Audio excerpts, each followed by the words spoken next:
Friendship. Friendship again?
Greetings, gamers, and welcome to the 145th live stream from Misfit Gamer Studios. I'm your host, Vortex, and this is D&D Discussions. In fact, the last D&D Discussions of 2024. Today we have another subclass. Actually, not another. This is our first time reviewing a Cleric subclass on this channel. This is going to be a subclass called Dread from Pokeniner. And at Pokeniner, I see that you're in there. I know that you're not going to be here very long, so we are going to try to get through as much as we can while you were here. We don't have any major updates. It's the last stream of the year. We will be here on Friday as far as we know, but nothing else really major until next year happens. So we will kind of just roll right off into not having to worry about updates. I don't think there's really anything that we need to do. We can get kind of right into the stream. But how you been? How you been? Let the people know. It was good. Had a nice little quiet Christmas. Hung out with some family, got some good stuff. It's always good to see family. Yeah, it was a good time. It was a good time. I just say this is like my lowest, like the lowest key Christmas I've had in years. Right, like half the family wasn't there because everyone really? Was all split off. So we had a super, very small Christmas. It was kind of cool. It was a good experience. Usually there's 30, 40 people, and this time there was like 12.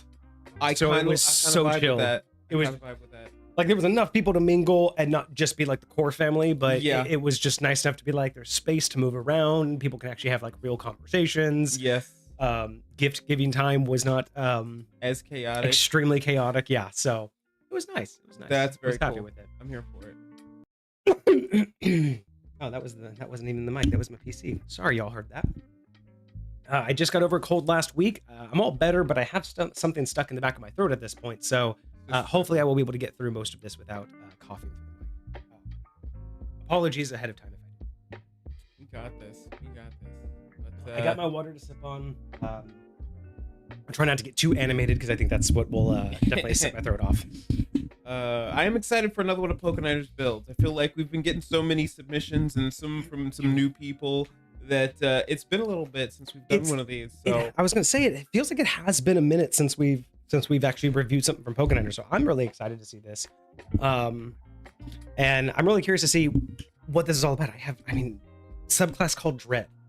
You know what I mean? Like, my first instinct goes to Judge Dread, and I'm like, that's probably not what it is. So then I'm thinking like, mental manipulation, right? Like depression, fear, frightening. Like I'm trying to think of like that, phantasmal force, things of that nature. What type of, God would you follow for this, right? Is it the god of fear? Is it the god of, like existential crisis? You know what I mean? Like there's a lot of different types of deities that I think could encompass this. Yeah. So I'm really curious to see what type of powers that we're going to get, especially for a cleric, because it's funny, we've talked about variances in what we know and our knowledge of different things, but we not only have we not reviewed one before, but I don't even know if I know off the top of my head a single cleric subclass in 5th edition. Like I don't even know if I could name a single one. Well, I'll say we did use a tiny bit of it for our first pop culture build. We used a little bit of the Tempest cleric. Oh, we did, didn't we? A little bit of the Tempest cleric. You get a little bit of lightning power. But we only dabbled into like the level 1 ability. So like that's pretty much the extent of it. Like it was such a tiny dip that it wasn't super significant. So Tempest cleric, that's the only one I know. Yeah. So I'm excited to see a little bit more about what clerics can do subclass wise and see if this is up to snuff for what I think a cleric should be, right? Okay. Because this is, I think, is going to be one of the most unique ones we do, not just because it's our first, but in terms of all the types of subclasses we can review. Cleric is going to be interesting because there are a few types of subclasses that I really think, or just classes in general, that I feel, depending upon your interpretation of how that class is supposed to be represented, is a very good indication of where you originated in D&D culture. Interesting. Because like in terms of, rogues haven't really changed. Fighters haven't really changed. Monks haven't really changed. Bards have quite a bit. Okay. I would say bards and clerics are probably the two classes from the beginning that, depending upon when you ask someone like, what's your favorite type of bard or whatever, like if they say seduction, they're a 5e player. you know they came into D&D more likely in 5th edition than any other edition, because that is a newer concept of Bard, right? That was basically made famous more recently. Sure. But when you look at something like a cleric, depending upon how people want to use a cleric, I think is very indicative of the era that they came into, because with clerics, I feel like those are one of those like classes that get personalized. You know, like a fighter, you can kind of keep up with a fighter just getting better at fighting, a monk getting better with martial arts. You know, a paladin moving from religion to an oath didn't really change a whole lot, right? In terms of the mindset behind the build. But I feel like cleric is one of those classes that people kind of take personally. You know what I mean? Like they really not get into. Everyone builds their character personally, but I feel it's one of those classes that can spark a lot of controversy, or at least spark a lot of opinionated ideas. Yeah. So I feel like this is what's going to really challenge me, is judging its balance based off of my 2nd E bias, right, versus 5e mechanics. Because it's easy to balance a fighter, right? Like I can really conceptualize any fighter of any level throughout the editions in a battle, because it's really just about your damage output versus the combat, right? But a cleric is so much more than that.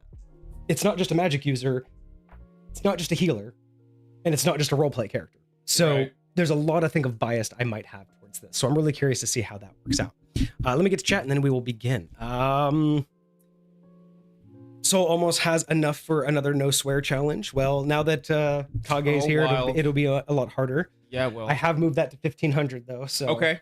I mean, it's one of the most expensive things, but that's because it can actually cost us money. So yeah.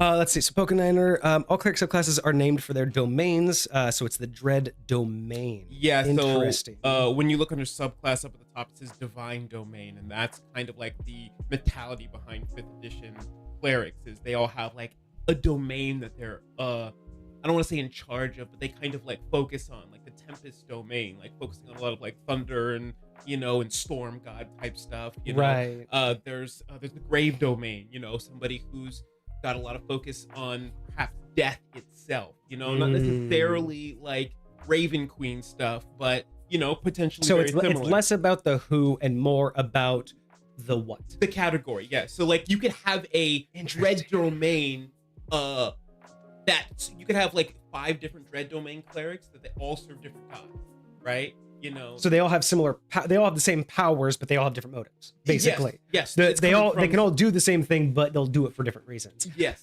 I don't know if I like that. It's interesting. I really don't know if I like that. Now, granted, I fully understand why 5th edition would do it. It makes absolute sense in terms of their a 5th edition structure. But I feel like that's where the bias is going to come in, is because it feels like you've taken away so much identity of it. Because again, now it's just basically telling me it's like any other magic user.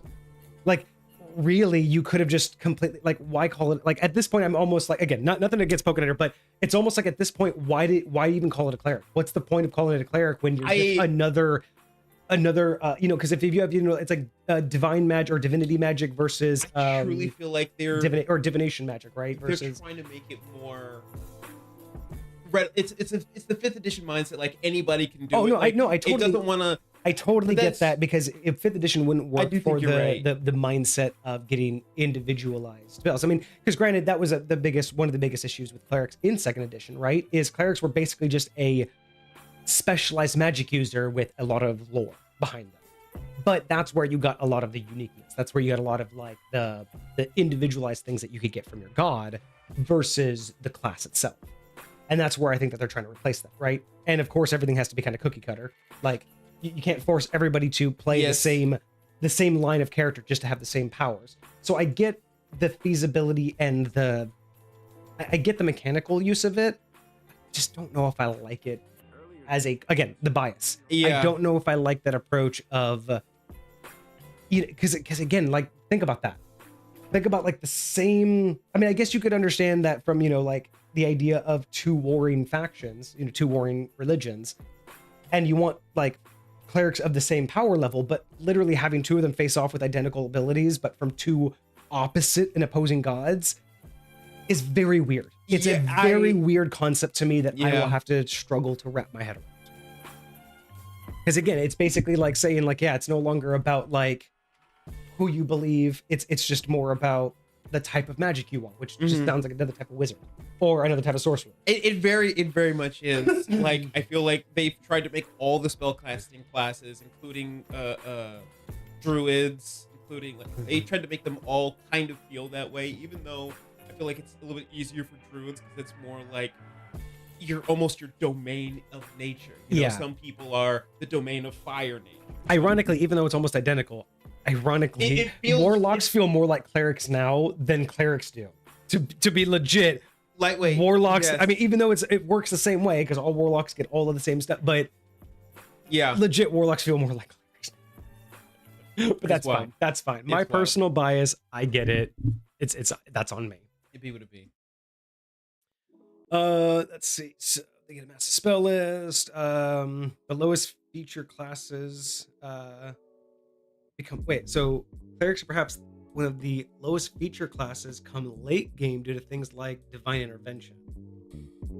Oh, so they don't get a whole lot because their capstones are usually is massive. Gotcha. I think that's what you're saying, Pokeniner, is that you usually don't get a lot of development because you get it all at the end. I don't think we've seen that before with like a couple of the subclasses. I will say they do have a decent amount of gaps. They do have a couple of class levels where there's literally just a dash and you get absolutely nothing.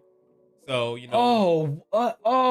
Yeah, 3rd level you get nothing, 7th level you get nothing, 9th level you get nothing, 13th level you get nothing. 15th. I'm sorry, but there is no way in hell I would ever accept divine intervention for a shit fucking campaign. Like, that tells me you're basically designing clerics to basically be, let's play an advanced game and everyone starts at level 20. Like, we've already complained of going many levels without shit. That is so in 5th edition clerics, dumb. You get your initial divine intervention at 10th level, and then it gets an improvement at 20th level.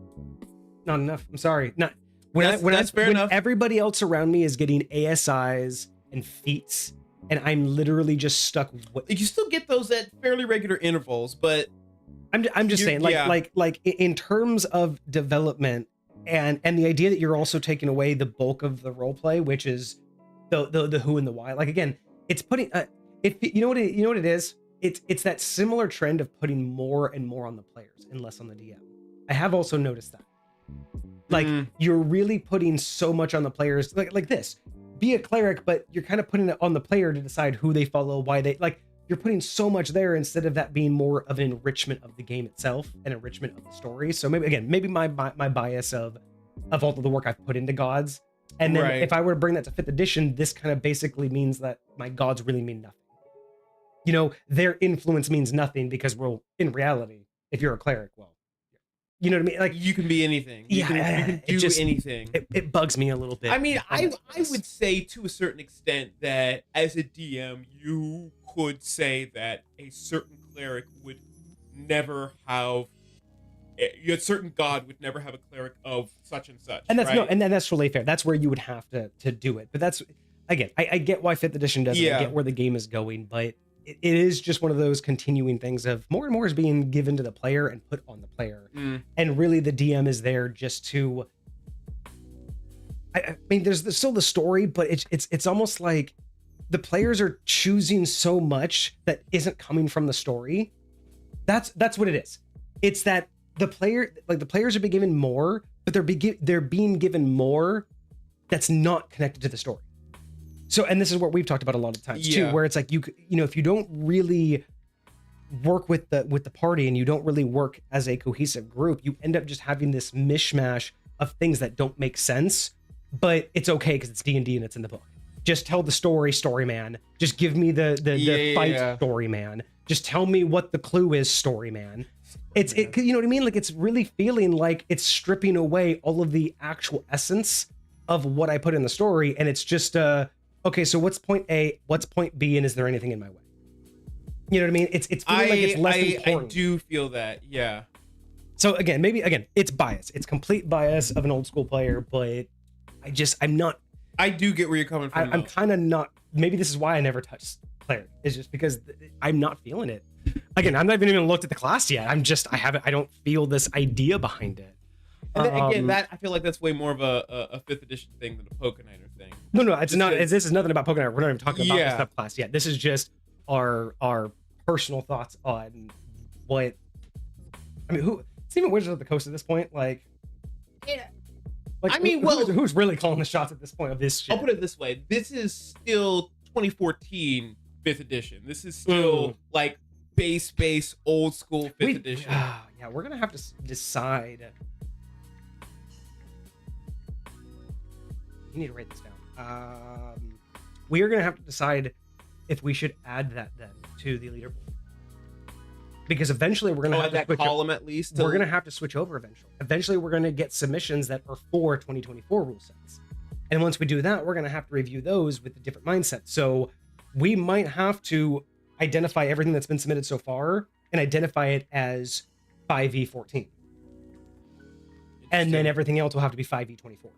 Yeah. Or 25, whatever you want. We're gonna have to think about that. And Okay. at what point are we gonna start accepting 5e20? I would say if we do ever end up like doing a little series where we go over the rules and like That will be the familiarize switch over. ourselves with it, I feel like that's a decent time to actually start accepting that stuff. But if not, I mean, it'll just kind of be one of these days. I'll at the very least go over all of the classes and the class changes myself. Yeah. Once I get a little bit more stuff with my Obsidian squared away, and then I can actually like bring a decent comparison of what all is going on. But I mean, until then, I feel like keep staying. I feel like we're fresh enough into the 2024 stuff that only accepting 2014 stuff is still fine. No, Like, people are gonna I'm still okay. Yeah, I would always be okay accepting both, because there's gonna be people who just want to stick with 14 for a long sure. time. I'm just Same. wondering. I'm probably gonna be one of them. Yeah, I'm wondering, maybe next month or next week, next year, basically, what we'll start doing is announcing intentionally, just as a feature of the episode, we'll just start announcing the 2024 build, because I have been noticing some comments on the TikTok channel and on the shorts, Okay.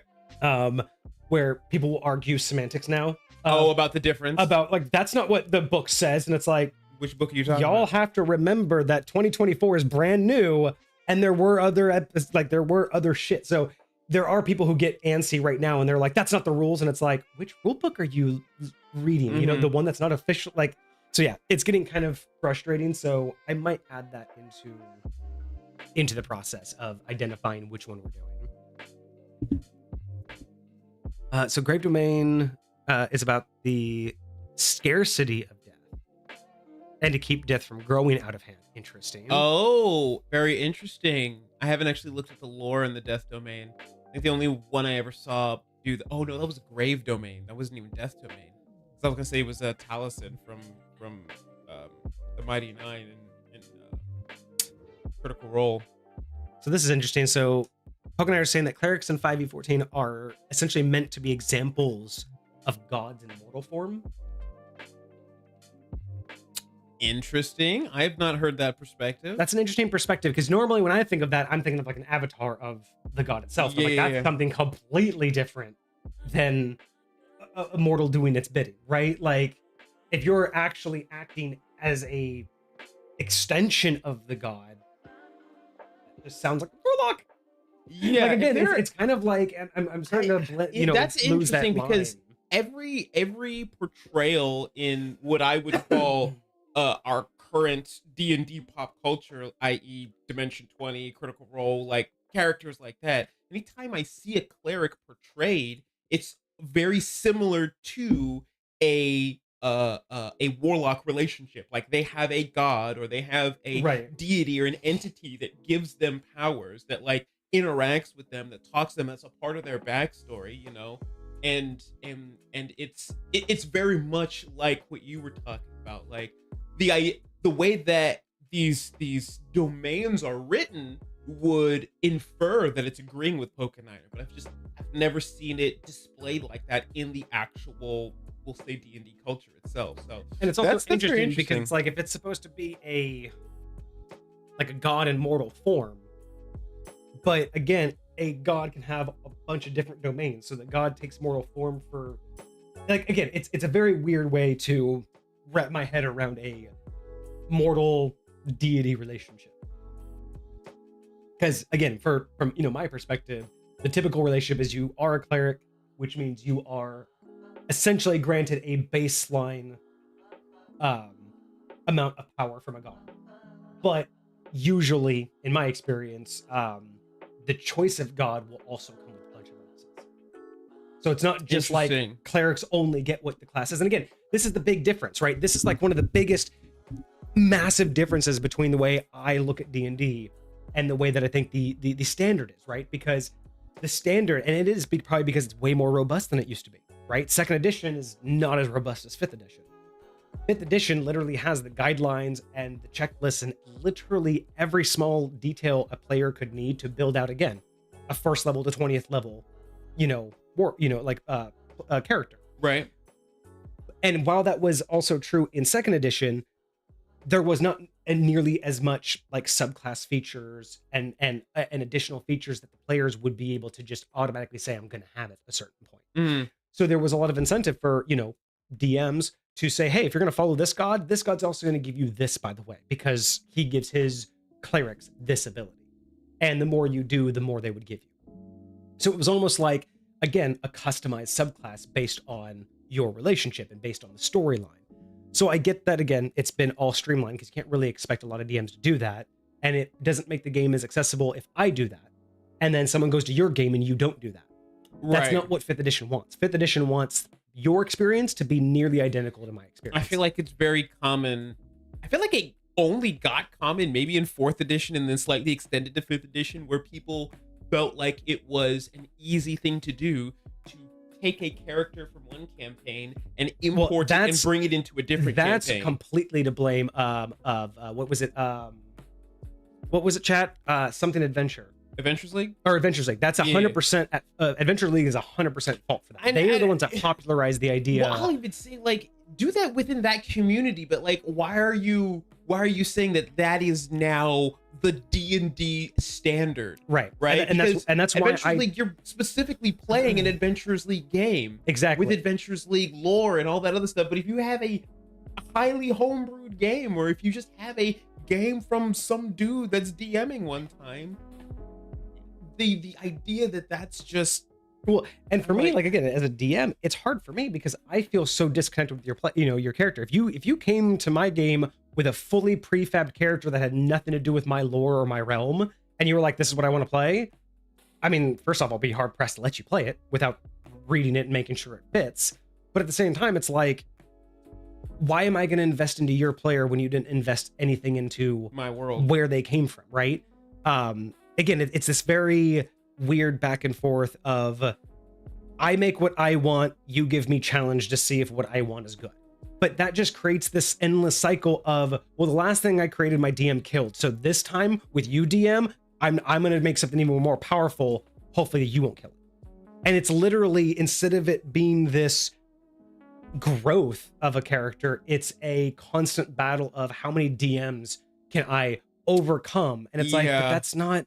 It honestly makes it feel like the DM is there to serve the players, right? It's like, I'm like, you're creating a computer program and I'm just there to test it for you real quick. And I'm like, that's really not how it should, like, again, it really should be a collaborative storytelling effort. It's like, you guys are here to create a work of art together as a whole. Like, a lot of these each other, not exactly, win against each other. Like, it would be so cool if every D&D game that came to some sort of conclusion could get turned into a manga or an anime or a book or just any type of media. Like, you could say, hey, take a look at this story that we went on over the past 5 or 6 years, and like, and check it out and see all the cool pieces of adventure that we went on. Like, and it's engaging for people to, I mean, typically to review.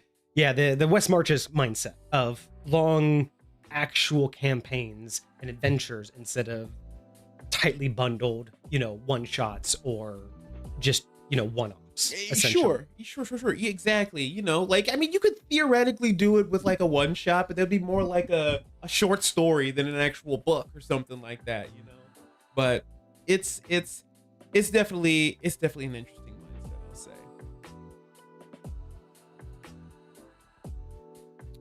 See, this is where I'm getting confused, Pokeniner, because now we're so I'm gonna read the last couple the things that I see here, because I'm like, I'm getting confused on the note on the terminology here, right? Like I think there's a big misconception. So he said clerics in 5e14 are meant to be examples of gods in their mortal form. So cleric is your role to those domains. Subclasses are which domains you serve under those deities. Multiple gods serve multiple deities. Multiple gods serve multiple deities? That's what he says. Multiple gods serve multiple deities. So some deities are a lot more versatile than others to find service. I don't understand what a deity and a god is in this context, because a deity and a god are the same thing. I typically like to use deity because to me, deity is just a more being. General term than god. Like you can have deity creatures that aren't gods. Exactly. You know, like saints or things I like look that. at all of my ascendedhood, right? Anything from a mortal above is essentially a deity. Anything beyond mortalhood. But gods are not, it's not about religion. It's more about they serve a role. They have a job within the greater cosmos. Similar to a what do we call them? Mantle. Similar to a mantle. Exactly. Like they have like a specific purpose. They have a job, they have an expectation, and followers help that. But it's not about the religion. It's about the structure of hierarchy. Yeah. So I'm kind of just confused on reading this and going, there are gods that serve deities. I'd be interested to see some of the lore Pokeniners referring to. I would too, because again, I know nothing about 5th edition. If you want to link any of that for me, Pokeniner, that'd be dope. Just so I could find, like, maybe in our Discord or something like that. So I might be able to like look into the relationship you're talking about in what would you call it, divinity? You know, like the pantheon, so to speak, you know, because there's definitely a lot there. Like I've heard of like creatures like, what was it, like Akuatoa, you know, he's this like a really powerful being, but not necessarily like a god. So would that be considered a deity that these gods serve? Or it's very interesting. So and again, Pokeniner, I think you're getting a little bit confused. So Pokeniner would disagree. Clerics don't just go to every god in a domain. They go to a god they serve, and their domain links them to that god. We weren't saying that there are one cleric to multiple gods. That's not what we were talking about. But then you go on to say, and that gives them or they say they aren't picking from a pool. They're picking an apple in the barrel. That Pokeniner, that is a pool. A bunch of apples in a barrel is a pool of choices. That's the same thing. That's very what fair. I'm saying though is the idea that you could have a cleric of god A under the same domain as a cleric of god B. But if if god A and god B are not in the same spheres of influence, like in my mentality, if you have like the god of war and the god of nature, they do not share any overlap of sphere of influence. Well, what about terms of like their roles? What about death? They would both theoretically have death that is dealt with in their domain, right? Because things in nature but death die. Isn't their domain. Correct. There is another death god. Itself is not their domain. But they don't have anything to do with death. Now, they have things that happen to their followers after they die, and they can help their followers not die. But the process of their followers dying is that's not their domain. That's the god of death's domain, and they have no say in that. Interesting. They have only say in certain aspects. That's how I look at it. No, I totally get that. So if the god of war has a cleric that has a multitude of powers, it's very difficult for me to believe that a god of a completely different sphere of influence that has nothing to do with war, combat, fighting, like the god of trade and the god of war. There's a lot of trade in war, you know, and war causes trade. Sure. But I don't imagine those two clerics would technically be like, I can't imagine in any world of mine where a cleric of the god of war and a cleric of the god of trade can quite literally be identical in terms of same power set. In literally every 2 20th level clerics of two different gods being identical would never happen in High Point. It can't, because the abilities you would, gain from the god of war would be absolutely different and non-helpful to the god of trade, right? The things that the god of war would encourage you to do, that would promote you for, would give you abilities to do, is not going to be the same as what the god of trade would. That's where I'm getting my issue with the idea that multiple gods would have multiple domains. Like, why would a god have all of the same domains as another god? That's where I'm getting this hard idea, because then it's also boiling down gods as just generals. You're basically saying gods are generals, and every general has an army, and every army has medics, and every army has riflemen, and every army has snipers. I actually feel like that's kind of closer to the direction. That's exactly what it feels like. And that's, to me, that's wild. That's not what gods are. But again, this is that bias I'm talking. This is why I wanted to mention it right out the gate. That's what you've because created. This is that bias that I have, is godhood and deityhood has a different role in my realm and in a different role in lore. But when you break it down like this, having every god has all of these domains underneath them, just hydrate and posture check. Hydrate and posture check. Thank you so much. But you know what I'm saying? It doesn't work in my head to make sense. And I'm not saying it's wrong. I'm not saying 5th edition is doing anything wrong. It's just, this is that bias I was mentioning, is, and that's fair enough. When I'm trying 100%. to look at 2 different gods, I just cannot fathom how 2 different gods can produce the same cleric. You know what I mean? That's just, it's so hard for me to wrap my head around and be like, yeah, that's, because again, all I see is generals then. All you are is just an immortal general with an army, and you are no different than that other general over there. You know what I mean? You can call yourself the god of thunder, you can call yourself the god of war, but if you can't make anything, like, you might have your own motives as the god of war, but if all of your followers are identical to every other gods, then you don't actually do anything unique. What's your purpose? What's your purpose? You're not bringing that thing to the world. Any number of people could have brought that thing to the world. You just happen to bring that thing included in your shit. So. Yeah. So, and that's where I feel like maybe that's why we also feel like some of these like mindsets of the prefab, you know, the modules just don't feel as enticing anymore, because the modules are so very much like that, where it doesn't really give you anything other than, hey, here's a placeholder, and you can put any god in this placeholder. It's like, I don't like that. I don't like the idea that, hey, here's a module and you need to put a god in here. Any god will work. Like, to me, that's like, what do you mean any god will work? If I put the god of love in this campaign, or the god of war, or the god of torture, you're telling me the campaign's gonna go the exact same. I can't understand that. I don't know what I was watching. I swear it was like a TikTok or an Instagram post or something like that. And this dude was doing like little skits where he talked about, all right guys, we're gonna start a new campaign with the first Strahd. And I made a couple of homebrew changes to the first Strahd, so things a little bit different. You know that fog you start off in? Yeah, that's gone. You know, that whole vampire bit? Yeah, I decided to just get rid of the vampires. Strahd. Oh yeah, one thing. No more Strahd. Yeah, this is just too obvious. So we're just gonna do something different. So I was like, are you even doing Curse of Strahd anymore? Are you even like doing the thing? Or are you just creating something brand new? So I'm like, you know, like, live your life, but just be realistic about what you're talking about. You know what I mean? Pokeniner does have a good point for us, though, and this will actually be really important for us moving forward. 14 and 24 formatting is distinct, so that's going to be good to notice. The only difference formatting? is distinct. I'm assuming because he follows up with only difference will be the rulings. So I don't know if Pokeniner is trying to say that the layouts are identical and it's just the what happens is different, or if we are going to see 2 different like layout differences. I'm pretty sure it's different layout differences, because from what I hear, every single class gets their subclass at level 3. Okay, so I don't know if that's gonna change how our formatting works, but I don't know if you want to consider that alteration in our formatting, or if you think it's still gonna work. It'll still work in the end of the day. Like, I can get it to work. Again, one of the things that I've been trying to set up on my streams when I'm doing a little bit of our development is creating templates for each of these. So I might have to create a 2024 template and a 2014 template, which it's not the end of the world. Hecate, how dare you? Thank you so much for the 50 bits. Oh my god. Oh, wild. Hecate, thank you. Thank you. Thank you. I heard it go off, and I'm like what's going on my screen? There's just a bunch of emotes, and I'm just like, oh my gosh. I thought it was just a spam emote for a second, and then I realized what it actually was. Thank Hecate. Oh my gosh, thank you. I hope you're having a wonderful end to your 2024. Thank you so much. But yeah, no, Pokeniner, thanks for that information. That we will have to keep an eye out for any like distinct formatting changes, especially if it's going to change how we represent them. So Death Domain's an evil subclass. That's the opposite of the... So Death Domain's an evil subclass. It's the opposite of the Grave Domain.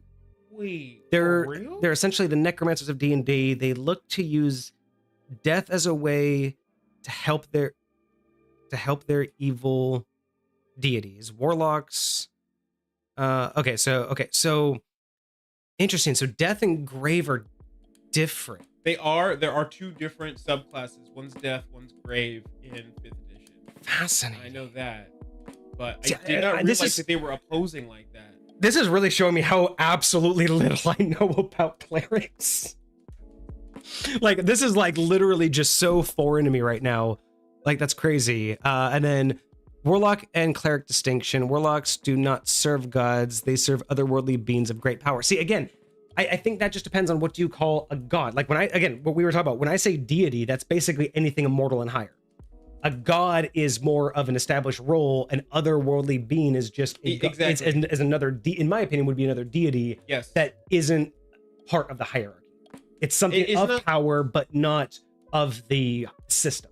It doesn't necessarily have like a specific role. Yeah, yeah. You know, again, like when we've talked about this in previous streams, where if you were to become an immortal, if you were to ascend past 20th level, and eventually gain, you know, the opportunity to ascend into immortalhood, that's a whole new level of gameplay. And it starts you at another bottom tier, right? You're basically back at level 1 of the immortalhood Tier. Yeah. And as an immortal, you can decide to continue your life as an immortal and go up to what we've talked about, like lesser gods, right? Mm-hmm. You can basically work your way up to a lesser god.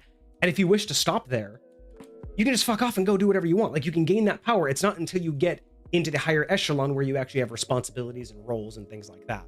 So it's good to know that 5th edition looks at otherworldly beings of great power and gods differently, but at the same time, it's like, I don't know what 5th edition really says is the difference. Like, is an otherworldly being, because I thought that some of the otherworldly beings were as strong as gods. And it's like, so what is a god in that context, right?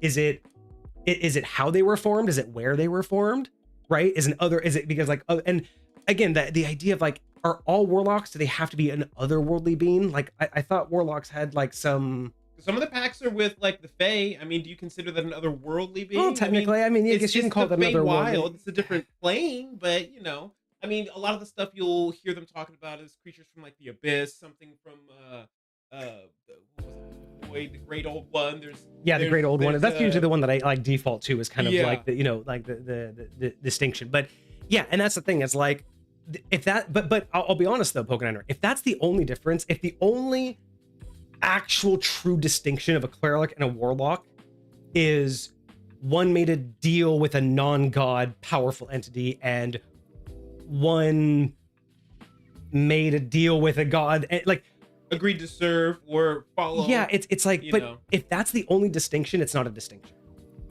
That's like saying that, you know, if I build a fighter class, but I call myself a knight because I joined the army, and you build a fighter class identical to me, but you're like, but I'm a town guard because I didn't join the army.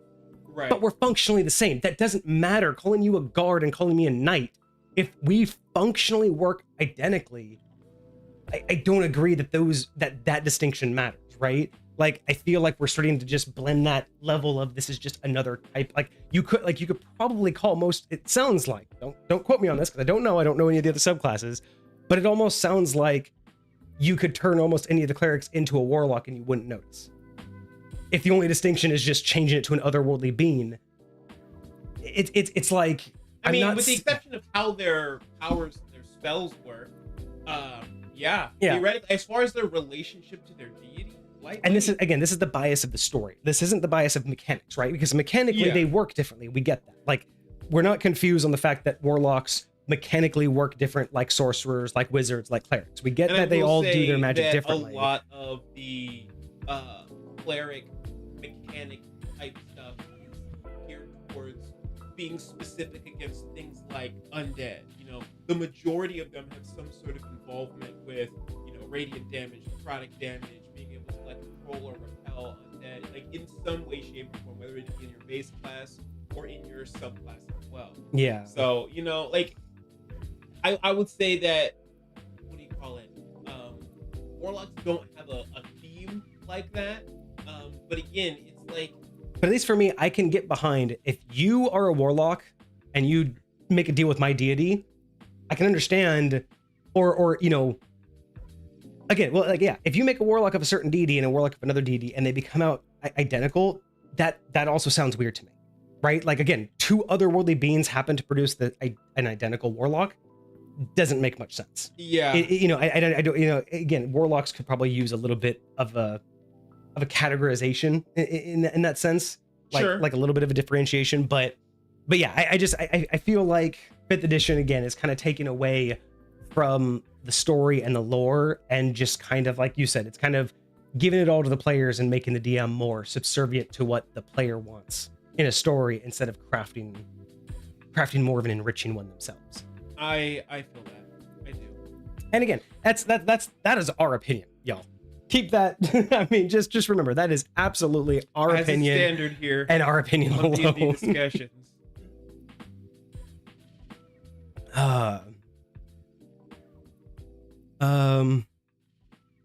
So those are beings of mortals. CR has expanded to gods, but That's wild. I saw that there's that gods now have CR.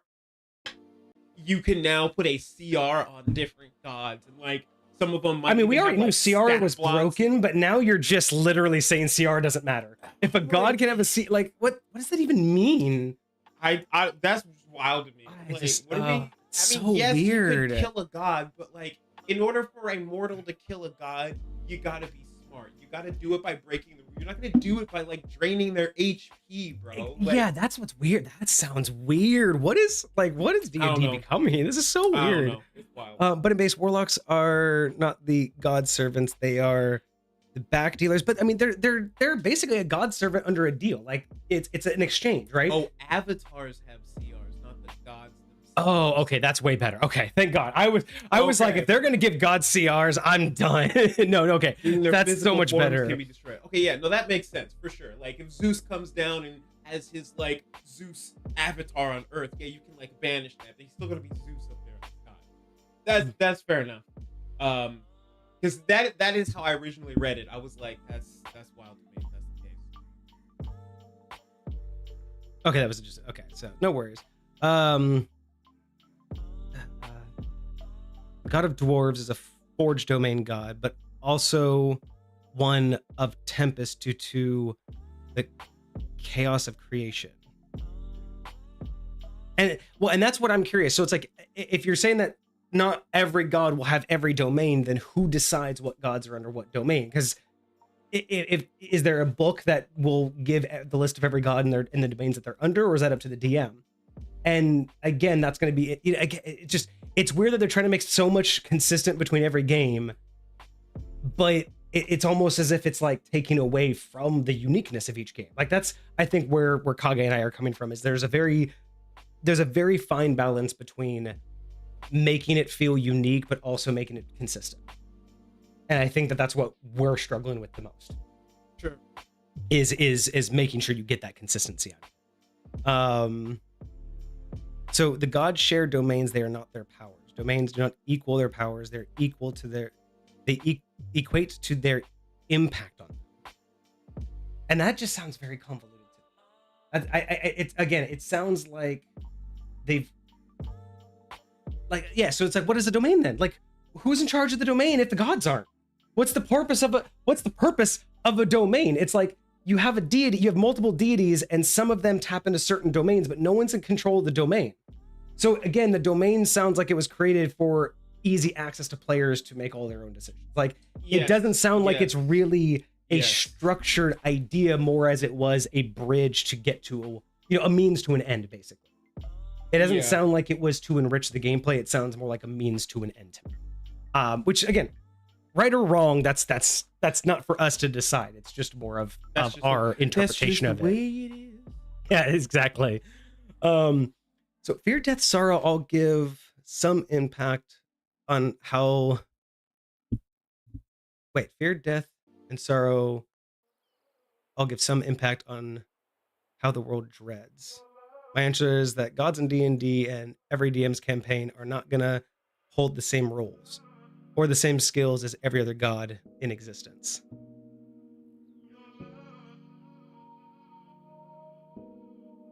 Gods in D&D and every D&D are not going to hold the same roles. So, well, again, if you're going to use the same deity, like if you're going to use the Raven Queen, she should hold the same roles. Like if you use the Raven Queen, like she has lore. I have my own gods, but I also have some of the gods that are in the book, and they're going to be consistent with what you know about the book. So maybe I'm misreading that particular one.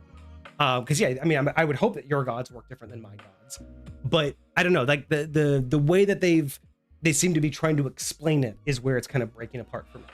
It's like I just don't know if I quite fully understand the logic behind gods having access or some impact with domains, but domains have nothing to do with the gods. They're just there. You know what I mean? Yeah. I guess it's, again, in reality, it sounds like what they've done is how you have different types of wizards, right? You can specialize in different classes of magic. That's what they're trying to do with clerics. It's like you can have whatever gods you want, but what category are you? Yeah. That's exactly how I feel like, again, what they want for 5th edition is, you know, and again, it's just ease of accessibility. It's just freedom of players. And again, like we've said a bunch of times before, like it's good, but I mean, it works. Honestly, to an extent. Yeah, I mean, I can't argue that it doesn't work. It definitely works. It's just, again, it's that bias. It's generational bias of what version of D&D did you really come into, right? And which one resonated with you the most. For me, this takes away a lot of the enrichment and the lore and what happens in game, because it's basically pre-decided. Like, you know, start to finish, it's all pre-decided, and that just takes a lot away from the actual growth and the meaningful impact of following a god. You know what I would really like is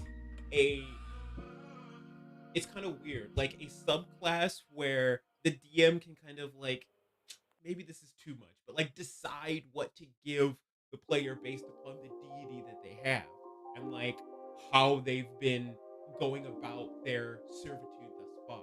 So it's like, you know, you have your foundational cleric stuff, but like your subclass features are kind of open to interpretation or open to the DM's customization for the player based upon, hey, you're serving, you know, the god of merchants, you know, so a lot of your stuff is going to be based upon that to make those types of things easier and better, or whatever the case may be. I feel like that would be kind of interesting.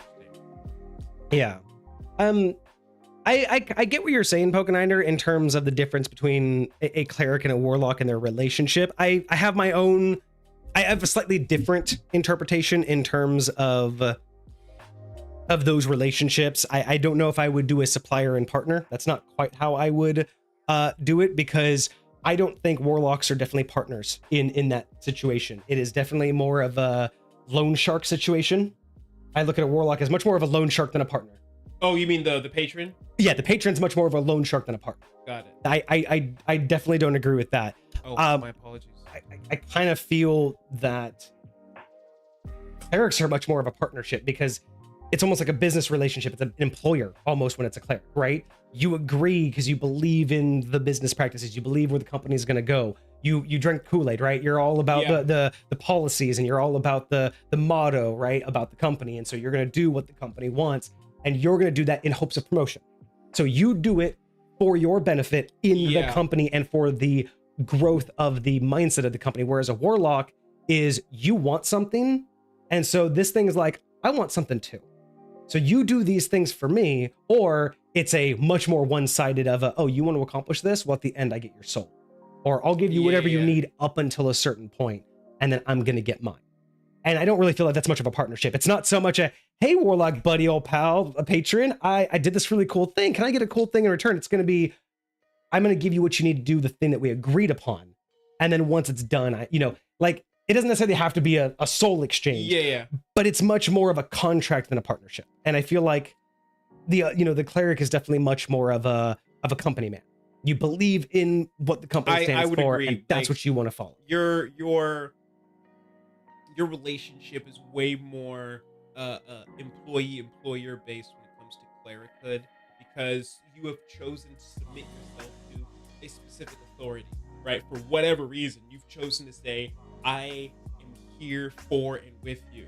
A lot of the times in the warlock world, either you were tricked into it, you felt obligated into it, or desperate, and there was no other option for you. You know, so like for me, and granted, and you may not even know who you're dealing with at the time. Theoretically, some employees feel that way about their job. They do it just because, but I feel like more so because that is the socially acceptable way for people to go about getting, and so like they again choose to submit themselves to choose to go that route. Whereas this type of situation, it is very easy to be like, oh, this is like the shortcut, or this is like almost like, and I almost want to say no.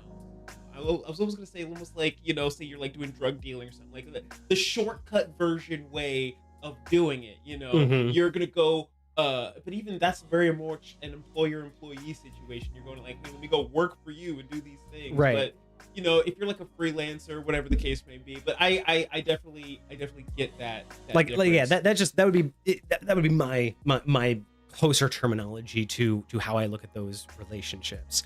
Because again, like as a cleric, you believe in what the god believes, and you believe in their word and their sphere of influence, right? If you follow, like the god of nature, you're gonna want nature to thrive. You're gonna not want cities to expand and destroy forests. You're gonna want people to be eco-friendly. You're gonna want logging companies to do it the right way and know how to replant behind them, right? You want sustainability. Whereas if you're gonna follow, the god of war, your mindset is, get things done by means of force. That's your general mindset of things, not just necessarily war for the cause of death and destruction, which there are some in the God of War that do that, but there's also those that just look at it as this is a means to an end. This is how we get things done, whether you like it or not. And that's like, that's a much different relationship to me than someone saying, hey, great, powerful thing. I need stuff to get done.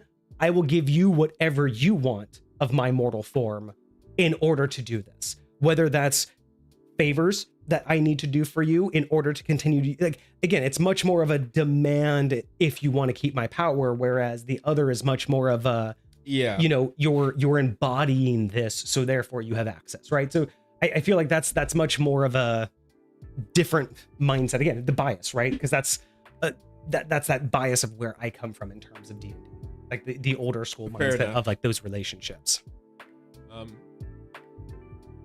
And I will say that from what I've seen, Cleric has the most options for subclasses out of all of the 5th edition classes that I've seen. I think they have over 13 official subclasses to choose from. That's so much. It really is. It really is so much. But it's kind of cool what a lot of them can do. It's a really good opportunity for subletting. So interesting. Lore only comes into play if a DM puts it into play. I kind of disagree. Lore's the whole point. Otherwise, why even make a character? Why not just say I have sword, I slash sword?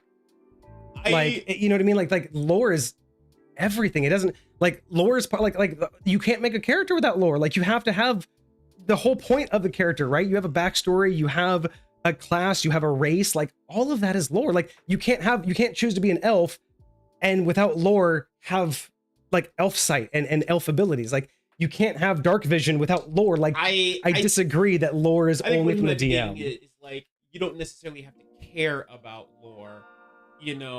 Like, if I'm a player, I can just say, theoretically, look at min-max. Like, they don't care about lore. They're just looking for the most opportune combination of race, class, and subclass. And like we always say, is our opinion of that is go play a video game. Like, but that's exactly, and so that's, I think, kind of what Pokeniner is talking about. Is like, unless you as the DM incorporate lore into your game, you could easily turn your D&D, physical D&D game into a video game, into an analog in-person video game. You could, and 5th edition's made it a lot easier, but that's, I think, fundamentally what we disagree with. That's like that fundamental thing that we constantly butt heads with on 5th edition is like, you're constantly taking away that, because before you needed it. Like, that was the point of D&D. Like you always say, it's a storytelling. It's a story that we're telling.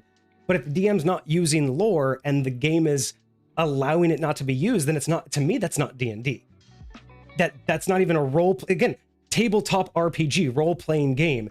If you're not doing that, then you're not playing a role-playing game. It's just not a role-playing game at that point. You can call it a tabletop. True. But I really, but again, I think a lot of people, if you're purely playing D&D with just mechanics involved, you have digital RPGs you know, like World of Warcraft, and plenty of people just skip the dialogue and just go run around it. So to them, that's still a role-playing game. It's still an RPG, but you know, it's. I definitely agree with what you're saying. Like I believe that a large portion of the value that I personally get out of playing this game the way that it is because there's actual role play involved. It's because it's a story, and because it's not a video game, and because you have the ability to actually interact with you and not just follow a very cookie cutter path down whatever specific steps that a certain pre-written out story gives me. I get to explore, I get to do things, I get to be creative. Like, it's really what I feel brings the most value to this game. And yeah, because if I walked up to a table with all my stuff and they were just like, okay, round 1, 5 enemies, and that's just how the game was. Oh, these enemies have armor of AC 12. You see armor and it's AC 12. You know that. Like, I would walk away. Like, at that point, if you're literally just playing purely mechanics, I wouldn't necessarily agree that that's D&D in my opinion, right? I mean, Dungeons and Dragons, but there has to be a reason why we're doing it. Otherwise, you're just saying, okay, level 1, X number of enemies, roll until one of our hit points goes down. I kind of disagree that D&D would be D&D without lore. And you know, like you've also said too, I don't think it's also from like purely from the DM. I think lore comes from everybody, right? That's the whole point of everybody's backstory, their motives, the reason why they're partying up, the reason why they're choosing the adventures they're going on. I feel like lore is so much more baked into everybody's role. It's not just on the DM. And again, maybe that's my bias. Maybe 5th edition's changed that to where everyone just agrees that the DM's just there to make sure everyone follows the rules. But I mean, as we've both said before, as long as everyone at the table's having fun, do you. Yeah. 100%. You know what I mean? So whatever works for you works for freaking you. You know what I mean? Like you said, it's not what works for us. It's not necessarily what we prefer, even if it's what a lot of things have kind of. I mean, even like I said, I would walk away, right? Like if I got to a table like that, I'd just walk away. I wouldn't tell them that they need to change it. I'd just be like, yeah, this game is not for me. Because to me, that wouldn't be D&D. But I'm not going to tell a group of people that I walked in on that, oh, you guys suck. You guys don't know what you're doing. It's more like okay, your game, your version of the game isn't what I'm looking for. You know what I mean? Sure. And that's just exactly what it comes down to, is what are you as an individual looking for? I mean, if I don't consider it D&D and they do, I'm not going to sit there and argue with them. I'm going to be like, hey, you guys play your game. It's just, this isn't, when I think of D&D, this isn't what I come for, you know?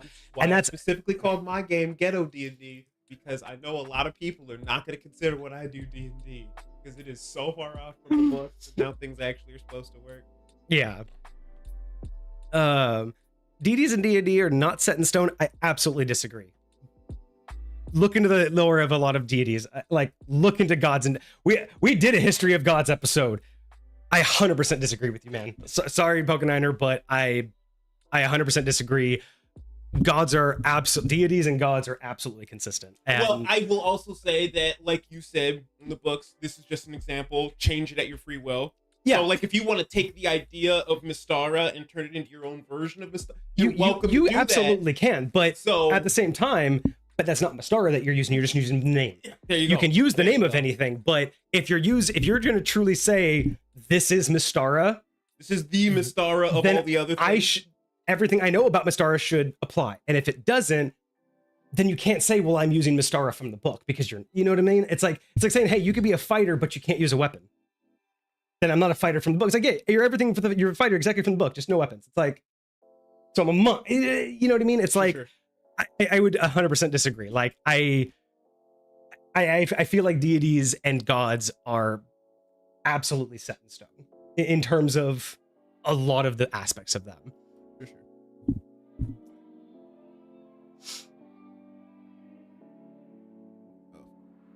Yeah. And yes, DMs are absolutely in charge of the world, but what we're saying is that 5th edition is really taking away a lot of the aspects of what those things were supposed to control. Because if a player can decide everything about their character and who they follow, then there is no control of the DM on whether, other than saying, well, you can't do that. Like, other than just allowing them not to do it, there's not really any negotiation there. It's just the DM's like, well, you can or you can't, but that's not really the same thing as why and how do we get it to work. You know what I'm saying? So I think we're just on different pages in terms of our approach to that. Again, it's why I preface with it's bias. It's 100% bias of where we came from.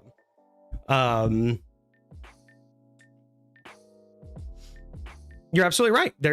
A bunch of worlds aren't going to have all of those things. That's not what we're arguing. We are not arguing that every DM's world is going to contain the same things.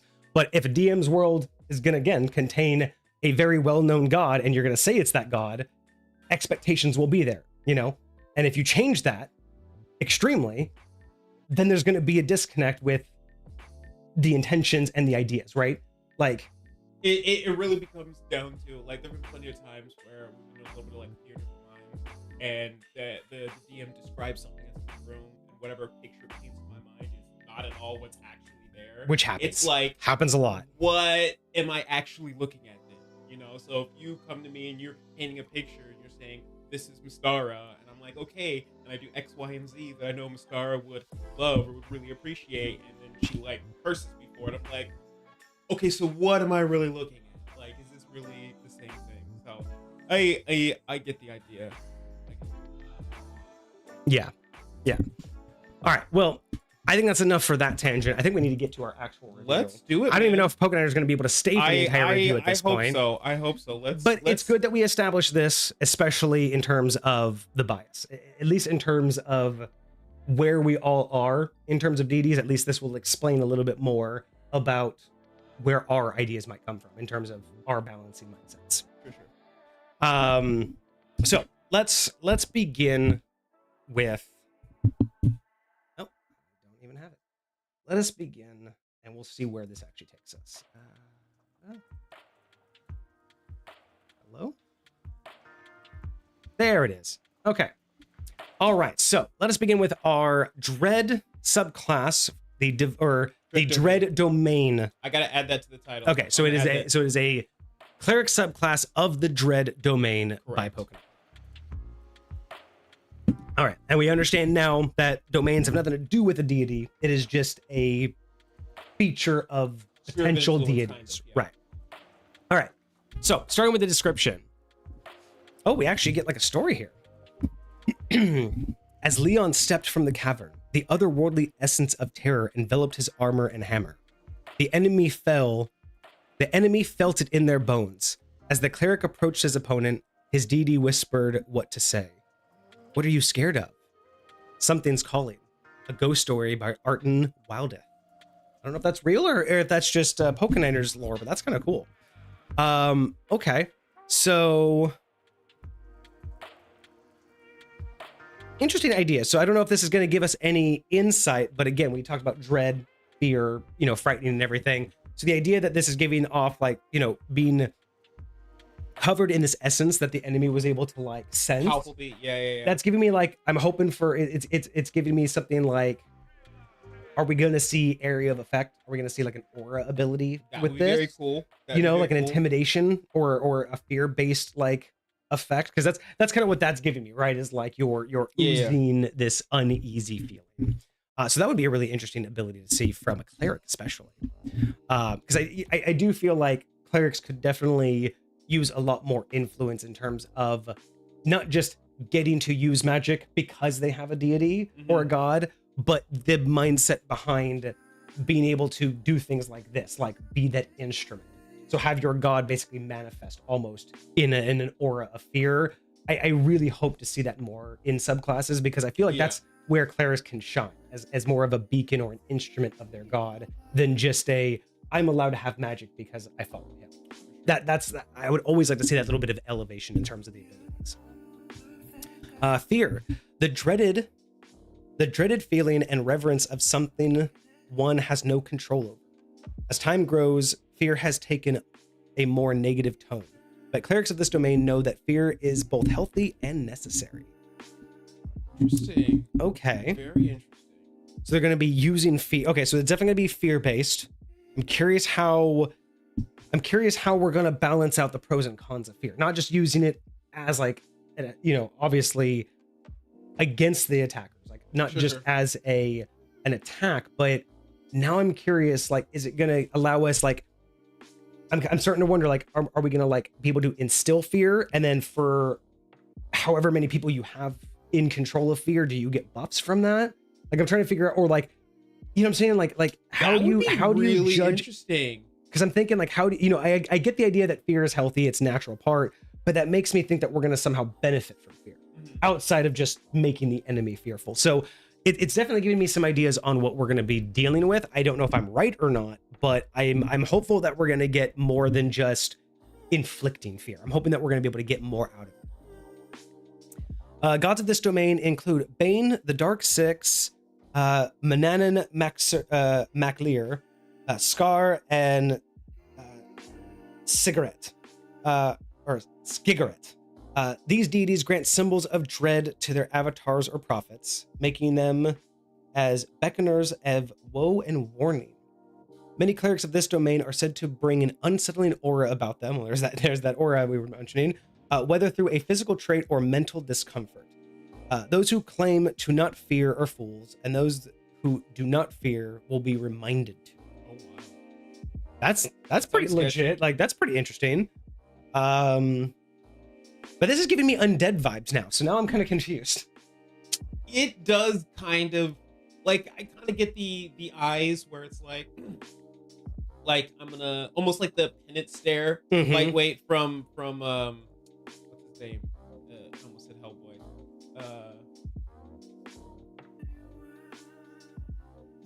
The Negro with the chains. I don't know why I can't think of his name right now. From what?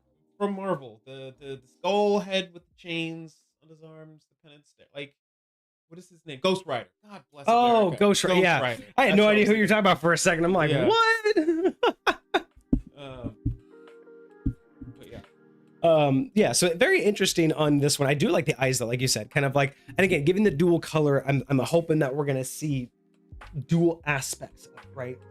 Like Oh, you can do like yeah. like just I'm hoping for some sort of duality, because a lot of times you get like cool descriptions and then you just get very straightforward stuff, right? I'm hoping that this gives us an idea that we're gonna see a back and forth here, kind of like what Pokeniner was mentioning, where death isn't about just causing death, but it's about ensuring that death doesn't overtake all life, kind of thing, right? Mhm. So I'm hoping that we'll Oh, see yeah, some yeah. ideology here of a balance of fear, to where you want to be able to utilize it, but you also want to be able to suppress it. I'm like, you know what I'm saying? Like, I'm really hopeful for this. This will be really interesting, because again, I have no idea what to, like, other than that one time we looked at Tempest, I have no idea what to expect from an actual. And that was only Cleric just subclass. the scratching the surface of clerics too. Oh yeah, because we only went what, like 4 levels into that or something, or one. Yeah, so Just one, yeah. So I didn't even read any of that.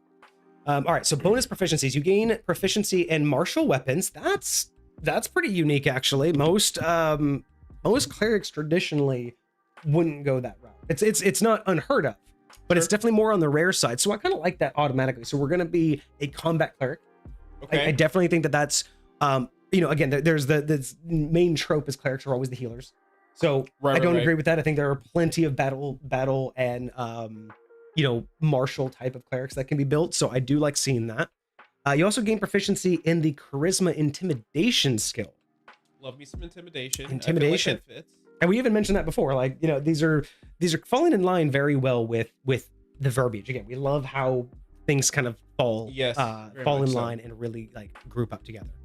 So domain spells. You gain domain spells at the cleric levels listed in the Dread Domain spell table.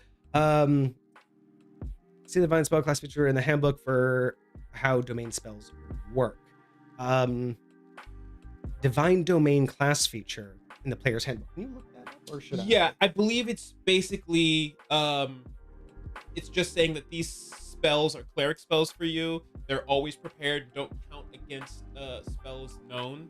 Okay, so basically the same thing that we see with Very sorcerer much and so, warlock. very much Gotcha, so. gotcha. Yeah, this is like just standard verbiage for having a unique spell list. Gotcha. Okay, perfect.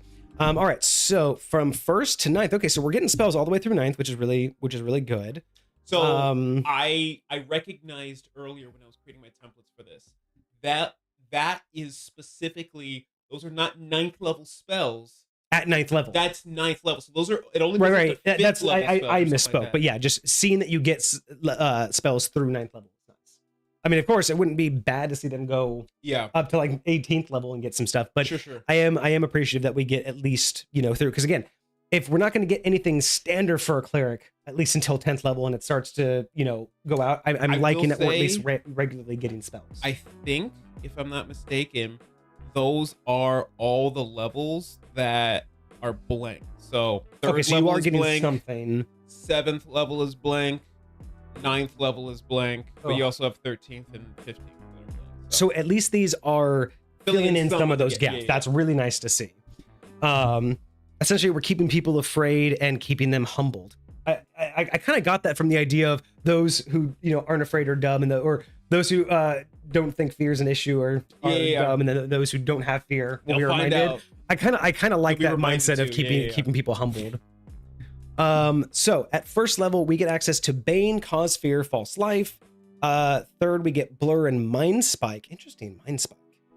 I'd like to know what that one is. I'm gonna check it out. 5th level, we get Enemies Abound and Fear. 7th, Hallucinatory Terrain and Phantasmal Killer. I don't know if I've heard of that one before. And 9th level, we get Scrying and Synaptic Static. Interesting that you get Scrying. I'm curious. That is interesting, yeah. I mean, knowledge is terrifying. I mean, knowing about what someone's been doing can be terrifying. That's just, it's interesting in terms of like you get intimidation. So I was not expecting scrying. All of these other ones make total sense. I'm really curious where scrying comes from. Okay. The dreaded eye is always I'll watching. say hallucinatory. I get the hallucinatory terrain because I could just, I can kind of get that. I'm really curious the mindset behind that. Not that it's wrong. It just seems like the only one out of place out of all. Right. All right. So, and then Cause Fear at first level specifically comes with something in Groveling Sighting. Groveling Sight. Okay. Or yeah, Groveling Sight. Okay. So obviously we're going to start right at level 1 because again, clerics doesn't make sense why you would wait till level 3. If you've been following, it's like if you're a cleric, how do you? Yeah. So, is there anything that we need to know right out the gate from the standard cleric that we don't see here? Just your standard. You get your spell casting and you get your divine domain. That's what you get at first level. Okay. That's and then we don't get anything at third level anyway, so we're just gonna go straight to 5th. But at second level, you're gonna get your channel divinity, and you're gonna get your you'll get a special channel divinity for your subclass as well. Gotcha. And so what's channel divinity specifically? Channel divinity is an ability that all clerics get. Your standard one that you get for all clerics basically just says, forget exactly what it's called, but you get to basically repel all, turn undead. It's turn undead. So any undead, you present your holy symbol and they all have to make a saving throw. Yeah, and then they disperse from you. Okay, so that's pretty standard. That's been a long-standing tradition with clerics. So totally okay with that. And then you get one that's specified for your Gotcha. For your deity. All right, so Groveling Sight at level 1. Your presence is enough to send shivers down an enemy's spine. That's very interesting to start out with. That's very bold to say straight out the gate at level 1. You're terrifying. You scary, bro. Yeah, that's a bold statement, but I'm not against it. You gain the Cause Fear spell and always have it prepared. It counts as a cleric spell for you, and it doesn't count against the number of spells you can have prepared. You can also cast it without expending a spell slot a number of times equal to your proficiency bonus, so it'll grow with you. And you regain all expended uses when you finish a long rest. I'm so happy that's a long rest and not a short rest, because I wouldn't mind it upgrading to or downgrading to a short rest later.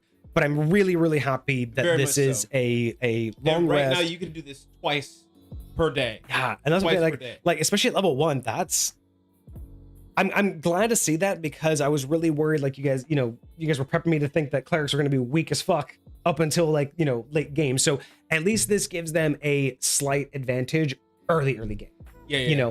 And it's almost unfortunate because most games I think in 5th edition don't even start at level 1, so it really isn't that much of a boost, but it does seem like it's setting them up to at least be on par with third level party. And it's still an action, and it doesn't do any damage.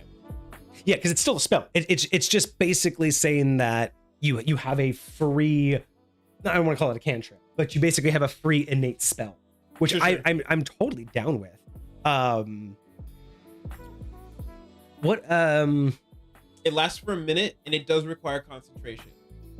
So if they ever break out of it, it requires concentration. So there's definitely limitations to what it can do. But like it could potentially, like, if you get it up and you hold it on somebody, right? And you're fighting this bad guy and you want to keep them afraid of you, keep that advantage on them, because they have disadvantage on any attack rolls as long as you're in their sight, right? And I think it's they can't move closer to you willingly. Okay. Something like that. But Yeah. No, I mean, yeah, it's not super overpowered, especially for, clerics, because they don't get a lot of, good gameplay early on. I mean, their healing spells are usually pretty abysmal. You don't get a lot of spells at that level. So having something like this, I think, is extremely beneficial for a party. A well cohesive party, this would be one of those great supporting roles, like a supporting feature. But what's also really nice about this is a lot of the times when you have supporting classes, I'm gonna bring my camera in a little bit, but when you have supporting classes, a lot of the times what I see is that you have these cool features, right? Things that will buff or debuff and help the party. But a lot of the times, I don't want to call them situational, but they are, if they're party serving, they are party serving. Sometimes you get a support character and you'll get a self-serving ability, and it's always self-serving. Yeah. As in, you might have an ability that allows you to like disengage and get away from enemies. If you're, not like a glass cannon wizard, or, usually you get something like Misty Step. Like usually you have something that is self-serving because you don't want to be the target, right? You're usually squishy. Or you have something that helps the team, but that's all it's going to do. It's not really going to help you. It's going to help the team. I kind of like this because it serves both. If you're kind of caught in a situation, you could use this as a default to guarantee that people don't get too close to you. But this is also something that you could use it with a proper team to really corral enemies. You could push enemies into another player, again, because they can't, advance to you. Or at least, if anything, it could guarantee like they focus on the tank. Push them to focus on a tank instead of the squishy. So I do kind of like that right out the gate. It's giving us a little bit more than the standard cleric. I mean, purely just because of the normal progression of a campaign, it's just really interesting and ballsy to just kind of come out at first level with something that seems so unassumingly beneficial. Yes. Yeah. Being able, I mean, again, it's not really mechanically that overpowered, but that mindset of a first level player being able to inflict fear is very interesting, because it's not unheard of for someone to just have that look, or again, because you follow a certain deity. So, I mean, we've seen that in some like movie and TV lore, where there are just groups where even if you're a brand new member, if you're a part of that group, it's like, okay, we know who you are. And that's kind of what I'm getting at. I'm getting this feeling from this, is it's more of that when this cleric walks into town, it's just that people just know. Not necessarily them themselves. Exactly. And that's a better way to put it. It's almost like this cleric comes like in-game wise, this is giving me that feel like this cleric comes with not the person, but that symbol. You see those robes, you see that holy symbol, and you're like, when I watched the Witcher series, it's very much how I felt people reacted to just the idea of Witchers. Right. You see he's that not the only Witcher. Well, I mean, he is now, but like just the idea of Witchers is just a really scary thing. Like you're just a dude with a sword until you pull out the medallion, and people are like, I don't. Okay, yeah, I'm gonna buy you a beer. I'm not messing with you, bro. So I kind of like that though, because you also don't get to see that. A lot of the times it's so focused on why the person, why the character has that effect on people. I kind of like that. Again, it's still a spell, but I kind of like the idea that it's coming more from that reputation of where they come from and not who they are. Right. So that's kind of dope. I like that. It's very unique. It's definitely different than what I've seen before. Yeah. I did want to add something, but I see that we got another level 1 ability, so I want to go up to that real quick. So, Ride in Panic. You also the fear you cause in others can destroy them mentally. When a creature fails a saving throw to no longer become frightened of you, they take 1d6 psychic damage.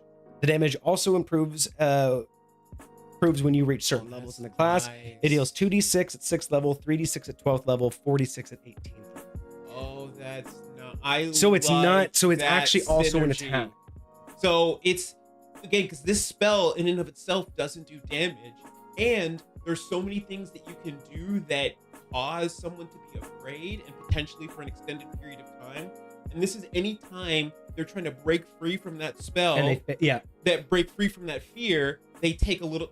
Cool. And it's not an intrusive amount. It's really just it's taking a spell and making it like a class feature, like in a class ability. Very much so. Cool.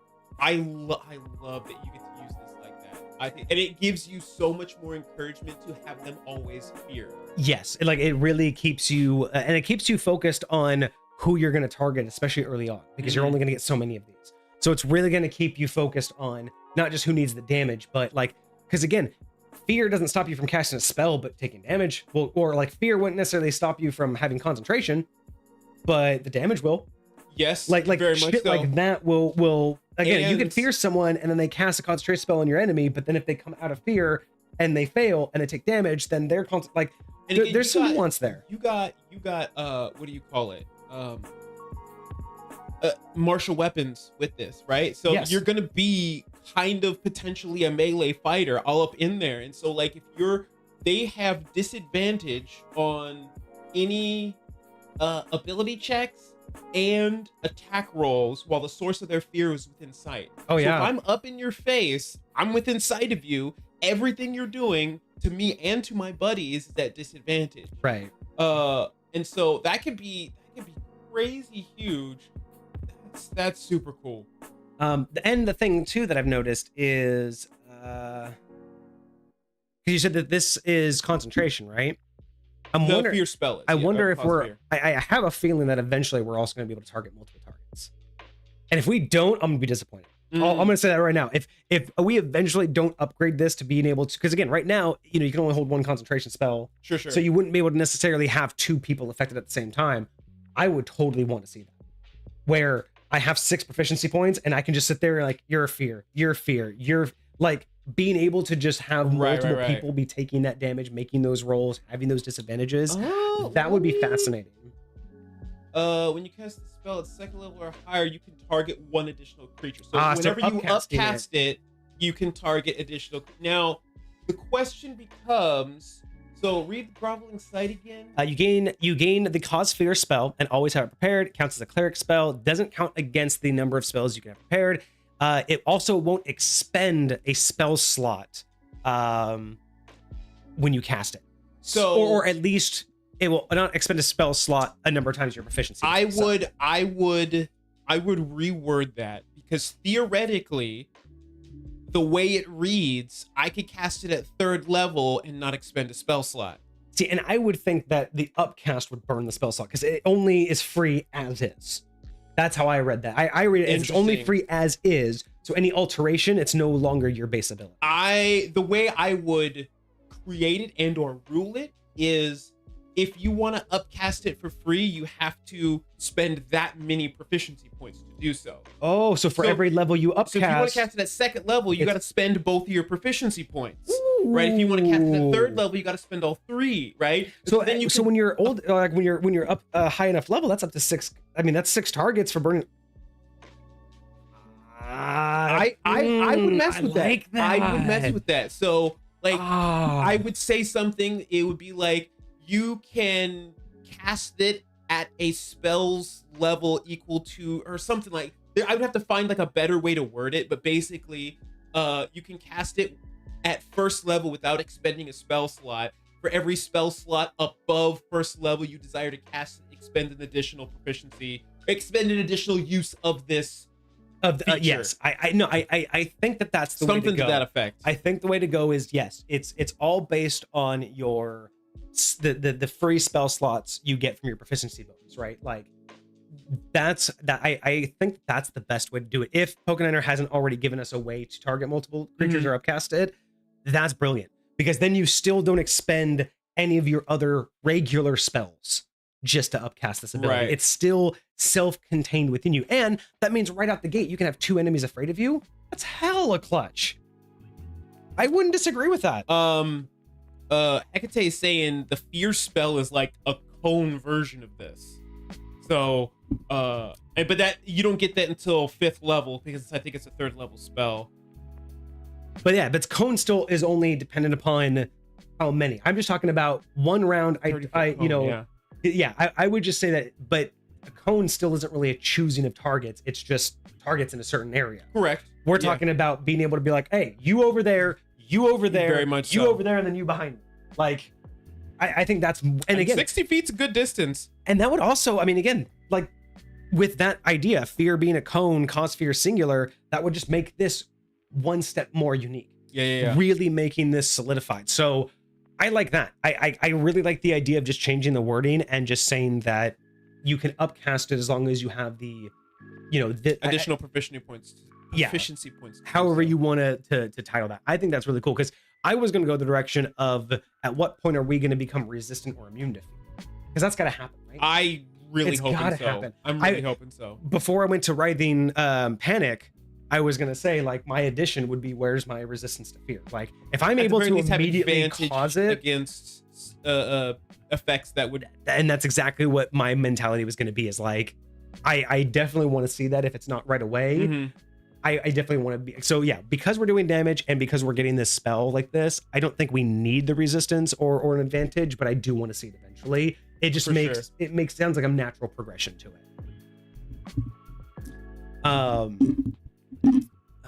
So let's see. All right, so level 2, we get our channel divinity. From this particular subclass, we get divine terror. You can use your channel divinity to grant dominance over those that you fear. That fear you.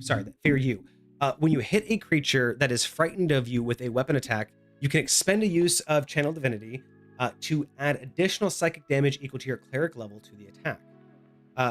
That creature also has disadvantage on any future saving throws to resist being frightened of you until the condition ends. So would that mean to escape the fear? And would that then therefore proc the... It just says any future saving throws to resist being frightened. So I'm assuming that's the breakout. So they have now. So that's gonna double down on how much damage they take while being afraid of you. Yeah. On top of getting more damage every time you attack them. So like you said, you're gonna be in their face. So they're not gonna, they're always gonna be afraid of you until they save out. They're gonna take damage every time they fail, and every time you damage them, you're able to hit them with this channel divinity until the condition ends. Okay. Yeah, and then you can expend a use.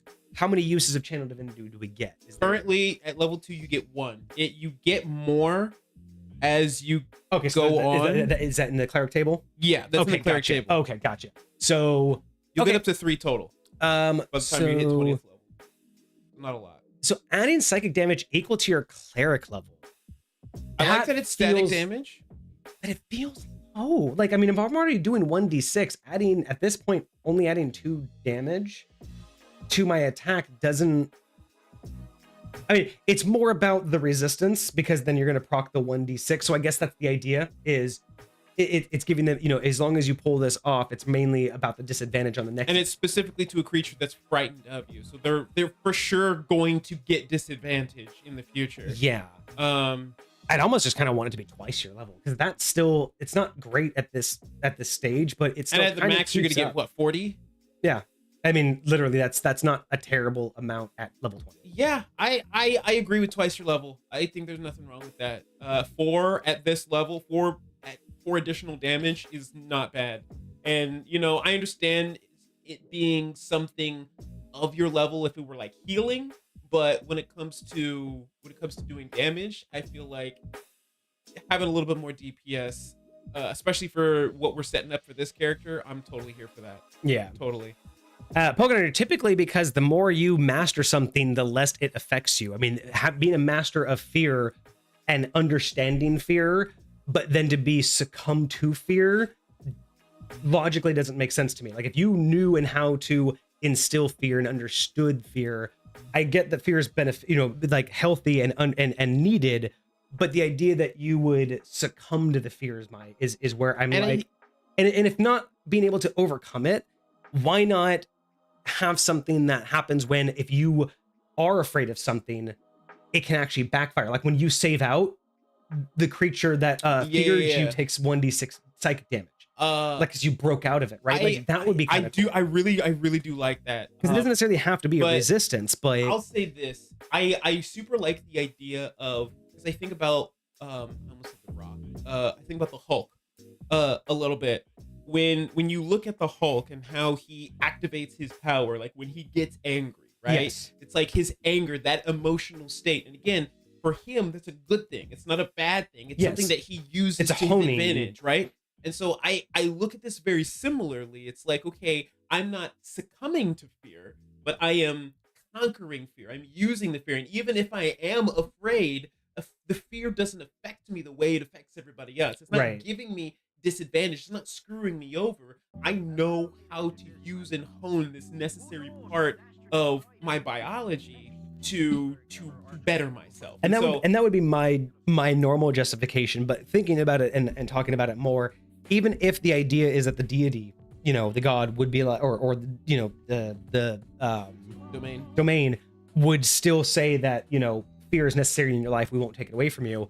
The idea of being able to, when you save out of it, you inflict damage on, you know, the creature that you were afraid of, that sounds even more, I think, plausible, because it's showing that not only can you instill it, but when you overcome it, like, it's such a shock to the, you know, to their system, right? It's like a blowback, because you didn't fall for it.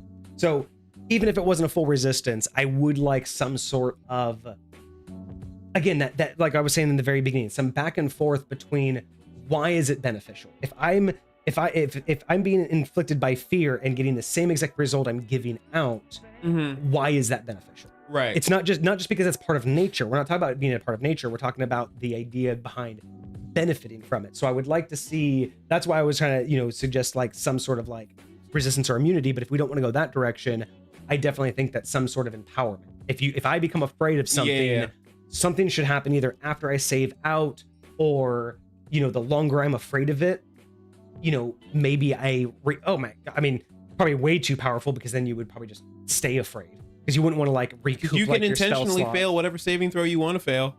You know, well, I was thinking like, you know, if you're afraid, you know, for a certain amount of time, you know, you could like regain your proficiency slots uses back, of it. because you're afraid, so it's kind of fueling you. Like, that's what I'm talking about. I'm talking about like, if I'm utilizing fear and this is my whole persona, if I become afraid, I feel like something more should happen than just me being afraid. I feel like I should be able to use my own fear to my advantage.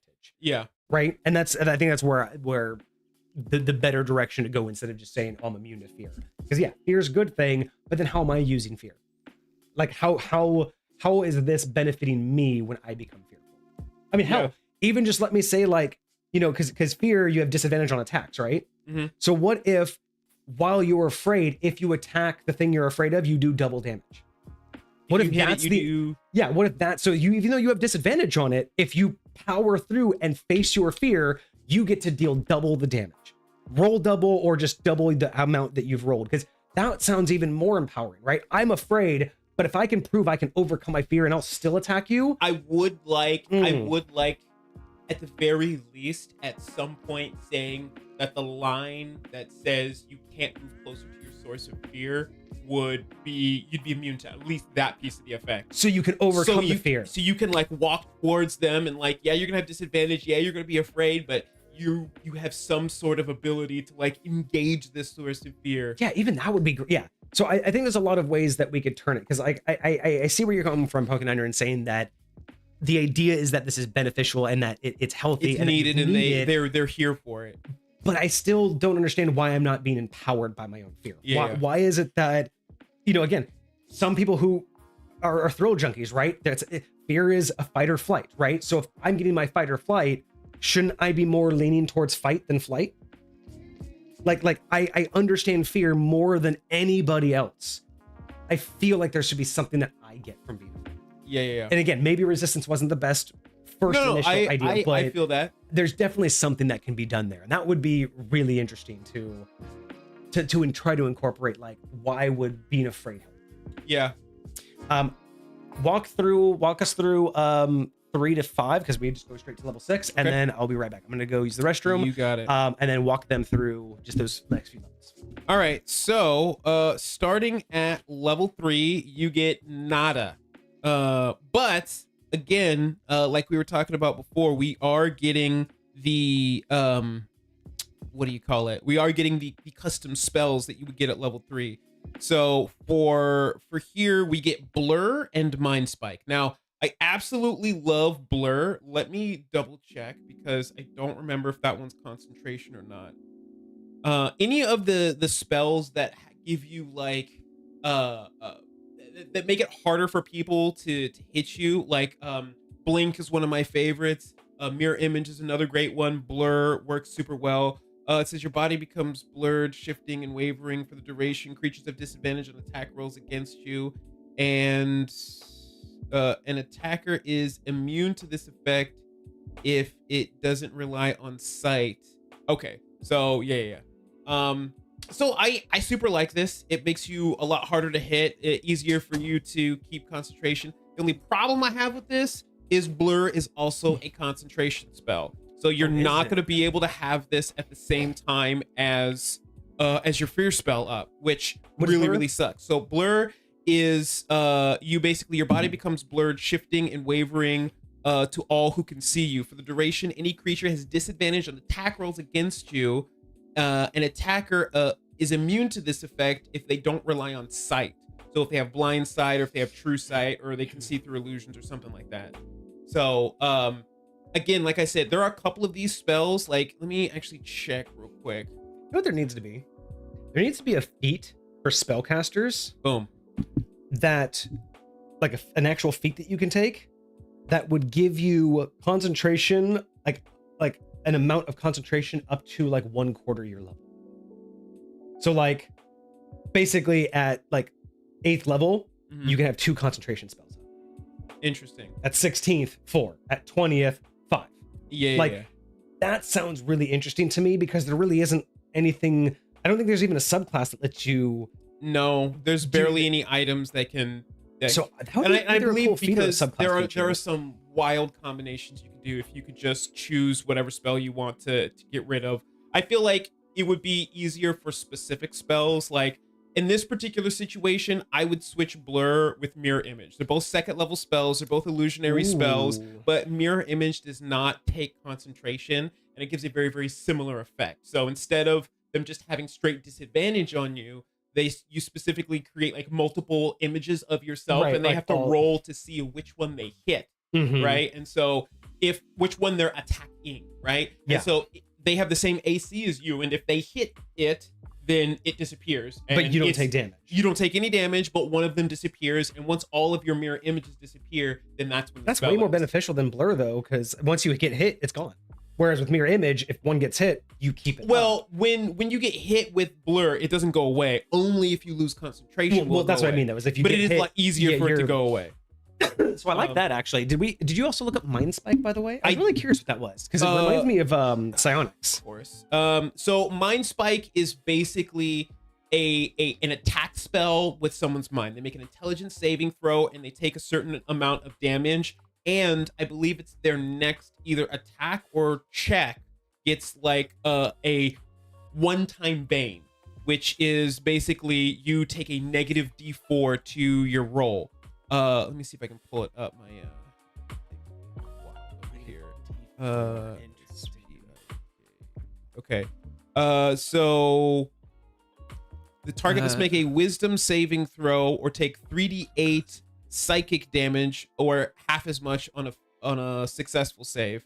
On a failed save, you also know the target's location until the spell ends, which is up to an hour of concentration. But only while the two of you are on the same plane of existence.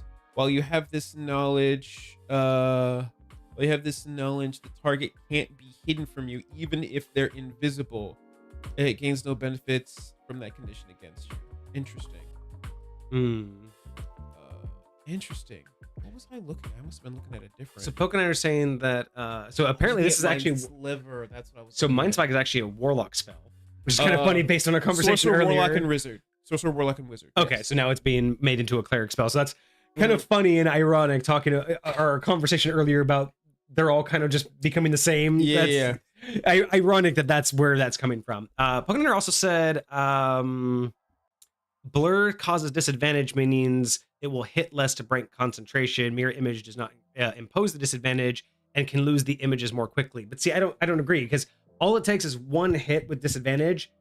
And like you hit me with disadvantage, so there's 2 rolls there, but then if I fail my concentration, blur's done. But if I get hit with mirror image, my images still stay up, right? For the duration, even if I get hit? Correct. Yeah. So the thing is how many images do you get? You start off with 3 additional images, so there's 4 of you total. Yeah. So I mean, at that point, it can still take them up to 4 hits before they even hit me. And they're rolling to hit each time. So even if they roll to target one of your duplicates, You can still miss. they can still miss. Yes. Versus, so they have to roll to hit you, and then they have to roll to hit you. Like they have to roll to choose you, roll to hit you, but then your mirror image still stays up. They would have to do that 3 times. They'd have to roll to hit, to target a mirror, roll, and then hit the mirror, and then it would go away. Whereas with blur, they're only rolling twice. I'll say, as a player who's used both of them, they both definitely have their advantages and disadvantages. I think the concentration is the key. The here. concentration for me is so big because when you're specifically using that, like you cannot use blur and use any of the other features that you're trying to make significant for this character. And that's the other thing. Like, in terms of pure balancing, as this class is really primarily based around cause fear, I think blur would absolutely take a background more often than not than cause fear, because again, that concentration is just going to take away from my primary purpose, like my primary class feature. So I think I'm on Kage's side here specifically because of concentration. I mean, I get what you're talking about with the disadvantage, but honestly, I really do think that mirror image gives you a lot more opportunities to dodge, because it's, again, 2 rolls per image, whereas it's only 2 rolls against you, period. And again, you have, every time you get hit, you have a chance to drop it. Whereas with mirror image, it's just going to continue to stay up, hit or miss, right? So yeah. There's obviously a difference there in what you think about balancing, but I think I'm on the side of mirror image, purely to keep the concentration up. So and again, like I said, I will say that's the only struggle that I have with Cossphere. Like I love what Cossphere is doing. I love that they're integrating that, and it's got some beautiful synergy so far. But because your staple for this class, this subclass and its features is a concentration spell, that makes every other concentration spell less attractive. Exactly. Like every single, even Bane. Exactly. And Pokeniner, tries to make a good point, as saying that, you have Warcaster, which would give you advantage on any constitution saving throw. That's fine, but that kind of defeats the purpose if I have to have a feature along with this class to really make it absolutely worth it. I feel like the features you get should really only enhance it. Still cutting off your opportunity. Like you could still take that and it'd be beneficial with mirror image, right? Having Warcaster is beneficial, period. But the fact that I cannot be in combat and have characters afraid of me using my Groveling Sight, using my Wraithing Panic, using my class features while I have Blur Up. I just can't use any of my awesome class features that I was just given at level 1 when I have Blur Up. I can't use them. Yeah. That sucks to me. I can't use them if I have Bane up. Fortunately, False Life does not take concentration, but Mind Spike does. So these are all concentration spells. Everything so far is concentration except for False Life. Yeah. So yeah, there's a little bit of going to be a player struggle with that, because you're going to constantly be like, well, this is what I'm meant for. And again, if the class continues to build off of the cause sphere, it's going to be less. The later levels I get, the less likely all of these other spells are truly going to come into play. At least in terms of like stacking tactics, right? These are all going to be more like, I will use these in the one situation it will benefit me more than cause fear, but otherwise, I honestly don't even think I would have minded. Perhaps at level 1, that this particular class said, cause fear does not require concentration. If you said that, if you said that one spell doesn't require concentration for you, I kid you not, I would love Blur for this. I would love everything else for this. To be fair, like, honestly, I'm gonna continue with this devil's advocate here. Actually, why would it be concentration if it's from your god? I mean, you could very easily say, because this is part of your clerichood, the god's the concentration tool. Like I could easily see the justification for removing concentration Even if on you want this to tie one it to their spell. holy symbol. So like say if their holy symbol got stolen, you couldn't use it. Like specifically while you have your holy symbol in your possession or whatever the case may be, cause fear doesn't require And actually, concentration. it only has to be in Groveling Sight, because cause fear, the spell, which you can still cast with a regular spell slot, is still a concentration spell. But what you would just have to say is Groveling Sight does not cause or does not need, because Groveling Sight is different. It's an aura. It is not the spell. You could technically twice a day, theoretically at first level, twice a day, you could cast a cause fear without concentration. Yeah, I would say that sounds right, because again, we're talking about an aura. We're not, I mean, granted, the mechanics are saying I'm giving you the right to cast this spell as a feature, but if you look at not just the rule as written, but the rule as intended, what's actually happening in that relationship with the god is it's not just that, hey, I'm giving you a spell that you now know how to cast, but I'm giving you an ability. You are this subclass. You are the only one who's granted it purely because of the path you chose. I kind of get that if we're making this a subclass feature, why shouldn't it act slightly different? I mean, we're already kind of altering it, right? You already get to do damage. I don't dislike that. I really don't. I think that solves absolutely everything, because because Bane, Mind Spike, and Blur are not competing with each other. Those all have their own situations, but they all compete with cause fear. And that would be the most simplest solution, is purely not that you can ever cast cause fear, because then you could burn all your spell slots and everyone's afraid of you, but just your Groveling Sight, right? Because this idea that it's an aura, it's not really the spell. It acts like the spell, but it's not, you know what I mean? To get the spell effect, yeah. I'm just saying, like, how I would justify it as a DM and how I would decide whether or not that's justifiable in game. I always look to not just like mechanically, is that what the spell says, but I look at why would it work that way. And this absolutely follows suit. Like, it would work that way, and I could absolutely understand it working that way. Not the spell itself, but this ability, right? I think that's beautiful, man. Like, that is such a quick way to basically not have any of this as an issue. Yeah. Like absolutely not have anything as an issue. So I would 100%, yeah, I would go with that. Okay, cool. So last thing, at 5th level, you get Destroy Undead up to a CR of 1/2. So you upgrade your it's not turn undead, it's So when that's also a very, very classic old school cleric ability. Still love it to this day. And lastly, once we do hit our 6th level feature, we will now get 2 uses of our channel. You know, the only thing I will say, just not really a tangent, but just a small blurb. I've always felt that turn undead needed an opposite, because not every cleric is a good cleric, and sometimes, like, the idea behind being, you know, because you can be a cleric of a god of necromancy, but why would you turn? Like, I get that it's a defensive, but sometimes it makes more sense that you want to. What would you say is the antithesis? I don't know, because it's hard to say Fae. Because Fae aren't really the opposite of undead, and it wouldn't be life, because you wouldn't be able to just turn normal. And then and then again, like, you wouldn't want it to be anything stronger than an undead. You can't be like, well, turn angels, or like there's a lot that goes into it. Curious, what is? But it is. It's always one of those things where I'm like, turn undead always felt fine, but I always felt like there needed to be its antithesis, the opposite of that coin. You know what I mean? Celestial. Would you say Celestials count? Because there's plenty of low-level Celestials. Yeah. Why not? Why isn't there, like, turn undead versus, like, you know, like not necessarily turn undead, but maybe like ward Celestial. So they're just like, for them, it's just more of like an ick. So where turn undead's like almost like a fear or a compulsion.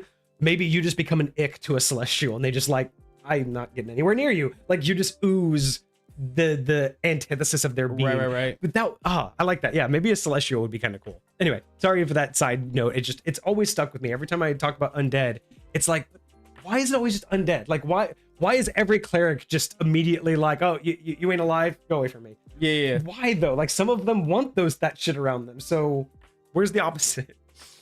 All right. Okay, so we get Shock of Morality at level 6. The morality or mortality?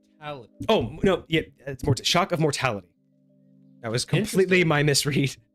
Shock of Mortality. When you enter initiative, Oh, interesting. Okay, when you enter initiative, you can use your reaction to have a creature you see within 30 feet make a wisdom saving throw. If it fails, the creature becomes frightened of you for 1 minute.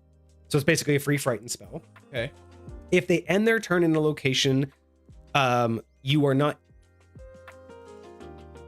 Okay, so if they end their location outside of line of sight, they can repeat the saving throw to no longer be frightened. So they can only repeat it if they've lost line of sight. Oh, interesting. So it gets 1 saving throw and it lasts for a minute. If they break line of sight, they can repeat the saving throw. Interesting. Okay. Any attack you make on a creature that is frightened of you also has advantage. If a creature frightened of you dies while still under the effect, you can use your reaction to move the condition to another creature within 30 feet of it. Oh. They must make a wisdom saving throw to resist the effect transferred. The duration of the condition keeps the expanded time. So it's like it's or the basically expended like Hunter's time Mark. It's basically like Hunter's Mark. So with Hunter's Mark, I Hunter's Mark you. I get to do extra damage to you, and if you die, I can move it over to somebody else. But this is like, so you get to move the fear condition to somebody but else, only at however long it's there for. however long you have. So left. if it's lasting for a minute and you burnt 30 seconds killing that guy, the next person only has 30 seconds on that one. So I do like that. I do like the fact that it ticks away and it's only the one. But we've gotten into this before where how long do battles really last? And is that going to make this, I mean, it's a level 6, but is that going to make this, I mean, at the beginning, you basically could, theoretically, you could have someone always in the frightened condition. You know what I mean? Like, I mean, I would say most battles last less than a minute in 5th edition. So that means that again, so if you kill this person and then move it to the next person, it just, I'm trying to think of like that basically is always going to be up as long as they're not saving at it. You know what I mean? Like there's a good chance that as long as they don't save, that's just going to be there the entire combat. I'm just trying to get that into our heads, right? Because most combats don't last a minute and this lasts a minute as regardless. long as they or the person that they're, and I do like that they get a save because like Hunter's Mark, there's no save for that. Correct. You're just Hunter's Mark. So like everyone, and depending on how resistant you are, how high your wisdom is, that's what it is. It's a wisdom saving throw, right? So depending on how high your wisdom is, like if you're trying to move this on a druid, you're gonna have a hard time. If you're trying to move it on another cleric, you're gonna have a hard time. Like those people are like dumped into their wisdom stats. So there'll be some that will, depending upon what's left, you might have a hard time causing this effect on. But I do like that it's not every round that they get to try a new save.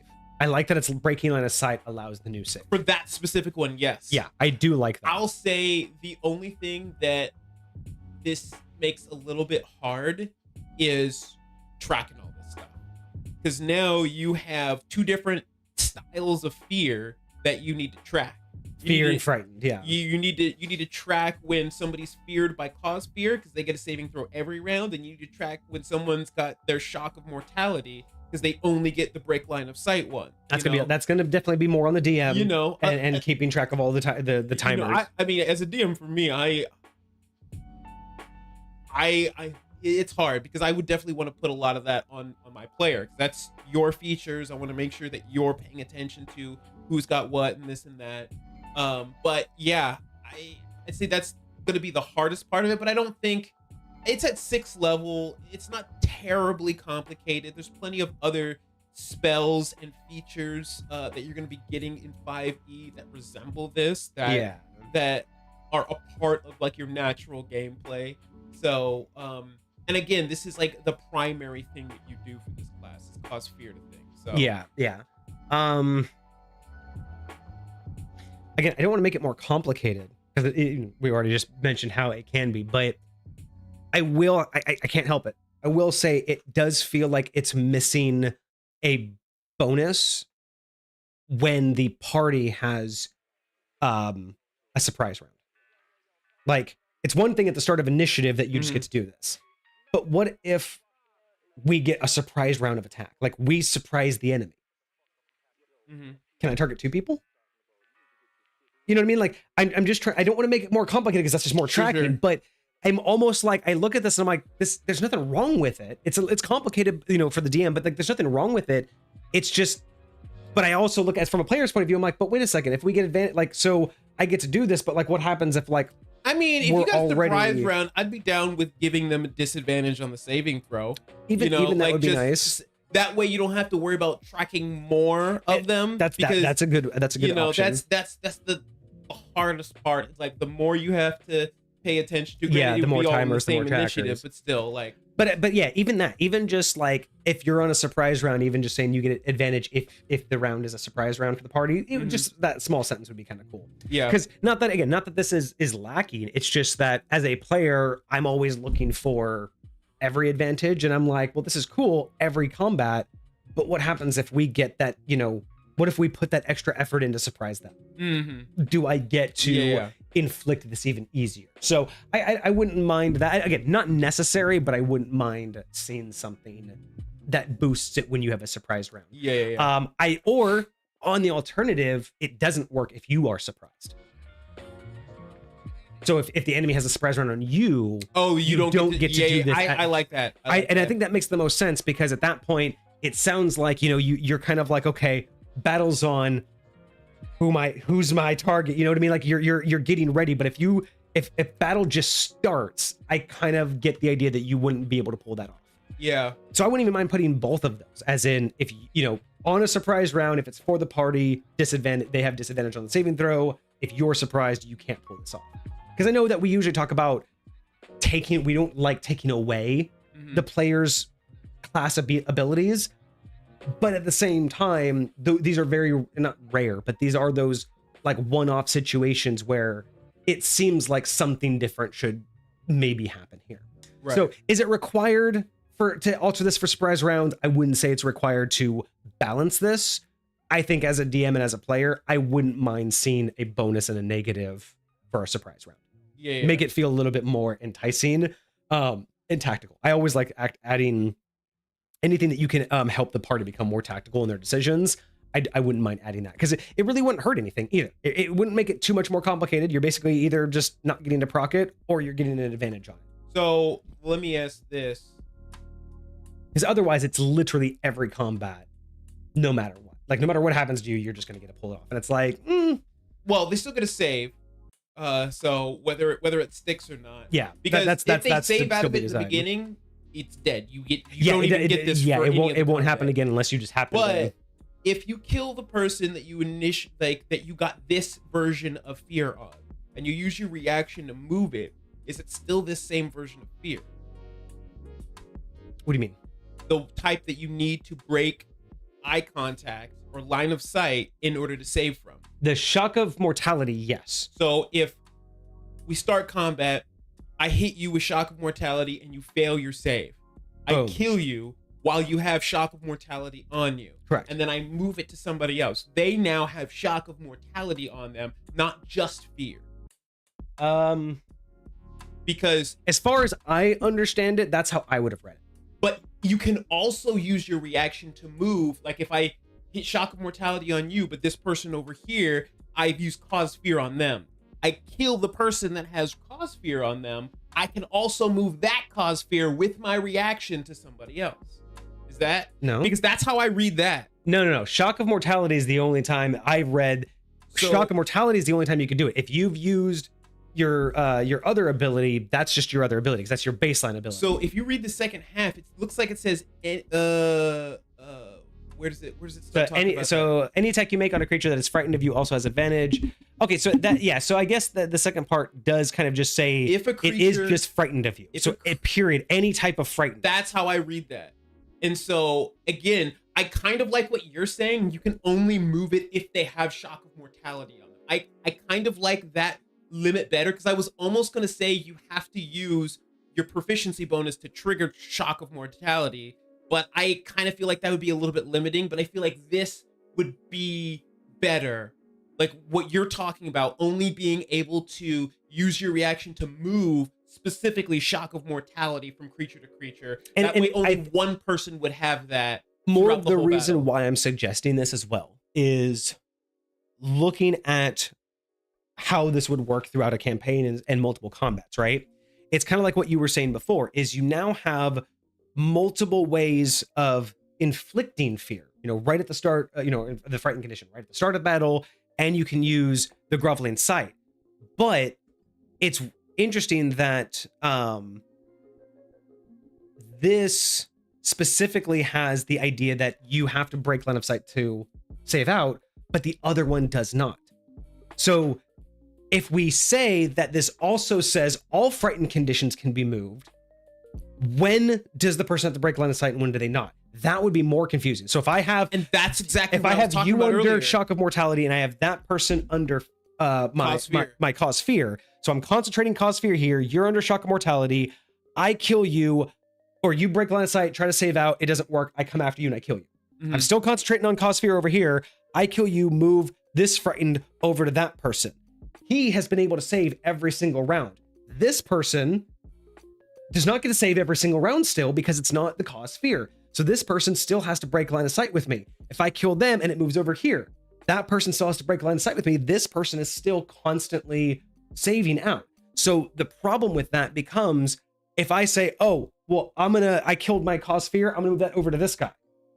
Well, fuck, which one's cause? So it literally is now starting to be like, okay, wait, so he's the cause fear, so he's rolling every time, and oh, he only gets to roll if I break line. Like that's a lot for what the I was DM initially talking about. To be very like, oh, which one of my That's enemies gonna has to be break line of sight? So when you I have would. to, when you have to identify them separately. Like I know a lot of people have those little condition rings. Like you would have to have like either double up on your condition rings or like say, oh, this is a specific type of fear condition where you have to.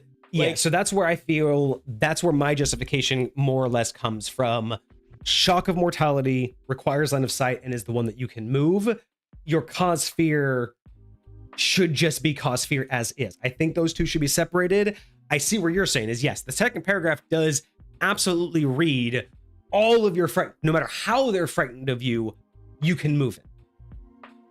That's a little weird, right? That's a little strange to me because it does complicate what type of frightened they're under, especially because we've shown that there's two types. At bare minimum, there's two ways you can frighten them right now, and each of them have a different save out. So moving that from creature to creature, and again, cause fear doesn't have a time limit, right? Like as long as it's concentration. So one, it does. It's a minute. So again, wait, okay, so they're both a minute. So that's still two different timers I would have to keep track of every time you switch it, right? So it's like I have to keep track of both timers and one's concentration. I feel like that would make it more complicated than it needs to be, personally. So Pokeniner mentioned cause fear also lets you save if you're out of sight.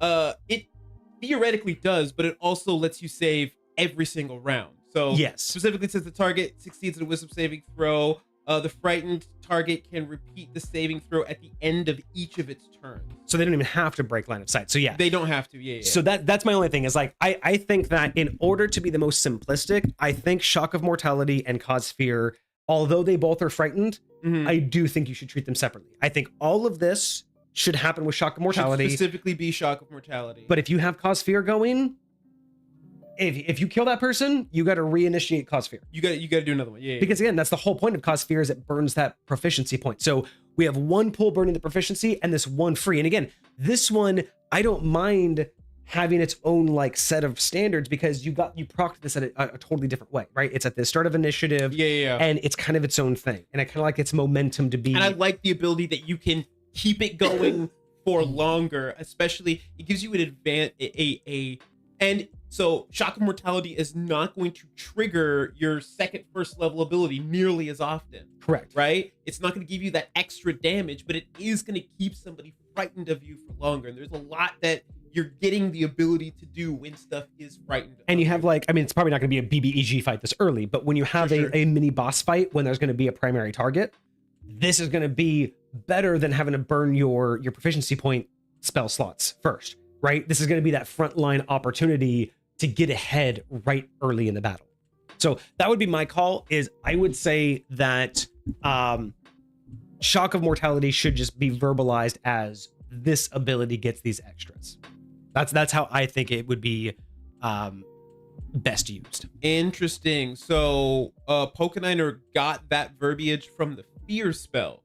The fear spell itself. So you create a 30-foot cone of people that can get frightened. Basically, they're seeing this phantasmal image in their mind. Right. And when they're afraid, it kind of works like turn undead.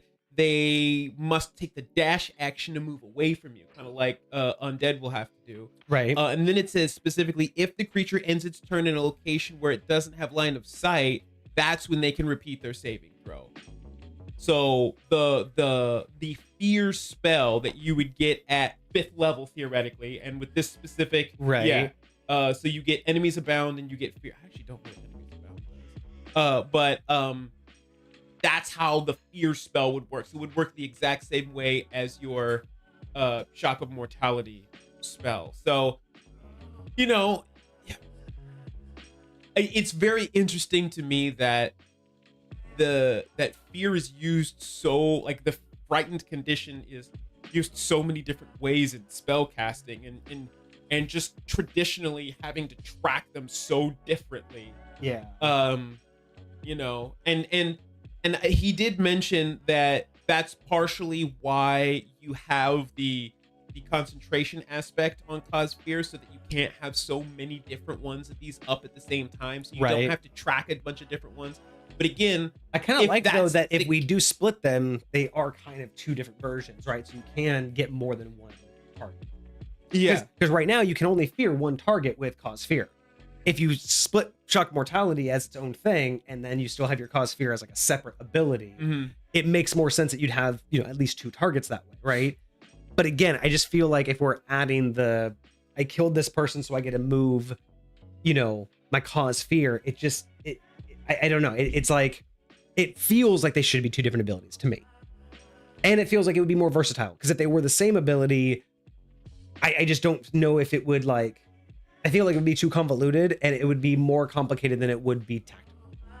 I think by splitting them up and having this one kind of act on its own as it's, I activated this at the beginning, and this is like, it's kind of a, you know, it may not proc often, but when it does, it should be super juicy. But the other ability should just be your standard go-to. Combining them together just means that you're only really getting, you're getting an enhanced version of what you could always do, but you're only getting one tiny little extra opportunity to do it instead of a whole extra ability. You see, does that make more sense? Yeah, a little bit. So I think, like, I kind of like the idea of keeping them separate. I do. My mind does go to, like, okay, because this is at 6th level, I'm already gonna have the fear spell. If I am using my cause fear like I normally do, I used my shock of mortality when I entered into combat, and then part of the way through combat, people are lined up real well where I am able to cast the fear spell, which is not concentration, which is, because it's a cone spell, so it shouldn't be concentration, right? Isn't it just, usually in my experience, like, things like cone spells typically don't end with concentration. It is concentration. Really? It is concentration. So and it's only for a minute. So if I cast the fear spell and I get a large majority of people, now there are potentially multiple enemies on the battlefield that are subject to the same conditions as shock of mortality, i.e. requiring to break line of sight for an additional saving throw. So, and then do you believe that if you were to say then follow up, well, you couldn't do it with the spell because it's concentration, but if you were to then kill one of those enemies, do you think that someone who wasn't in that cone should now be afraid? Oh, being able to use your reaction to move it? Because again, that kind of just basically, so if I'm able to I mean, again, this is all just min-maxing, but if I'm able to properly cone it and get half the enemies, I'm, you know what I mean? It's like, granted, you only get 1 reaction per turn, so it's not like you're gonna. But you're only gonna probably kill 1 enemy per turn if you can't do a spell. But again, your allies could kill them too. So but if a creature frightened, like, oh, and you don't even have to kill them. It's if they, yeah. See that right there? If you could cone half the team, and then and then a wizard just fireballs them, and then they all die, and then you just transferred immediately to the other half. You'd only be able to do 1. Oh, if they fireball, your reaction's only good enough to move 1 of them. So if it's like every single turn one of them dies, if you're tactically like, hey, don't kill him until the next turn around when I get my reaction back. Hey, don't kill him until the next turn around when I get my reaction. That way I can just sweep it to somebody else. Like that might be a little abusive. I especially this early, I feel like that might be I do like the idea that this is limited. Again, even if Shock of Mortality didn't exist, the fact that Cause Fear, and Pokeniner says the Cause Fear is the newer spell, so the way that it works, and I kind of get why it works this way, because it's a lower level spell, being able to save out of it every single turn. I love it. Yeah, no, I think makes that's a lot great. of sense. And it really helps with your ability to potentially do damage every single time they fail. And that's why I feel like it needs to say its own, because it has that extra damage, right? You still have to track 2 different ones. You still, like, even just casting, well, theoretically, the way it stands, you can't cast Cause Fear and Fear at the same time. True. So, again, that would be... Because you basically, again, and that's where I think having them different, because Cause Fear is extra damage on a single target, whereas the Fear spell is more of a crowd control, right? It won't cause the extra damage, it's crowd control. And then Shock of Mortality is the in-between. It's a crowd control on a single person without the extra damage, right?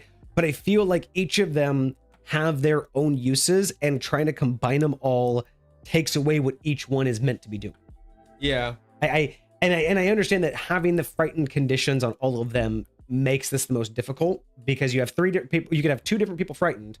It's a for 2 weird different reasons. sort of like, I don't want to say action economy, but just like battlefield attentiveness. Because like when you do something like you're a druid and you like conjure a bunch of animals, right? You just add a whole bunch of stuff more to the battlefield that you have to like now pay attention to.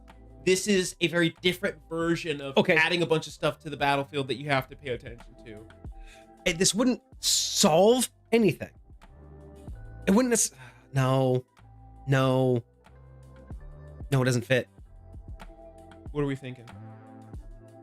No, it wouldn't work, because it has to come from you. I was wondering, would Shock of Mortality work better if when it procced, you assigned somebody else as the fear instead of yourself? But that really kind of goes against the whole purpose.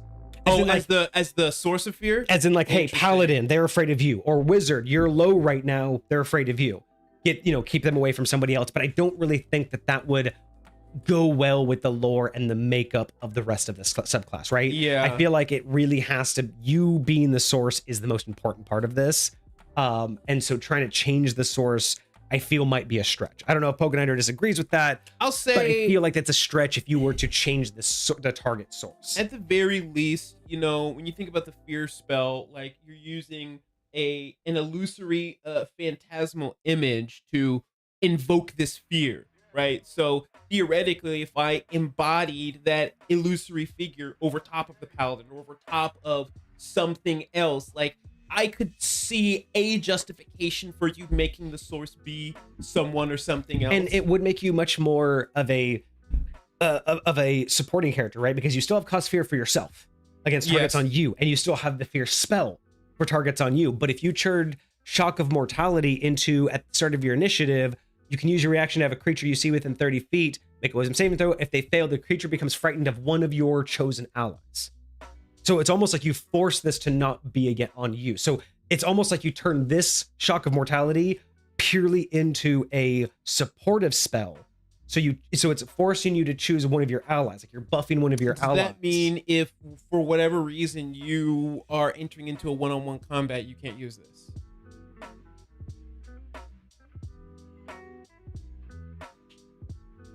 I mean, the likelihood that you would be entering a one-on-one combat would make me say yes, that makes perfect sense. But again, it goes against our fundamental rule of taking away a character's ability to fundamentally use it. I mean, even most healing spells are one way. They're usually self-directed or outward, right? Yeah, it's like touch. There's very rarely a time where spells like this would normally be limited. So I would say for consistency purposes and for mechanics of 5th edition, no.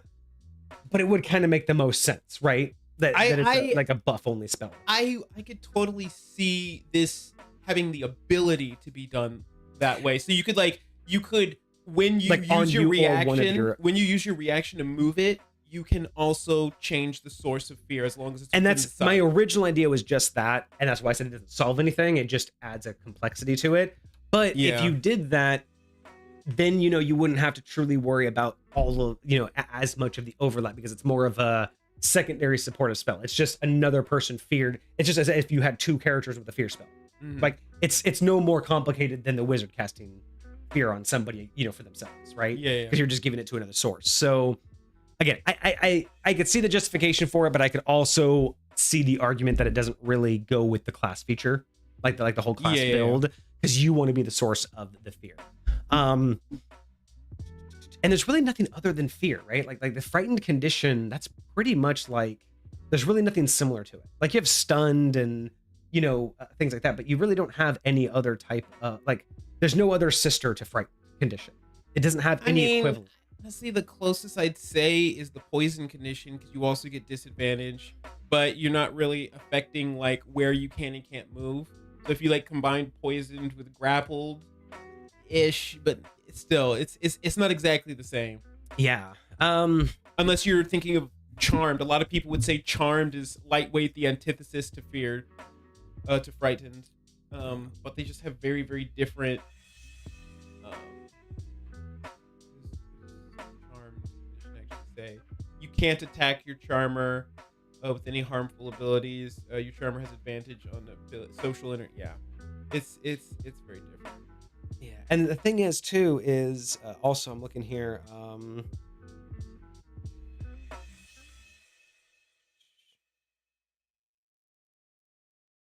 What is is there a save for Cossphere?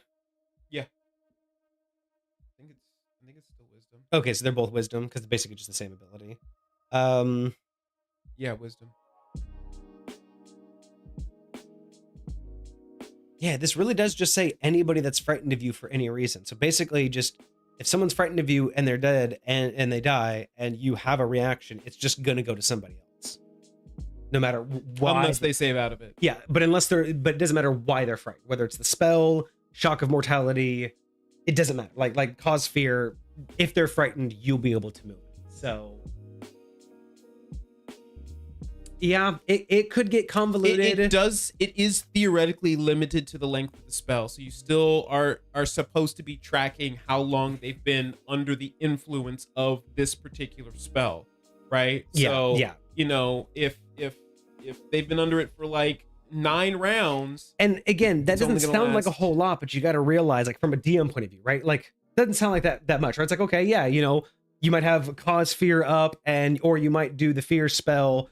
And then you might do, shock of mortality on one person. But you got to realize that this is their mainstay. They are going to be doing this every combat. So every single combat, you will have bare minimum 1, 2, or 5 people under the fear condition every single combat. There's always going to be a timer to pay attention to, at minimum 1, if not multiple. Which is, again, why for this, I would have to put it on the player to be in charge of your fear timers on who's got what and like stuff like that. The problem is you really got to, again, a lot of trust there though. Like everyone really has to be on their game. Yes. Or you have to have a good tokenization. But yeah, it's like, that's my only thing that I'm realizing with this is like, as a DM, if I know that you're playing this and every combat there's going to be a fear timer, you're going to be able to move it to another player and I'm going to have that timer move.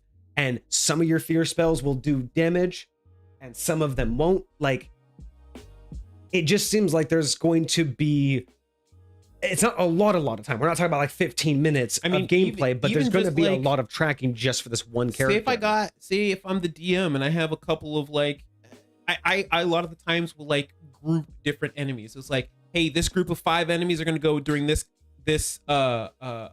initiative round. True. This group of enemies, like all the brutes are going to go during this time. All the infantry are going to go. All the archers are going to do that. If I'm doing that and I'm like, 5 of my archers are feared, or let me roll my saving throws for all my archers. Oh wait, one of my archers doesn't get to do it unless he breaks line of sight. Which archer was that again? Well, he's broken line of sight. Oh no, it's not that one. Yeah. That's really where I'm looking at. Like, all right, there's gonna be a little bit of combat management that you're adding to it. That there's gonna want to be some sort of way for you to streamline that process so that you're not just, kind of falling all over yourself, causing combat to get drawn out over and over again. I truly love what is happening. The synergy here with being afraid and like what you can do with it. It is phenomenal. But because of how the fear condition works and because of how different each one of these is. Like, I would almost be comfortable saying something to the effect of like, hey, they all work one way, or they all work another way, or like you use a master fear timer. You know what I'm saying? So like anybody who's feared has got one timer and one timer only, or something like, you know, just to simplify what you're looking at on the battlefield. Also, I'm thinking earlier we suggested taking away the concentration to cause fear. Even just add to just how much you'd be able to do this, because then you'd be able to have shock of mortality at the start of the round. I would then be able to cast cause fear, or cast fear, get 5 of them, so now I have 6 enemies, and then I can turn around and cause fear on the 7th enemy. Because if we removed cause fear's concentration, you'd be able to basically stack all 3. So at 6th level you get 3 of these, so you would get 3 of them without concentration. Oh, and then on top of that, yeah, and then on top of that, you without concentration, and those would be ones that save every time. Right. And then everything else would only save when it breaks line of sight. Right. And then only those from the spell would be under concentration. And each one of the cause fear ones are an action to cast, which means they got cast on a different turn, which means they each have a different timer. So. And then you'd have to figure out, you'd always have to remember which one is under concentration and which one isn't. Like which one has shock of mortality versus cause fear. So if I get damaged, who am I actually going to drop if I roll out? Like if I fail my save, which one drop? Like, that's. I'm not saying that the abilities are bad, but knowing how long some combats can be with complicated abilities and players not knowing what they want to do, I am concerned that this is going to take up a lot of time economy, out of game time economy. Yeah. And I'm worried that in more complicated fights, especially later down the road when you're dealing with 10 enemies, right? Like later fights, is this just going to get so convoluted? Is it going to be easy to keep track of, right? Because this is going to happen every single combat. Honestly, and like, if it's not streamlined, it's going to get messy. As a DM, like I would just find ways to streamline to be like, hey, this group of people is going to get one roll, and if they all succeed, then they're all out of it. If they all fail, then they all stay in it. Like I would do little things like that to just not have to. And then the question is, does that take away from the player's experience and what their expectation is? Exactly. Because that's the hard part as DMs, is we want to do things that help balance the story, balance the campaign, balance the party, but you don't really want to do anything that takes away from the character's actual build and what they're expecting to be able to do with it, right? Yeah. So if you start imposing those limits that aren't in this class, you're having to fundamentally change how fear works, right? You're fundamentally changing the spell, the ability outside of what it actually says, like rules is written. So, and the problem is here is we're not coming up with any solutions. I've noticed that. We're constantly realizing that this is complicated and going to be a little bit frustrating, but I don't know how to fix it. Like we've suggested a few things, but at the end of the day, I'm just looking at this, I'm like, because it's all just fear. It's not like we're getting, that's the other thing too. I'm also trying to remember as we get to the end of this, is this really going to be an enriching class, or am I just constantly causing fear in different ways? Because the fear condition's nice, but it's also not an end all be all. And I'm not, so far, we haven't gotten, aside from the channel divinity, it's like all we're doing is just like battlefield control. It's just crowd control. Yeah. That's it. With a little bit of extra damage thrown in the background. I really did like what you were talking about earlier when it comes to gaining an advantage from fear. So for whatever reason, I become stricken with the fear condition. Like I can, you know, maybe once I save out of it, turn it on my opponent or something to that effect, you know. Yeah. Like even though I have disadvantage, maybe I get a bonus to my AC while I'm frightened or something like that. You know what I mean? I'm extra defensive in those particular situations or whatever. Like something little I feel like could be valuable there, you know, to add less complication on the battlefield, but still make me feel like I'm getting something that falls in line with this class that I'm going through. So yeah, because at the end of the day, it's not imbalanced. It's just our concern right now isn't about you being too powerful for the party or not helpful to the party. It's just seriously, is it going to disrupt the game? Yes. That's all we're at this point. It's not about, is it justifiable to use this the way it is? It totally is. In game, nothing seems wrong here. Very much so. Like the abilities, the powers that you have, how many people you can affect, like all of these layers I'm not seeing problems here. Correct. The only problem is when I Agreed. take a step out of game, out of character, and I look at it from the player or DM point of view, this sounds like it's going to get frustrating. It sounds like it's going to get complicated. And it sounds like for some DMs, I could see some DMs getting so frustrated that they're either going to railroad it to where they're going to throw you against things that can't be frightened, or because that's the shittiest thing too. You go against something that can't be frightened. This entire subclass so far is null. Like you're just another cleric. But at the same time, what's to stop a DM from, again, just being so annoyed with this that they're just like, again, you have to, if you make any mistakes, it breaks. If you don't remember your timer, they don't have fear anymore. Like you're gonna, I know DMs that have done that where they get frustrated with the mechanic that someone's trying to, goof off with a joke character or whatever. So they start putting these hard rules of, okay, if you fail any reason or if you make any mistakes, we're not even gonna let you correct them. It's gone. We're just gonna drop the condition. And that's also going to be against the player. And you don't want the other players to sit there and be like, or again, how many times are you going to do that? And then you're going to force an enemy to run away out of position of another one of your party members. Because you can't choose where they run, right? So if you do this and then they run off the battlefield and you're like, hey. I will say fear does not force movement. Fear just says you can't move closer. Okay. I thought you said that they had to like take the dash action away. I think it's, so when it comes to the fear spell, I think the only action they can take is the dash action, but I don't think like once it triggers, but the other ones, just the frightened condition doesn't require you to move. Right. Gotcha. Right. Okay. Because that's what I was kind of worried about too, is like, again, if you're constantly having people dash away, like, is that going to disrupt the gameplay of everybody else, right? Are they going to be able to, I mean, at the very least, you can make benefit from attacks of this? opportunity and stuff. Let me see.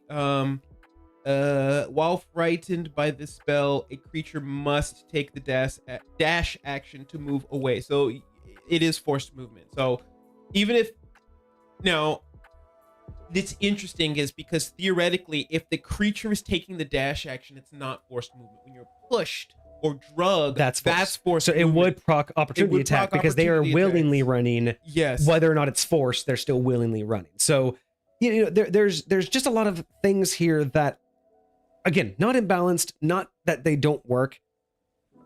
When it comes to game table, like game group mechanics and dynamics, this could become a problem. That's all I guess we're concerned about, is without the right group and everybody understanding how this is supposed to work, and the DM, because again, this is not something you want to throw on a DM out of nowhere, right? Like the DM would have to be very aware of what this is. So I don't know how to make it any better without fully changing it, and I don't want to change it. I don't want to change what this class is doing.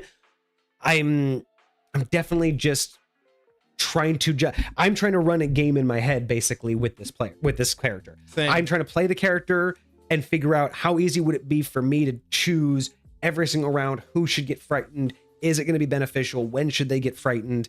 And then, if I'm playing with somebody who's doing this, how is that going to benefit the party as a whole over time?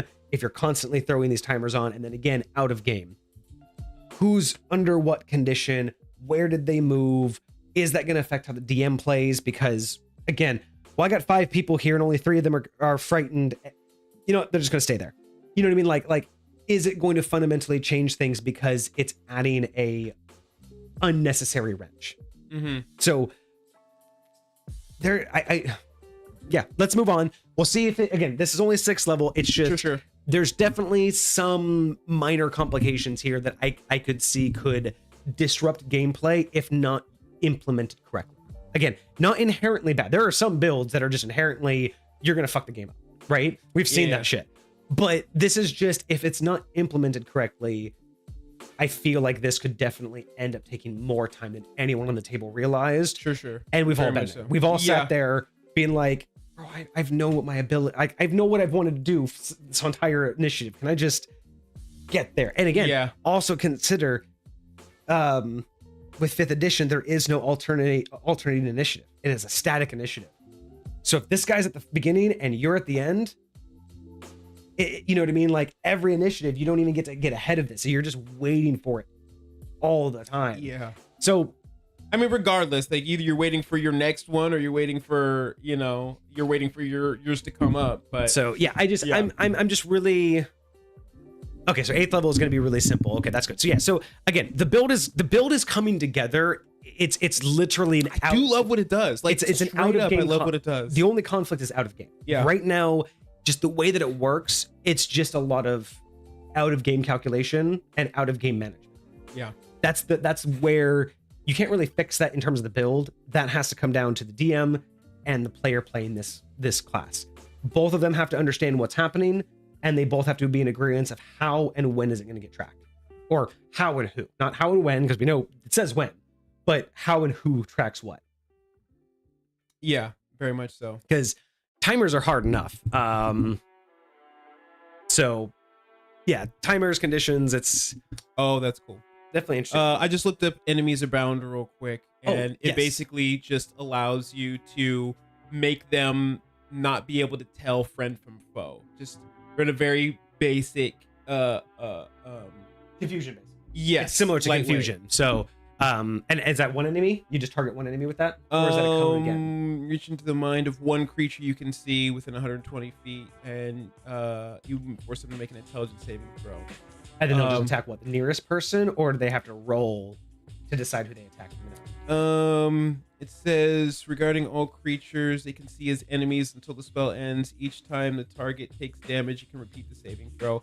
So basically, just sees everyone. They would act as they normally do, but everyone they see is an enemy. the most opportune attack. Yes. Yeah. Interesting. Whenever the affected creature chooses another target. I do like that though. Like I kind of like being able to turn them on each other. That's really good. Yeah. That's a good feature. Enemy procs opportunity attack. Creature must take that attack if able to. So that's kind of the only other things. It's like if one of their buddies moves out of melee with them, they have to take that opportunity. Because they assume attack. it's an opportunity attack that they can't take. Okay. But Do we get anything at 6 or 8? Or so 7th or 8th? 7th is you get your new spells. That's all you're gonna get. So from that list that we were just looking at, you're gonna get hallucinatory terrain and you're gonna get phantasmal killer. What does hallucinatory terrain do? I should just go over both of these, but what is hallucinatory terrain specifically? Because it seems like it's going to make it difficult terrain. I'm assuming that you're basically going to have the difficult terrain without making it difficult terrain. Because it's not, I mean, again, because hallucinatory terrain just makes me seem like even though it's not difficult terrain, you're going to assume it is, so you're going to walk slow. You make natural terrain in a 150-foot cube in range look, sound, and smell like some other sort of natural terrain. Thus, open fields or an open road can look like or resemble a swamp. Hills or crevice could look like some other impassable terrain. A pond can be made to seem like a grassy meadow. So you could like cause somebody to like walk through and like so more RP uses. This is pretty much RP. I'm thinking so. Because that has no real like unless you're trying to stop an enemy from attacking you and you want to make it seem like they'd have to like jump a chasm and but again that's RP. Like there's really no in battle in engagement in combat use for that because it's not really going to affect the combat more as it's going to affect how they act. So theoretically, if you made it look like a giant crevasse with a like a rope bridge, right? And they feel like they're crossing this rope bridge, but the reality is it's a super wide stone bridge or something like that. And it's over water instead of a giant empty. Like they're gonna act differently on that. They're gonna constantly stay single file. No, and that's what I mean. Yeah, so it's like, but then again, that's more of like, to me, that's more RP than it is like you're not forcing them to do anything. You're not dealing damage. It's an RP aspect of you're gonna change the way they act, but not really like. Again, it's not like forcing them to do anything. They could just walk away. They could be like, oh, they're on the other side of the bridge, or you know what? So. Yeah, weird way to put it, but that's how my mind reads that. I get that. I get that. Okay, so that's not terrible. I could see that. Is that it's fourth level concentration? spell. It's 24 hours, no concentration. Oh, it's 24 hours. No. So does it only affects an area. So it's a global hallucination. No it is save. Everybody that walks up. So the way it works is if the difference isn't obvious by touch, a creature can carefully examine the illusion by attempting an intelligence investigation check by the spell save DC of the caster to disbelieve it. So in your case, it would almost be like if you came up to a crevice with a rope bridge, you might as a DM drop the line like, oh yeah, it seems very sturdy. Like, doesn't even seem to sway at all. That would just be all you say because you're walking across a stone bridge. In your example, as a DM, you would have to do that because based off of that, you say if it's not obvious to look or touch.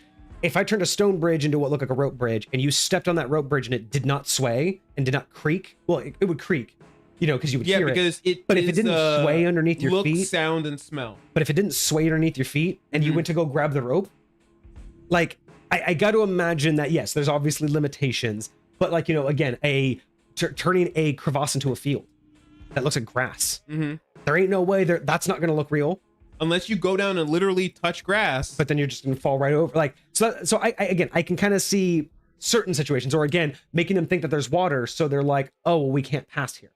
We're on the other side of a river, and as long as again, it could just, you know. So yeah, there's definitely some unique benefits there. Okay, and then what about Phantasmal Killer? It's a great spell. Let's look. Again, RP wise, I could see it, especially for 24 hours. Hallucinatory terrain sounds amazing.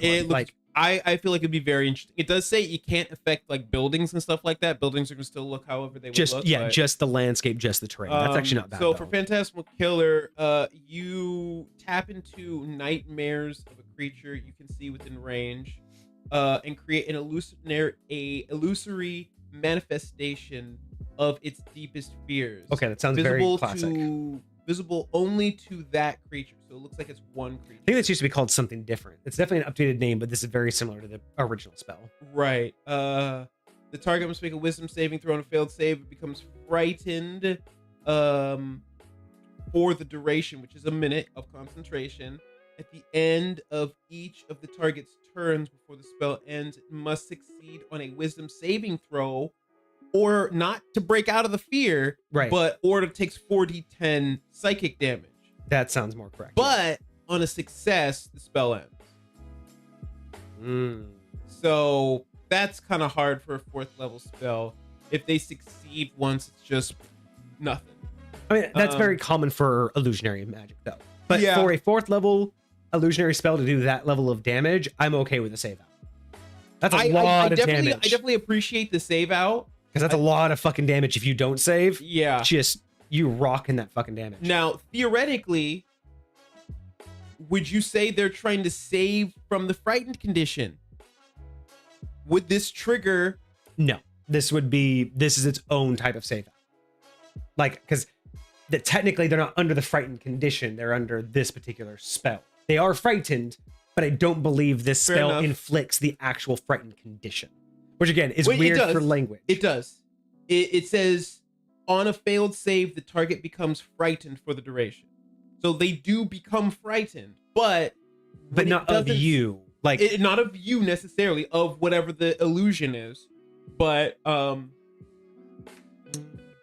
also swear there was something on here that said it would give you disadvantage. Is it your channel divinity that gives you disadvantage? When you hit a creature that is frightened of you with a weapon, you can use channel divinity to do extra psychic damage. And it gives them damage, and it gives them disadvantage on any further saving. Yeah, so writhing pain, when a creature fails a saving throw and no longer becomes frightened of you, they take... So no, that will not trigger writhing panic because they are not afraid of you. Got it. Okay.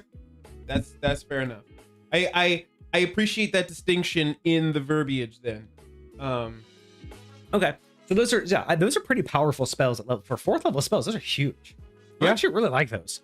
And they go along with this class very much well. so. Like absolutely falls in line, which is almost making me think that maybe we've, between Cause Fear, the Fear spell, and Shock of Mortality, maybe we've yes, everything's doing the fear, but maybe the fear condition is now starting to be overutilized, and there maybe is something else that we could consider. Like, I mean, hell, even if like one of these things paralyze them of fear, like instead of the fear condition, they get paralyzed. Like maybe adding a little bit of an extra twist and like breaking it up is what's going to make this less complicated. I like the idea of not necessarily making more people afraid, but making your fear stronger, right? And so it's basically like, all right, yes, I can now get 2 to 3 people on the battlefield afraid of me, but once that happens, I can now say anyone that's afraid of me, you know, I use like my reaction, or I use my channel divinity, or and I inflict a paralyzed condition, or I inflict a stunned condition until the start of your next turn, or something like that. Oh my God. Shock of Mortality. I just realized why this has been bugging me. Think about the name, Shock of Mortality. Why is this proccing at the beginning of a fight? Bro, Shock of Mortality should be like, something like if an enemy within line of sight of you sees you take down an enemy, they have to save or be frightened. Like, it's almost like, you know what I mean? Like Shock of Mortality being like, they're afraid because they realize that their mortality is coming to an end, because there hasn't really been anything like that yet, where it, like, if you take down someone, you can move the fear, because, you know, and you could justify, well, they saw you take down their enemy, but you see people take down enemies all the time, and you don't become afraid of them. Yeah. But like Shock of Mortality sounds like it should proc not at the beginning of the battle, but should proc because you did something that made someone afraid to die. Afraid for their mortality. So I do kind of like that, and I almost like it being like anybody who sees you down one of their allies within a certain range becomes frightened from you until the start of your next turn. Even just something that, small, like, because so I mean, it's not. So again, it takes away from the amount you have to track, the amount of saving throws you have to worry about, and stuff like that. It's just like, hey, they're afraid, and maybe like on their next turn, it's boom, they use their dash action for that one turn to move away. Yeah, you know.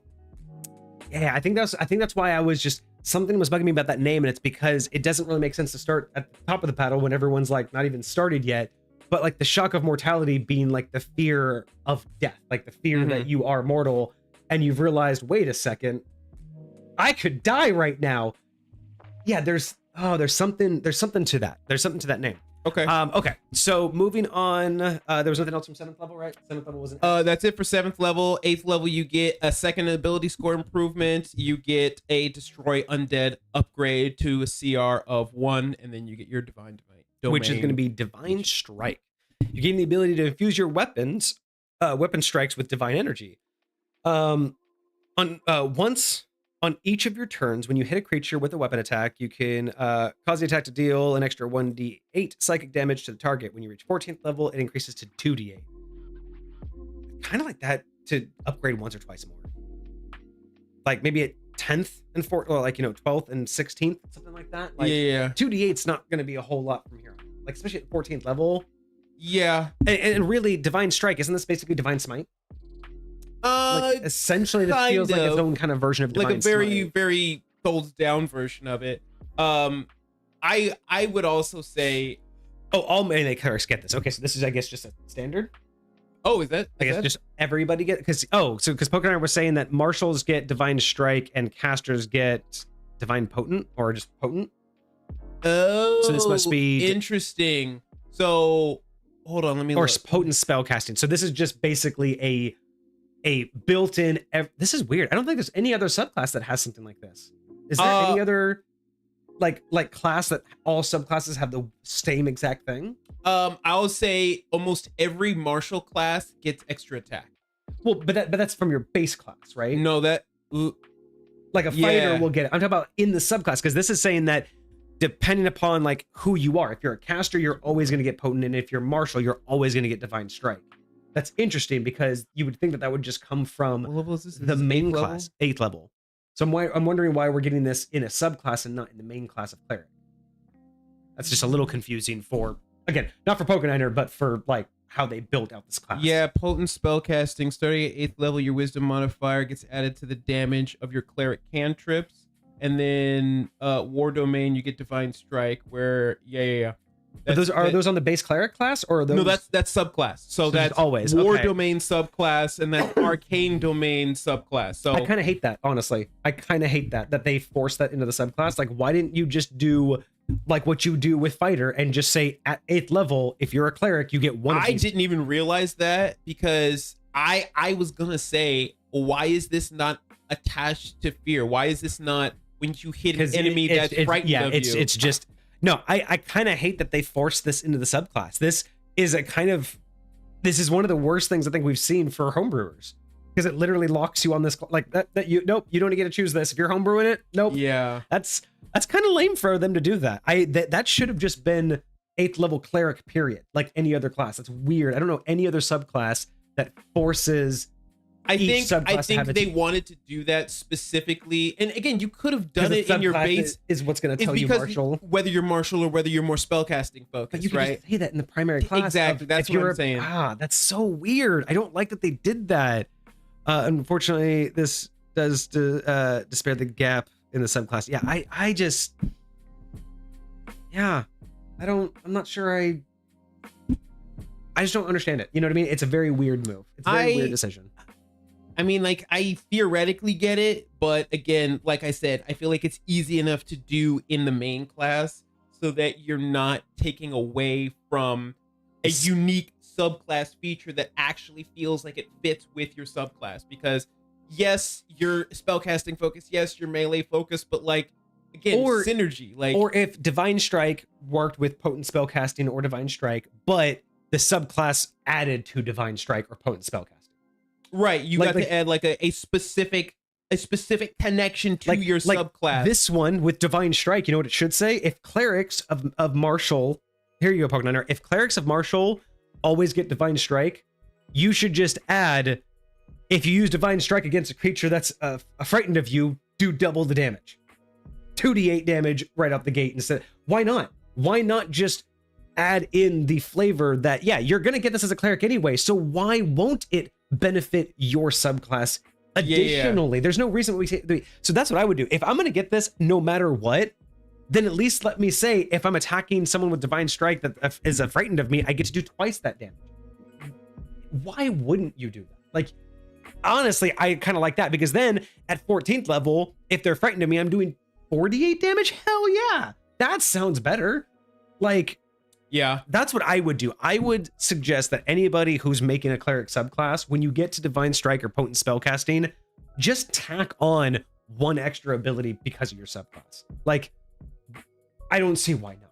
I don't see that's unbalanced. And I love the fact that you can make it tie in with Divine Strike. That's the point. Or like, tie it in. Like, I think that the failure is on Wizards of the Coast for making this decision. So I think it's up to us to fix that decision by adding more to it. So I wouldn't mind if Divine Strike said one more sentence: if the creature is frightened, double damage.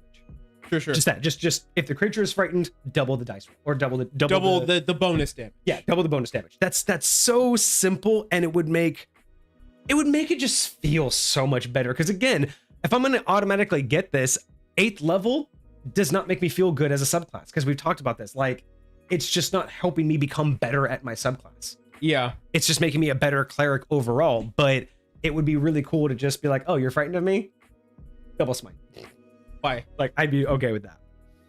Oh wow, and now we have the biggest jump. So here's the threat of the subclass is you get a lot of this stuff pre-level 10, and now we're going 9 levels.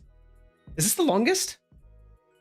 Is it 8 or 9 that we've seen before? What was the other class that we did? Is it not Warlock? What's the one that has the longest so far? Was it Wizard? It's like from 7th to 12th, right? It's like 6 or 7 levels. I want to say it's like I want to say it's around 7 levels was our most, because we've done a couple of them. Like, it's one of the classes that we've done multiples of, and every time I make that comment that there's like just an insane gap of mid gameplay that you just get nothing. 14th. Well, I could have sworn there was something that was like 6 to 14. You get your capstone at 14th for Wizard. But what do you get before that? What's the one before that? Before that is 10th. No, so there was one that's mid-game break where it's like 6 to 14 or 7. Like, there's one that we constantly complain that there's like nothing in the most important mid-game battles that you get. Otherworldly Patient at 14th, and then before that it's also. It's not Rogue. No. It's not Wizard. 6 to 14th. I want to say that's the gap that we've seen before. That's Sorcerer. And that's how many levels? That's 6 to 14. That's 8. That's 8 levels, right? Yeah, 7, 8. So I think that's been the long. So wow, clerics are even worse with 9 levels. Truly a 9 level 9 levels with no development in your specialty.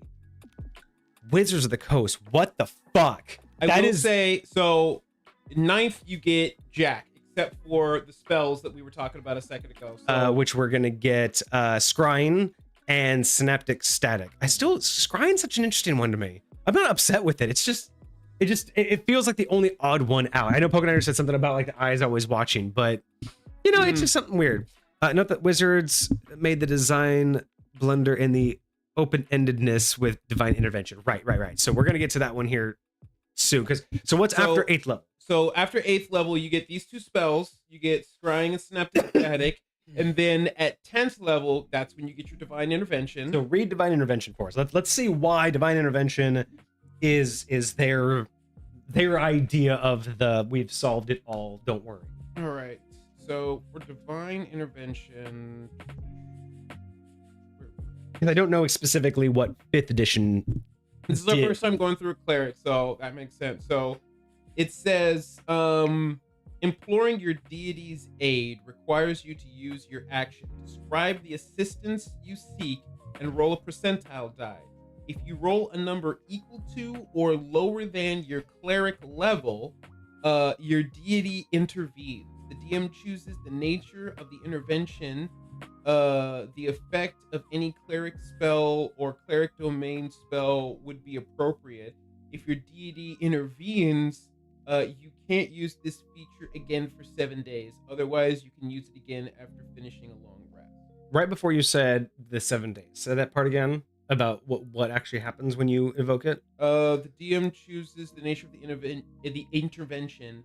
The effect of any cleric spell or cleric domain spell would be appropriate. So basically, just it's like Wish. It's basically it's similar to Wish. It's very open-ended for the DM to decide, but the DM is encouraged to essentially give them a freebie or a boost of what they can already do. Like that's the intention. Like they're suggesting, well, whatever they would normally be able to do to help themselves, give them a version of that. Mm-hmm. Unless you want to go that step further. Sure. And it's like I get that, but again, so this is where that bias comes in from earlier, right? Back in my day. But when I would have done it is typically something like Divine Intervention would be something that you earn, kind of like inspiration points, DM points, the favor idea from your behind god, basically. Yeah, something that you've done to gain their favor, and they will come down and bestow something upon you. Usually that's a lot more intricate, there's a lot more role play involved, and there's a lot more that you can get from that. It's much more like a wish spell than this is.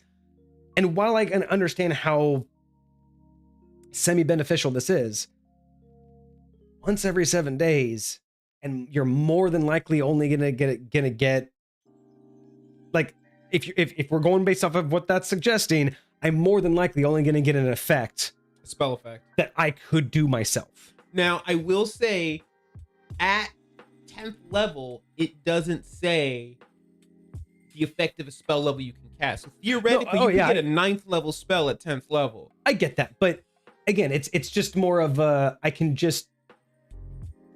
know. I'm not as happy with that idea. I get where they're going with it. I agree. It's, and this is again, it doesn't feel as good because it doesn't feel as earned as I would like it to be for something like your god coming down. Literally taking time out of their busy fucking schedule to be like, oh, let me help this one of my, infinite number of clerics that all have this ability at 10th level.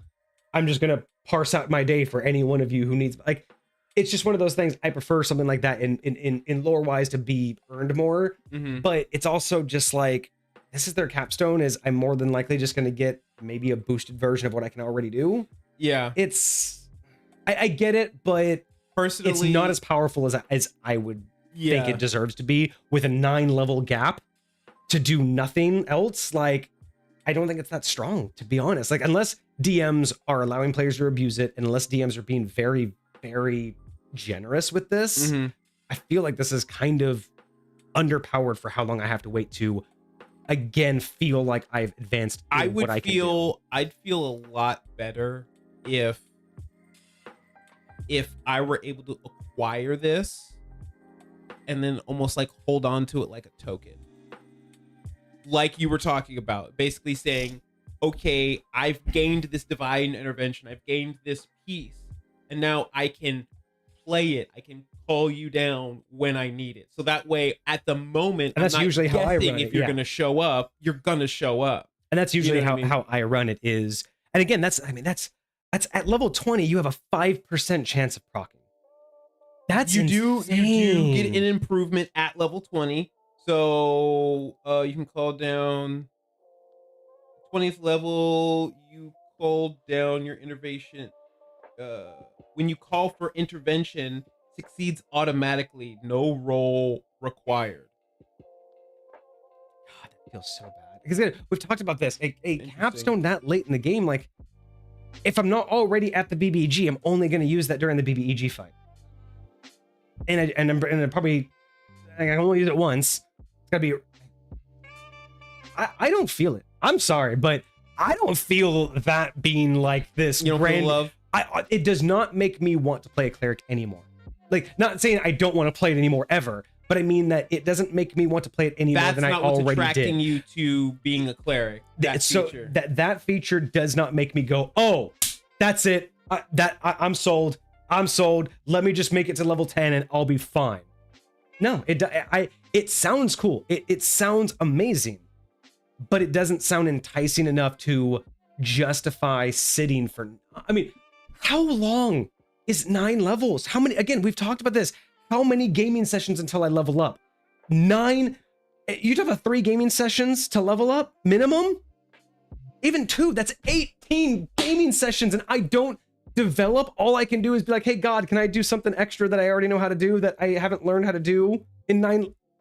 I'm sorry, that frustrates me because again, when it comes to character development, I would just get so bored doing the same shit over and over and over with no development, no change. It becomes to the point to where at what point do you not become like at what point does your turn not become very obvious to the entire party? Like, it's literally like, oh, you have first initiative. All right, everybody can leave for 20 minutes. We know what that character is going to do. And we know it's going to take the, you know, it feels like that. It feels like those times when you're like, for the next 9 levels, what can that person do different than they've done up to this point? Right. That's what it feels like. And I'm not saying that's how it always works. I'm sure, obviously, people play clerics. Obviously, it's a good enough build to work. But from my interpretation, what makes me want to do this? Unless I have and again, if you have a super creative DM, maybe they go that extra mile. To be honest, unless my 17th level is cool as hell, I'm multi-classing. Yeah. Unless it's cool as hell, unless it's like, because honestly, again, at 20th level, divine, again, the game's almost over. I don't care about unlimited divine intervention. Even divine strike isn't that enticing for me to want to keep it all the way up to 8th level. No. I mean, 1d8 psychic damage at 8th level is fine. 2d8 at 14th level is a joke. Like, 2d8 extra damage at 14th level is not going to really be game changing, right? Honestly, so I kind of agree with you. I think cleric is definitely a I might stick around till 8th level, but to be honest, I might dip out at 6th. And honestly, with this, you'd be perfect. Dipping out at 6, you'd get the absolute cornerstones of this subclass. So I'm kind of with you. Again, Pokeniner, this has nothing to do with you. Nothing to do with your build. This is our commentary on how they designed these subclasses. But yeah, it's just I honestly, this is one of those classes where I think it's only gotten worse over time. I think clerics used to be so much better. Yeah. I feel like this is, maybe we should, you know what we should do? Another fun extra series idea is if we ever have these arguments where, again, we've talked about wizards having 8 levels, this has, or sorcerers having 8 levels, this has 9 levels. We should just like figure out which of the classes we hate the most. Create our own 2025 player's handbook, you know, like, because I genuinely think the pacing of the majority of the classes are just a little bit off. Like, we always are talking about like how we're going about getting these different things. And there's 2 modes of thought, right? Either just make everyone level up together, or make the level ups make more sense when they're off. Like either everyone just always levels up at, you know, like you get your subclass features at the same time. Yeah. I think that's what they did in 2024. And that would make most sense. Like everybody that gets to level 5, if fighter gets an ASI at level 5, everyone gets an ASI at level 5. Like either do that or just make it make more sense why you get it at level 4, I get it at level 5, and he gets it at level 6. Because that's going to make a very odd gameplay when 2 of us have leveled up and gotten our ASIs, and this guy leveled up twice and got nothing, but then the next level he gets, like, it just doesn't feel cohesive to the story. Because and I think that's more or less a holdover from back when they used to not give out XP equally. Because, you know, we're definitely now more of milestoning and everyone levels up always at the same time in terms of storyline. But, you know, back in the day, it was very much XP based, and people could be leveling up completely different time frames. You could have a level 5 or a level 6 still with a level 3. Like certain classes took longer to upgrade, right? Yeah. And there was balance in that though. Having a level 7 fighter with a level 5 wizard was not uncommon because it made sense. That wizard could hold its own. Like there was tactics there, but I feel like hydrate. I don't have hydrate, and we need posture. Let me go grab some water. Yeah, I agree. I wouldn't mind after we look at 2025, if we're still unhappy, maybe we do our own little like rebuild. Hey, Soul's here for it. 2025 MGS PHB/DMG. But no, I'm very. God. We have the ADMG. We should also have the APHB. Or I was thinking like the proper players handbook. Oh, the DPHB and the ADMG. Oh, that's wild. That's wild. Thank you so much for that. Okay, so all right, so divine intervention.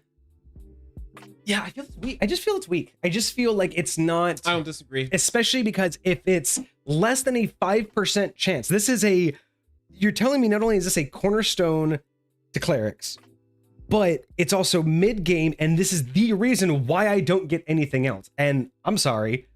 I'll say it starts off with a 10% chance, but still, the fact that it goes up so slowly is what's wild to me. And it should be like 5% or like 5% every level then. Like, or something like that, right? To where it's like, because again, 20th level is guaranteed.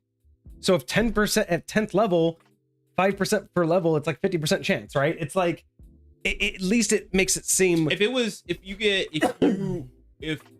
you have to roll under twice your level, right? Imagine that. Like if it was like, so at a level 11 you had what, 22? That's still yeah. I mean, it's such a low chance, because we talked about this. Like that means that I tried to use this and 9 times out of 10 it's going to be a dud. Which is why I like the fact that you can earn it before you use it. Like if even just that little piece was changed, if like whenever like every like night or something like that, you can like pray to your god and like ask for like a favor, or maybe I don't know. Like I feel like it should be more like feat oriented. For like, once every 7 days. I mean, truthfully, yes, this could be used in and out of game, but again, considering that the DM is encouraged to do something in line with what you can already do, maybe just at a higher rate. Once every 7, how beneficial is that really going to push the entire campaign once every 7 days? Like, truthfully, how justifiable is it to make me excited about being a cleric to get this to push the campaign when I'm getting nothing? I don't know. I'm beating a dead horse here.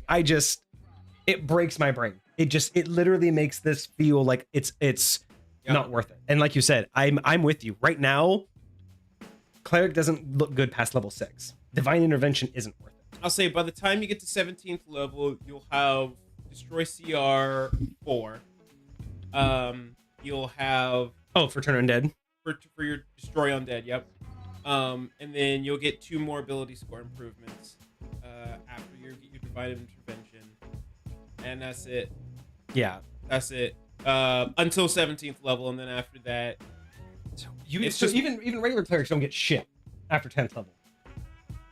God, so they basically just took a giant shit on this. So you're telling me that the entirety of my mid-game gameplay, like the absolute entirety of mid-game gameplay, all the way up to advanced end gameplay, you're done. Divine Intervention was good enough. That should that. How could this not be the most boring fucking class to play until you meet the BBEG? Like, I just don't understand how, without really good lore, without a really good, compelling story, and without some really, really good RPing, how is this class enticing? In terms of the collaboration with the party, you know what I mean?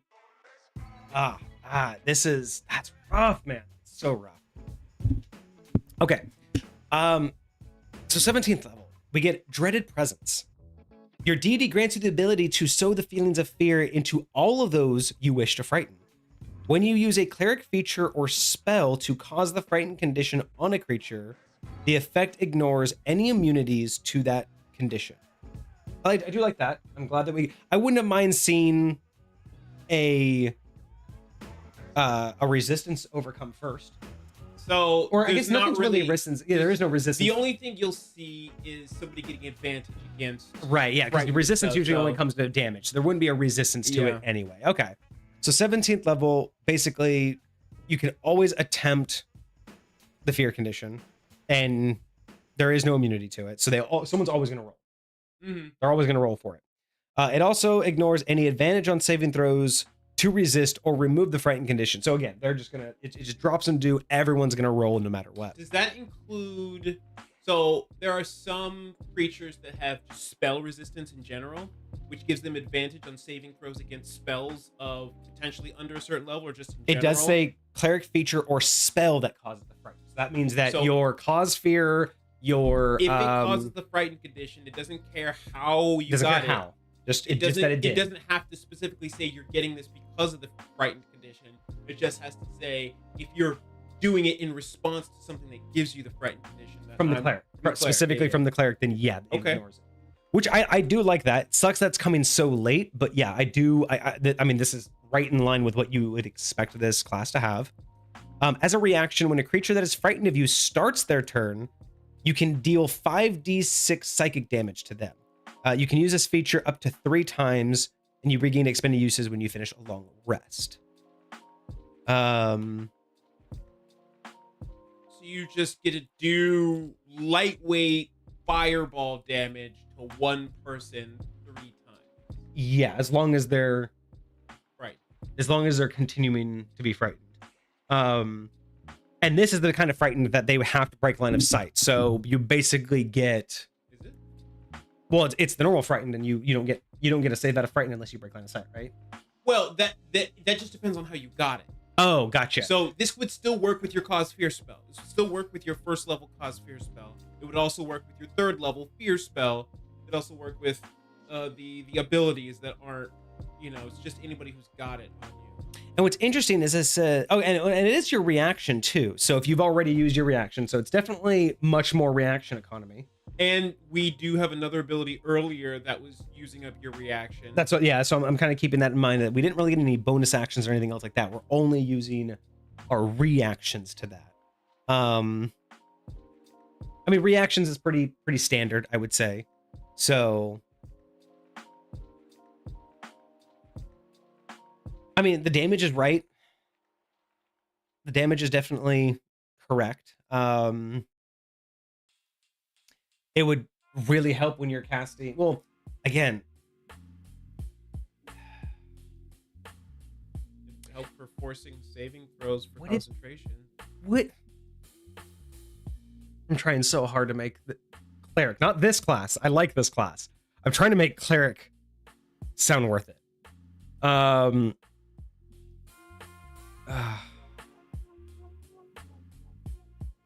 It's the first motion of sentience.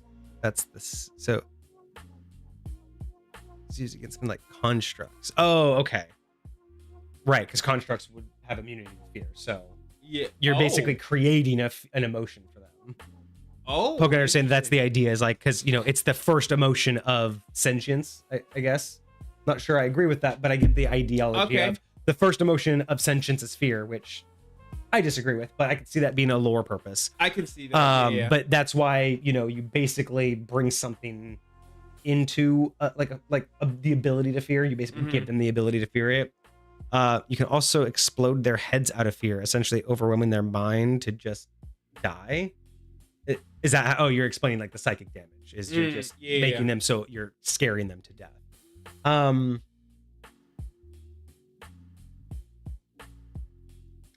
as an alternative, because I don't think doing this 3 times would be beneficial. I think doing my alternative 3 times would be a little bit much. I think this 3 times is fine, especially because you're just going to be targeting one person. But if you remove the up to 3 times, how would you feel about, because it says your DD grants you the ability to sow feeling of fear into all of those you wish to frighten. What if whenever you, like,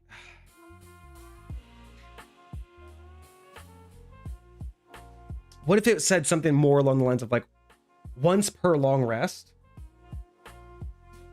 any creature frightened of you, as an action or as a reaction, any creature frightened of you takes 5d6 damage. As in, make this to where you actually build up all of your abilities. You start the round, get that guy frightened off of Shock of Mortality. You cast Fear in a cone to get a bunch of people frightened. And then I grab that guy with Cause Fear. And then I proc on 7 people, 5d6, 5d6, 5d6 all at once. I like that. I would add 2 things. Number 1, I would give it a maximum range, like 60 feet or 120 feet or something like that. Okay, So not just line of sight, not just anybody afraid of line of sight, because if they're like running away from you, you know, at a certain point, I feel like it might dissipate the effect. I mean, I for a capstone or close to a capstone. But I would also give it to him on a short rest. I agree with that. I'm totally okay with that. Short rest, I would give that to you. Because I think it's not like you're spamming the crap out of it. Because I like it. I like the extra damage, and especially 3 times per round. But again, it's still only targeting one creature. And because we want to be doing more and more fear, and because we technically, from before this, have the ability to stack, and we know we can get up to 7. I mean, I say 7 because I'm assuming cone is 2 or up to 5. Typically a cone can get up to 5. Like, I know, I'm pretty sure this is a big cone. I know you can get more. I'm just talking about on the average combat, you're probably going to be at best getting 5 enemies. 3 to 5, yeah. Because usually cones are very difficult to capture. Use that cone, especially a 15. Well, what is it? Yeah, so I'm just saying, like, you could. I'm just using 7 as my cone. Yeah, so I'm just using 5 as on average. You're probably going to be successful at getting 5, plus the one from the beginning of the round and the one that you get cause fear, right? But being able to say that once per short rest, as a reaction, any creature currently frightened of you, you cause to take 5d6 damage. That not only is so much more powerful to the entire party in the battlefield, but at this level, it makes me want to use all of my abilities, right? It makes me want to stack the fear onto the entire enemy team and in one go, just shove a shit ton of damage down their throat, right? Because 5d6 is nice and up to 3 times is nice. And sure, at 17th level, going into a BBEG fight, 15d6 is a fireball. So yeah, so 15d6, that's nearly 5d6 is great for this, and it's what is it, guaranteed damage, right? If they're frightened from you? Yeah, and that's what I'm saying. So up to 3 times, that's 15d6, that's almost 2 fireballs. That's fine against one enemy. What do you mean 15d6, 15, if you were to use it all 3 times. So you get almost 2 fireballs worth throughout the 3 uses. But I'm not saying that this is wrong. I like it. But an alternative would be if I could proc it on every enemy currently frightened of me. Yeah. Like that just, can you imagine how powerful that would be? 3 enemies just drop to their knees dead, and the other ones are just like, what? And hell, you could even say any enemy damaged this way is stunned until the start of their next turn. Like literally the shock of the fear and the pain just stops them dead in their tracks. If they were running, they're just now stationary. Or instead of stunned, what does the mortality thing do? Because I was gonna say it could just automatically proc that. Especially the way that you described it earlier, like when somebody goes down. Like nothing. Just when it goes down, you can change the number. Okay. But yeah, I'm just thinking, like, I just love the idea of giving me a reason to get as many, because again, in reality, I don't necessarily need the entire team frightened of me if they're not attacking me, right? So I'm not really encouraged to get multiple people frightened of me, only the people I need frightened of me, only my targets. But this would give me a reason to try and capitalize on as much fear as possible. Imagine if we did change shock of mortality to whenever somebody dies within sight of one of their allies, they have to save on getting free frightened, and then you used that capstone to like blow everybody up, and then a whole bunch of other people. And then it just spills. It just, you kill 5 people, and then you get to spill that over to people who saw that. Oh my god, you could literally just, that would be dope to just have that every, oh my god. I would actually like Shock of Mortality to do that. Instead of proccing at the beginning of the combat, I would be fine saying that when you down an enemy, you may choose one other enemy within line of sight to make a saving throw. Like, again, so not any enemy who sees you kill someone, but anytime you take down an enemy, any other enemy within line of sight, you can decide you need to now make a saving throw or be frightened of me because you just saw me take down you. Like, and again, it goes in with the intimidation part. Like, we get the aspect of intimidation. So the idea of like, you're just looking at him, you're just like, that's just so fucking creepy, where it's like you can even add that in your role play where you say, I take him down, and then I point you, and that's all you say. Just the creepiness of that, and then you just inflict. Oh my gosh, I wouldn't mind that. So again, as is, it works. It's not imbalanced. 2 alternatives: proc it against everybody currently frightened of you, or like you were saying,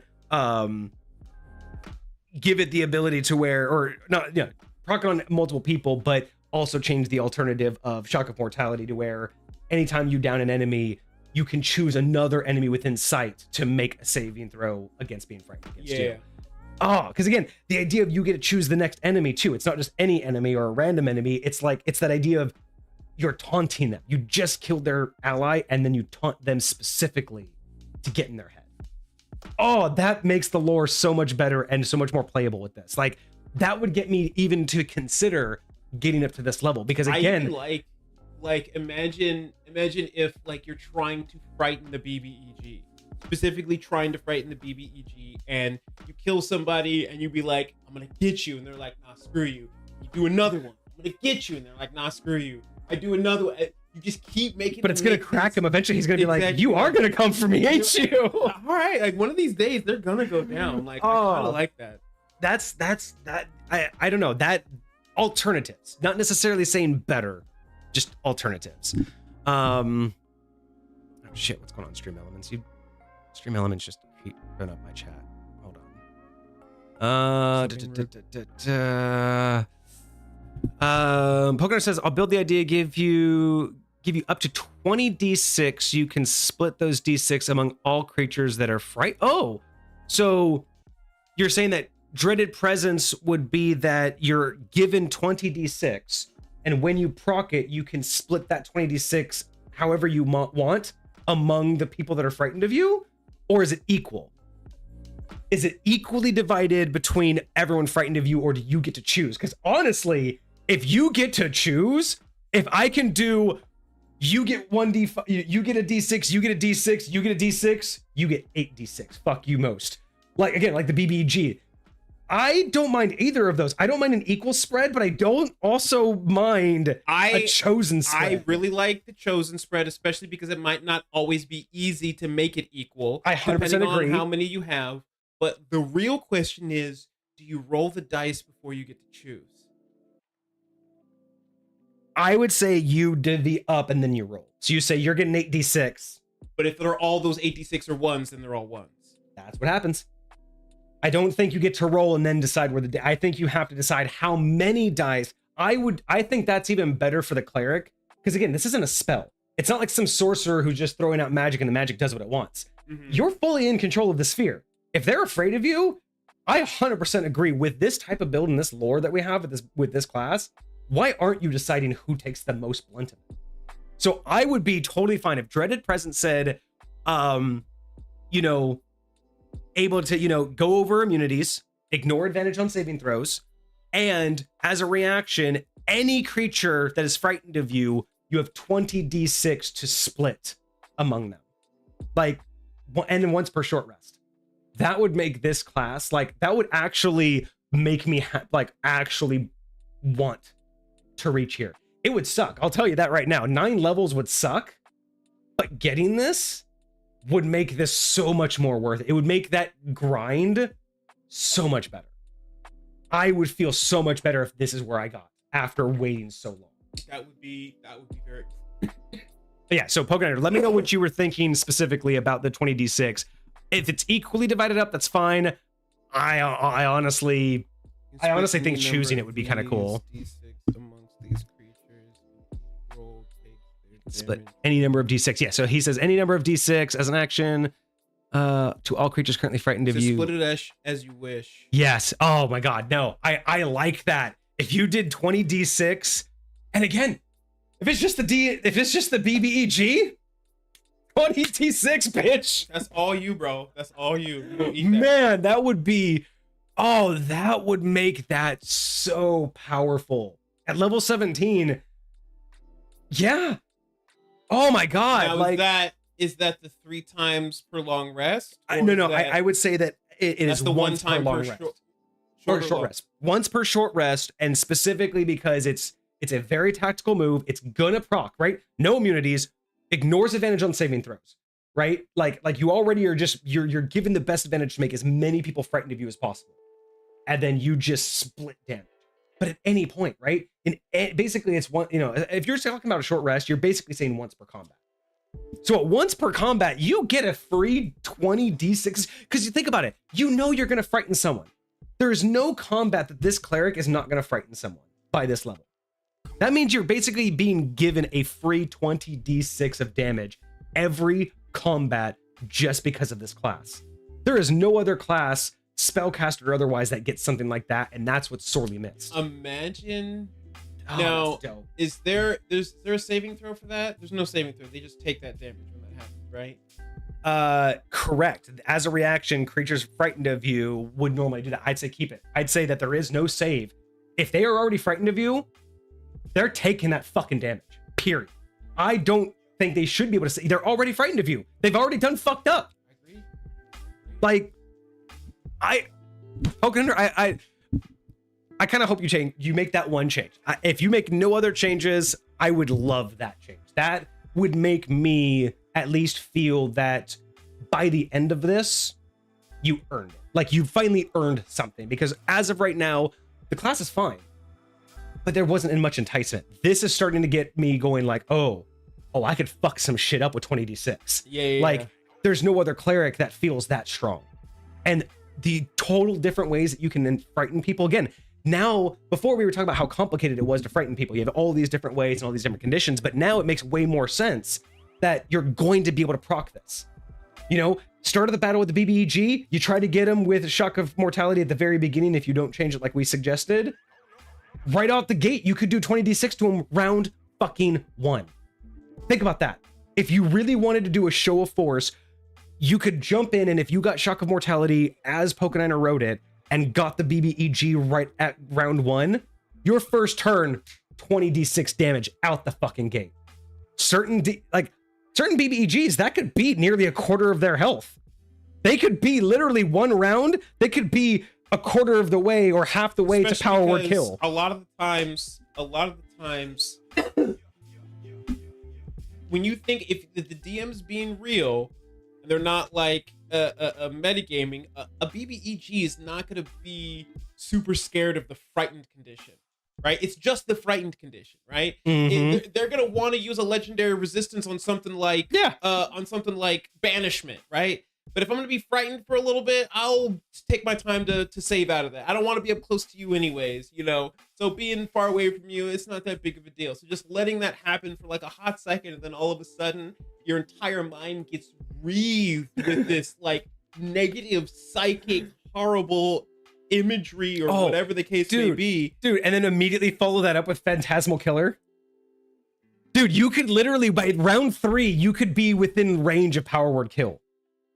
Like, depending on the BBEG, because, just under 2, depending on how many hit points they have. Like, I'm just trying to think of, like, you could do some massive damage right out the gate without even lifting a finger.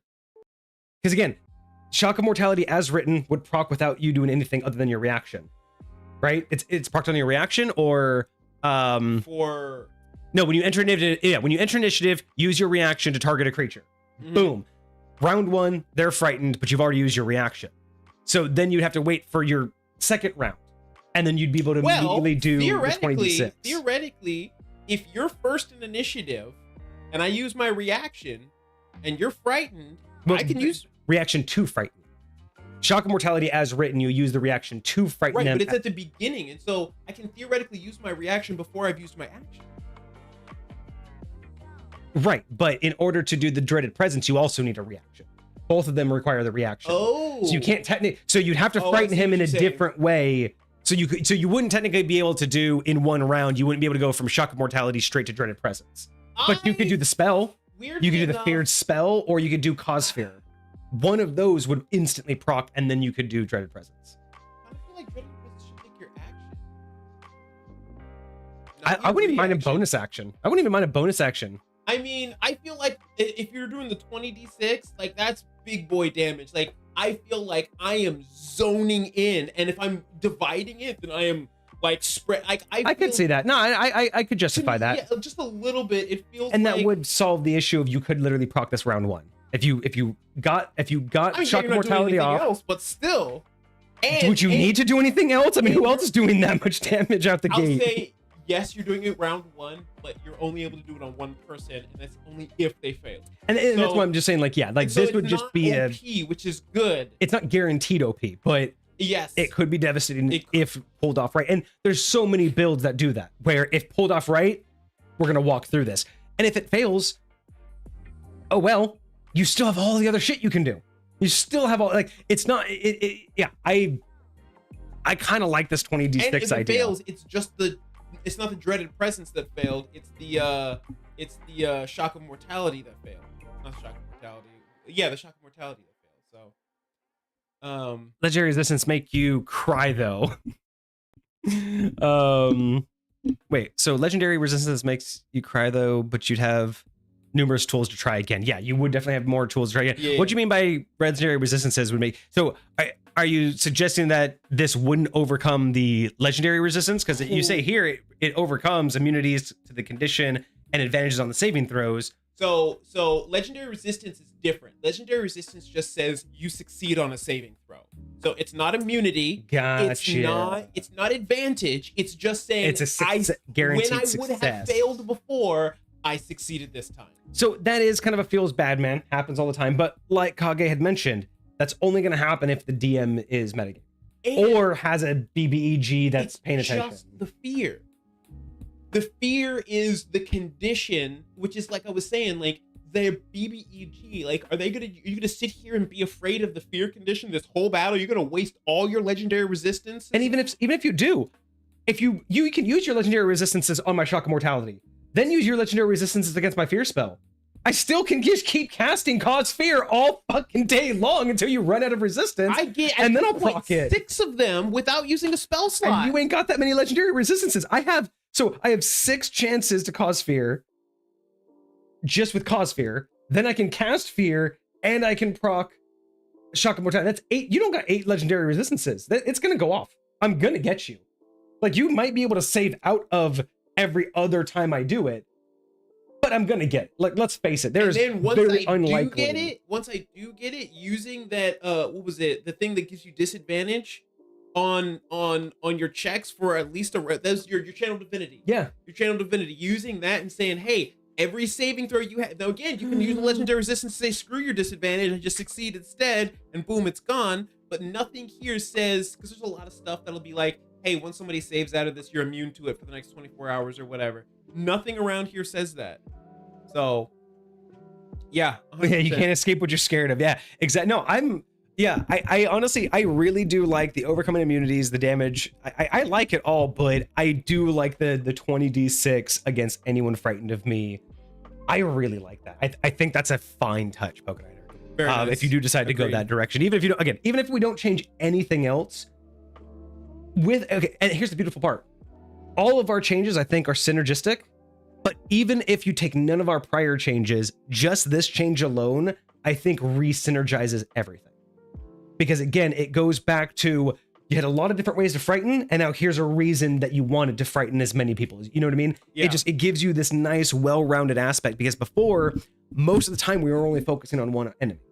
Now we get a chance to really hone in on that battlefield crowd control, or what cleric really gets to do this much damage. It's very rare cleric gets to feel that fucking cool. They don't Oh my have God. nukes very often, truly. Can you imagine? You get the BBG scared, you run up to him, and it just so happens you get a crit on your melee attack. You do your divine strike, and then you're like, you know what? As a reaction, I'm gonna proc my 20d6 right now. Like, you could just roll that into the most epic clerical attack that anyone's ever seen. Like, I don't even think a paladin would be able to look that fucking cool. I mean, they're max. What's their max? They get max level of Divine Strike. 5 5th level spells.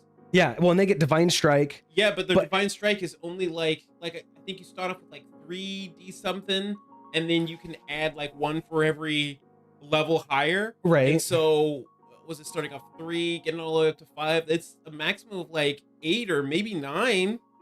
So yeah, you could outshine a fucking paladin in one swing. Now, granted, again, it's not repeatable like a paladin. Like, you're not going to be able to stand up to an enemy like a paladin, but you could really do some damage with that. That would make a really cool cleric, I think. I think a cleric would stand really strong with this. I'm all for that. I'm 100% for that. And that's it. So what else does cleric end with after 17?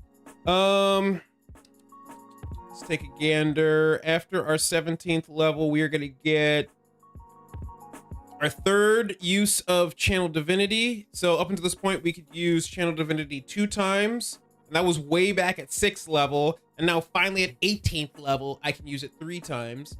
Another ability score improvement, and then my Divine Intervention improvement, which says, you just help me.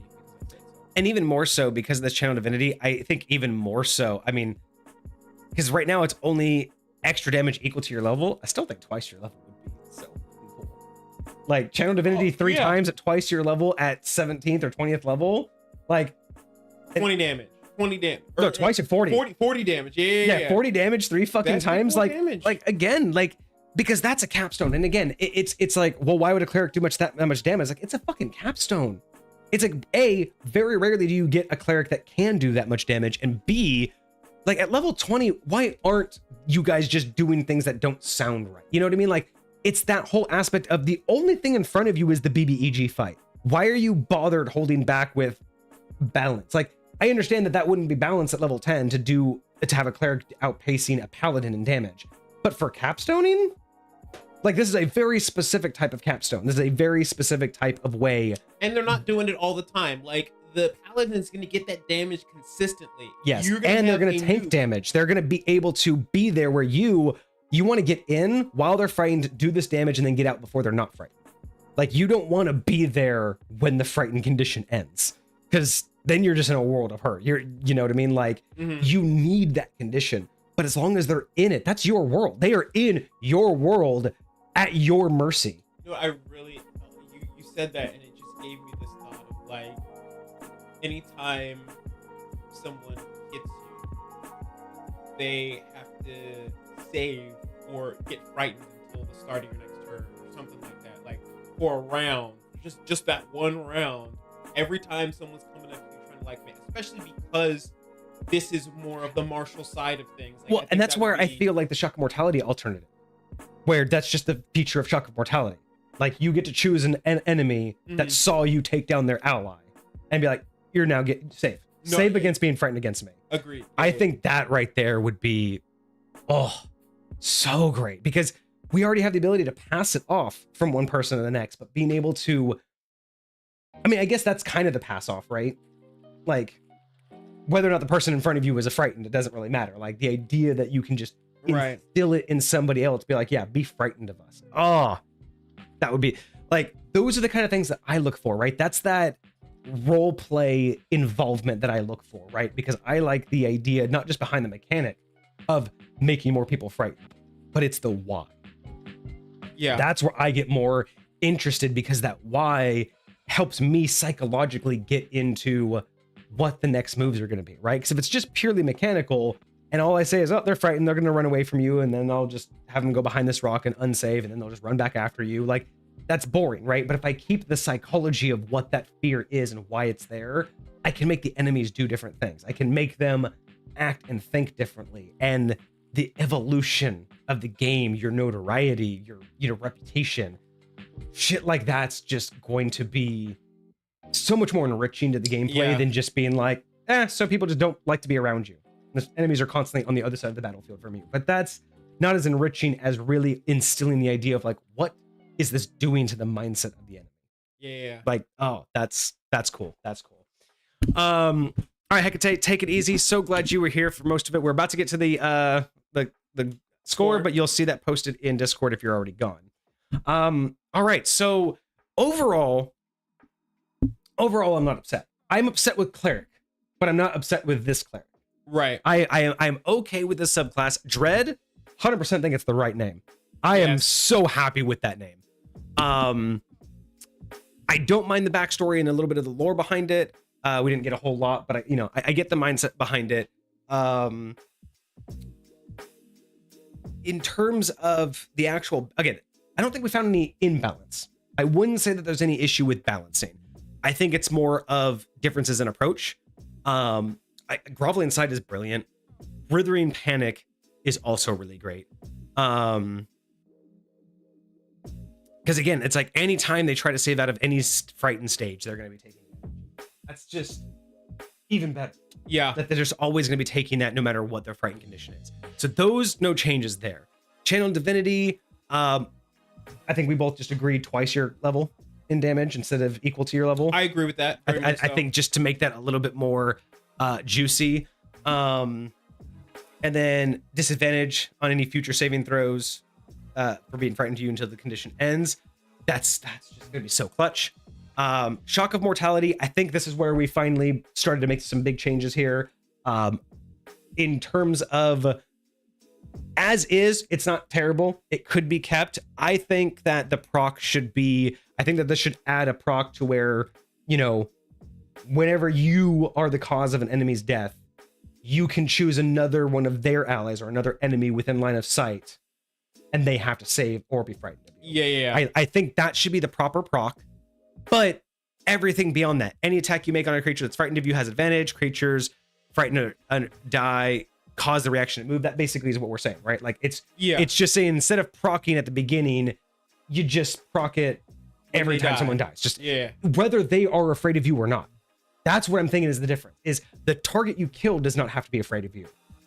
So even if you didn't get the frightened condition on them, the fact that you killed them in front of their ally is enough to instill fear into them, because it's more of the, I'm threatening you next, right? It's more of the, I point my bloody dagger at you, or I say you're next, or you know what I mean? Like, I don't think it's a transfer of the frightened condition. I honestly think Shock of Mortality should just proc. I do agree on when you are the killer. I agree with that mindset. I kind of like the limitation of them being a frightened creature and not just anybody. And for me, I would probably word it as something to the effect of like this person that was frightened of you. A lot of the stuff that we're doing here is almost lightweight illusory based, right? And so imagine like this person that has succumbed to the fear of you. They're obviously frightened, they're scared, they're screaming, their demeanor is one of, oh my gosh, there's this terrible thing, and like them seeing that go down versus seeing somebody that was just like tanking your hits forever and they just finally went down, And, I can see arguments for both. For sure. Again, neither are wrong, neither are broken. I just think that my biggest thing is proccing at the start of initiative is the weird part for me, because it's a Shock of Mortality. Yeah. There should be a better trigger, but everything else follows suit. I don't mind I like the idea of transferring it, or at least getting someone else frightened. And again, it's also the reason why I'm not too worried about the target being frightened is you're a cleric. You're most likely only going to be engaging people that are frightened of you because that's your best chance. Mm-hmm. The fact that you took someone down without them being frightened of you is, to me, going to be a less of a thing that you're going to do. Like, on a rare occasion, melee attacking someone that's not afraid of you is gonna be kind of a once in a while thing. And I will say it'll kind of suck if like your allies keep taking down the thing that's frightened of you and you never get to proc it. And it's just like, archers can be a bitch. So that's why I'm not worried, because this isn't a character or a player. Like, you're not gonna have this person in melee combat with everyone. They're only gonna want to be in melee combat with select individuals. So I get where you were saying where, yeah, a regular death isn't enough to instill fear. Someone literally writhing and screaming in fear while they're dying instills fear. I totally get that is a better narrative. But at the same time, I'm not worried about it being abused. Like the cleric's going to be taking all the kills. It's going to probably be rare that the cleric gets the final blow in general. And more often than not, you're going to be getting the final blow on someone who's already afraid of you. So yeah, I think both work. I think it's totally up to Pokeniner on that particular call. Agreed. Whether or not you think it should just proc on any death, or if it should remain procking on people that are frightened of you. But yeah, that's just where I was going with that one. Divine Strike, nothing on you. I wouldn't mind Divine Strike having the added effect. I think we were talking about because you can fuse it with the Divine Energy. Oh, I wouldn't mind doubling the damage if they're frightened of you. I think that's what this should have. Oh yeah. If they're frightened of you, just double these extra damages. And then Dreaded Presence. Again, I love the idea of this hit everyone that's currently, everybody that's currently frightened of you. God, because again, it really capstones your ability to control that fear and turn it into agony. But at the same time, that diversity of mass damage on one or mass damage on a part, and again, using your tactics of how many people can I capture, right? Between all of my abilities, how many of these people can I frighten? There's just so much with that, right? So I like that. I really do like that. So very little changes. It's fairly well balanced. There are a couple of changes that would, I feel like, I will say, I don't think we necessarily solved the problem of the not action economy, but the table economy. The out of game time investment is still a big threat. It's still going to be very, very difficult to overcome that. That could be a problem, even if it wasn't, even without this class. Like that, I feel like is potentially being a problem just with the way these certain spells are worded in general. They're too, even if you're a regular caster. They're not, I'm going to say they're too general, but they are almost too cookie cutter. They're too I call it just messy almost. Like because the fear condition isn't being applied universally. Like it's when you're looking at cause fear and when you're looking at the regular fear condition, they're like two very different variants of how it's being applied to you. Yes, the frightened condition itself is the same, but like, all right, in order for me to make my saving throw, I got to break line of sight. All right, over here, in order for me to make my saving throw, it just happens at the end of my turn. Like, remembering all of those things, remembering all the like differentiations between like what's happening, remembering the different timestamps everything starts. Like, it's. I mean, I don't mind what you were talking about earlier is because it's kind of like an aura, because it's like your sight, your aura, your deity, manifesting through you. I don't mind what you had mentioned where, whenever the first time you proc fear, that's the only counter. And when however many people you can fear before the counter's out is how many you can rack up. But once that counter's down, you'd have to like reinstate it. Now it would kind of suck to have 20 people up in fear at the last second, then you miss that, something, and then the next round, all of them go away. Mm-hmm. There's messiness with that too. So yes, but again, I have yet to, in all my years of D&D, see a combat go longer than 10 rounds. That's true. So if you're very, starting very this during combat, like if you cast it before combat even starts, and like maybe you're like a sorcerer multi-class and you do like a subtle spell and they don't know it was you and it's up for a little while, and there could be complications. That's situational, right? No, like, I agree though. I think that if you just say like, hey, starting X, Y, and Z round, that's when it starts. It'll end after that. And then just kind of treating all of them the same. But again, treating them the same, it would be like, okay, are we treating them all break line of sight the same? Or are we treating them all you save every round the same? Yeah, and that. So we didn't solve that. I don't think there's any easy solution to that. I think that is a more of a product. Like this is a great build using the mechanics at our disposal. Yeah. The problem is the fear mechanic is too messy. It applies in too many situations that aren't clean. And that's not Pokeniner's fault. That is just the building a good proper class with what we had at our disposal just means that we had to cut some corners that were messy.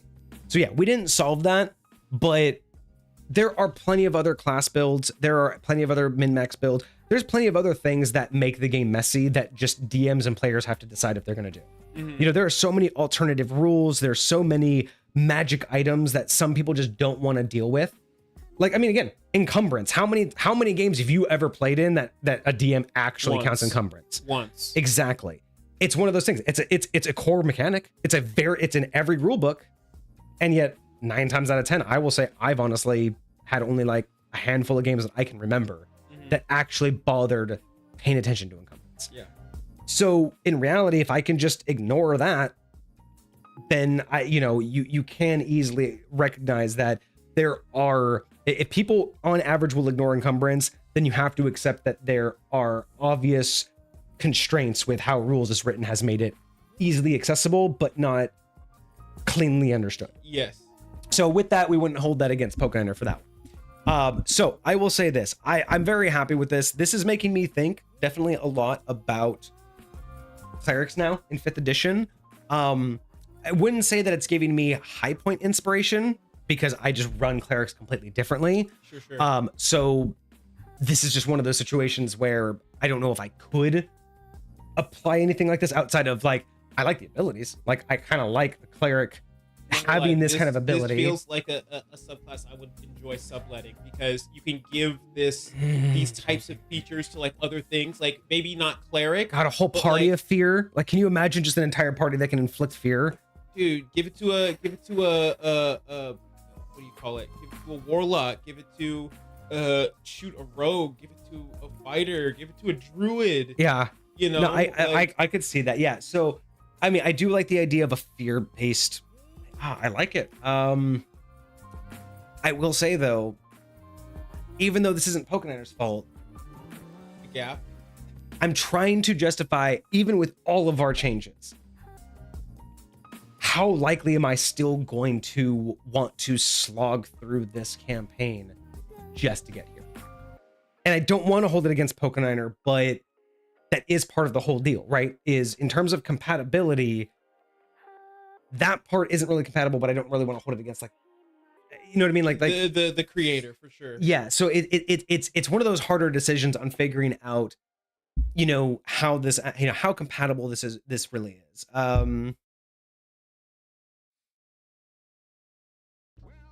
Because I'm trying to apply this to, like, you know, my God of Fear, and like this would, a lot of this would make sense.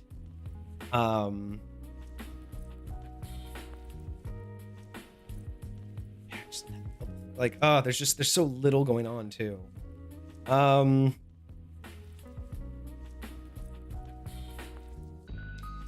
been a long time since I've thought about the God of Fear.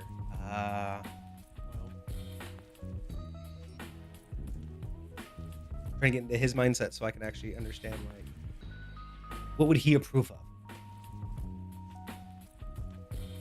Because more of his mindset is more of the social tactics. His type of clerics go out and they cause fear, but not necessarily directly, and not necessarily in a combative way. They're more subversive. They're the ones that cause fear in small ways. It's not like you're being feared of like a person. It's more of you're being feared. We just spread fear. We spread unease. His mentality is his clerics go into a place unassuming, and just by the time they leave, the entire town is ripping itself apart. You know, people are turning on each other. People don't trust each other. Governments fail. Like that level of, like, that's his normal. Like, so again, 5th edition in my world approach things differently. This is much more mechanical. My God of, you know, Fear typically does things more on a social level. And yes, they do get some added like fear spells and things like that, but nothing like to this level.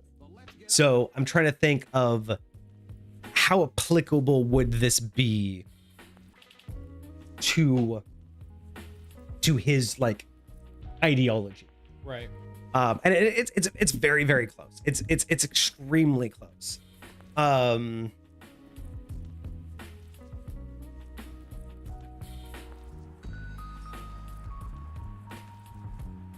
don't know why this is so hard. I really don't.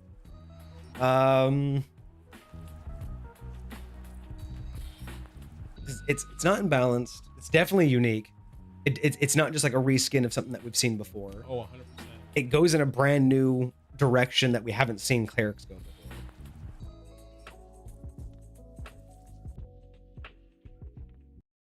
Allow me to introduce myself. Who knows what dastardly crime he might perpetrate next? He's a very clever arch criminal who must be put away. Another innocent victim of the suicidal maniac. Let me look one thing up real quick, and then I will keep you your score.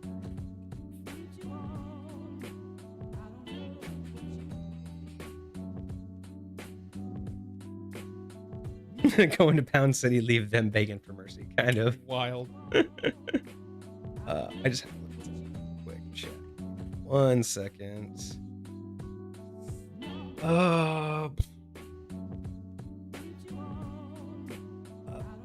No. Partially. No. No. No.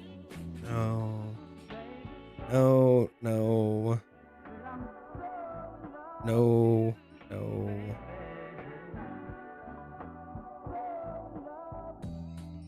Oh. Oh.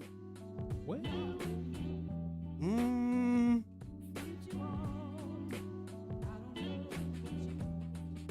All right. All right.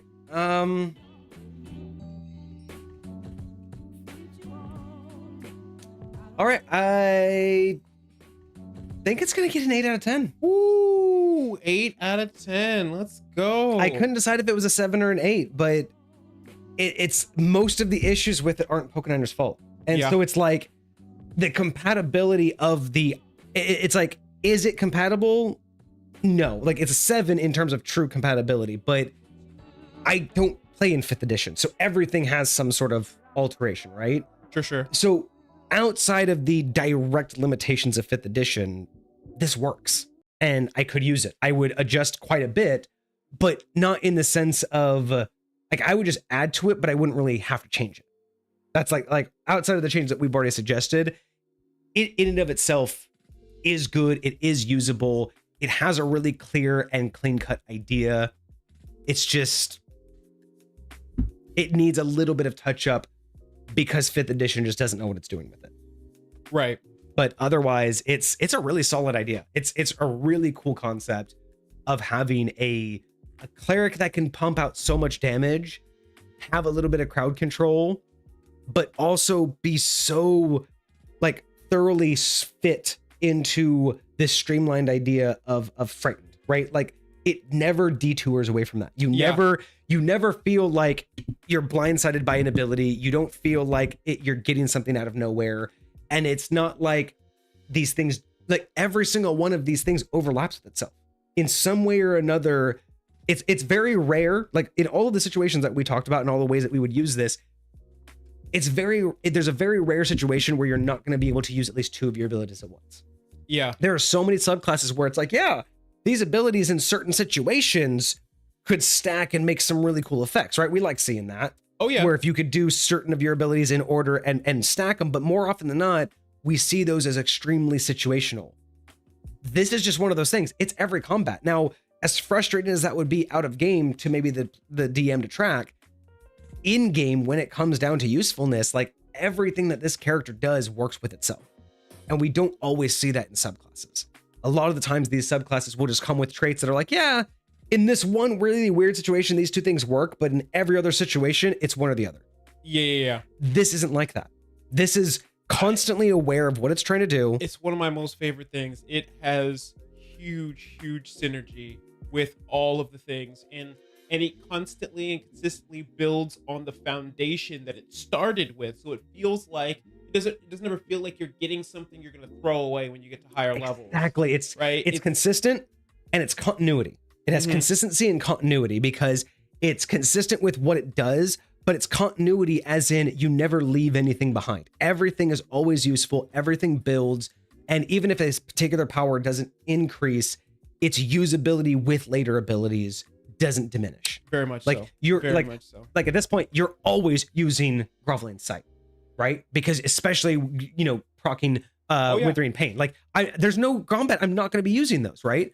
Like Channel Divinity, that's cool. Like, I'll use that every once in a while, but it's not going to be like a mainstay, but I'll never not use it. When I can, I'm going to use it. Like, I'm never going to choose not to use it if I have the opportunity, because it's not going to get in the way of anything. That's the other beautiful thing. I don't ever have to truly choose. Like, I'm never forced to choose one or the other ability. I love that as a cleric, your other use of your Channel Divinity is very shoehorned into, you got to be fighting undead. If you're not fighting undead, it's meaningless to you. But when it comes to this kind of stuff, like, that's why I like having a subclass oriented one, because then you can use it outside of that. You can use your Channel Divinity, you can use your divine nature in order to do something that applies to whatever it is that you're fighting, or whatever it is that your domain is focused on. And so I think this does that super well. And there's a ton of like out of combat uses for this. I mean, you know, you could go anywhere from chase a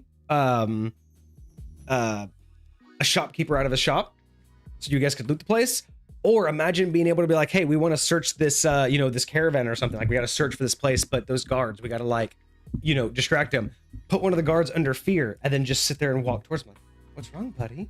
Let's just have a chat. So essentially, you're not really like making him run away, but you're just distracting him. Like, so like you could just suddenly be like, I don't want him to like run. I just want to like instill fear to where like he only pays attention to me. Like, I would work with a player who wants to even dull down some of the abilities.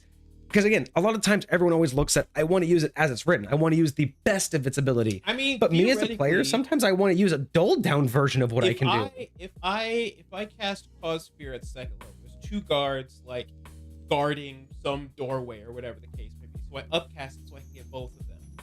And like, I just start walking towards them. They don't necessarily know why they're afraid of me, but they are afraid of me. Yeah.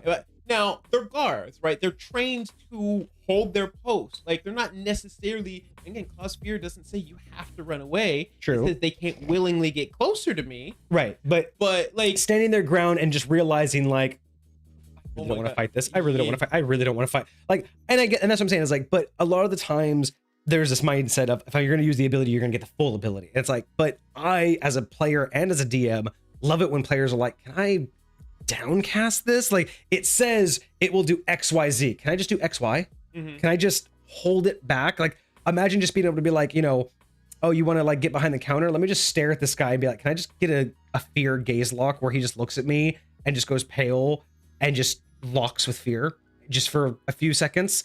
Like, I would let a player get away with that with a different role, like not just automatic. I mean, but you get a training in intimidation. I don't see why you can't be using that. And like, that's what I'm thinking. Like, yeah.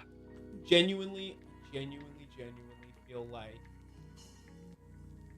I don't know why this doesn't happen, because so few classes get expertise. Why not, if you already have training in it, it gives you expertise. Like, why not? Because there's so many classes that'll just give you a free skill, and so often when you already have that skill, you just say, hey DM, can I change the skill to another one so I don't waste it? And then they're like, yeah, that's fine. But being able to bump it to expertise makes more perfect sense. Especially if it's coming with your class, it's coming with your subclass, especially if it's coming with something that's like ingrained into what you are. Like, let it stack. Let you get at least one thing that you have expertise in, then you can be stupid good at it. Like, yeah. And again, I would love the idea of, oh my gosh, hell, on top of that, why not, where is it? So yeah, you gain the proficiency. If you already have it, you gain expertise. I think that would be cool. For intimidation, I wouldn't even mind at some point when you make an intimidation check, you can choose to have them save against fear or save against the frightened condition. Like, whenever you intimidate somebody and succeed, you can choose to have them also roll a wisdom saving throw or be frightened of you. So it's not just intimidation, because intimidation isn't being frightened. Intimidated is just, I don't want to push this, but I'm not scared of you. I just don't want this situation. Yeah. But imagine if you win an intimidation check, then you can push it one step further and be like, oh, not only are you scared of me, I want you afraid of me. Yeah. Like, I wouldn't even mind a small bump anywhere, in any of those levels, especially an early level. Just whenever you succeed in an intimidation check, you can choose to force them to save against being frightened. This is just me. This is just me. But I love the opportunity of being able to skill swap, so to speak. So like theoretically, you use intimidation with your strength if you're trying to be this kind of scary. You know what I mean? But like in a situation like this, specifically because you're a wisdom build, you're a cleric, like having an ability that says like a certain number of times you can make an intimidation check with your wisdom modifier instead of your charisma modifier, because it's likely going to be better. You know what I'm saying? I like that. I totally like that. Yeah, no, because again, your installation of fear isn't in fear of intimidation, fear of pain. You are an aura of fear. There is just something about you that people realize, you know, it's like coming across, you know, like, you know, a scrawny special forces. It's like, you don't have to be big to be scary. There's just something about you that's like, you will fuck me up. And there's no question about that. I don't want this. Anime you know, does it so good with like the aura effects, just people being like tripped out, like, oh, somebody just walked in the room, like the hairs on the back of my head are standing up, like, right? What the like, F is going on type deal. Yeah. I'm gonna be right back. I think that would be pretty cool. To even add that in. I mean, not necessary at all, but even something like that to kind of like drive it home.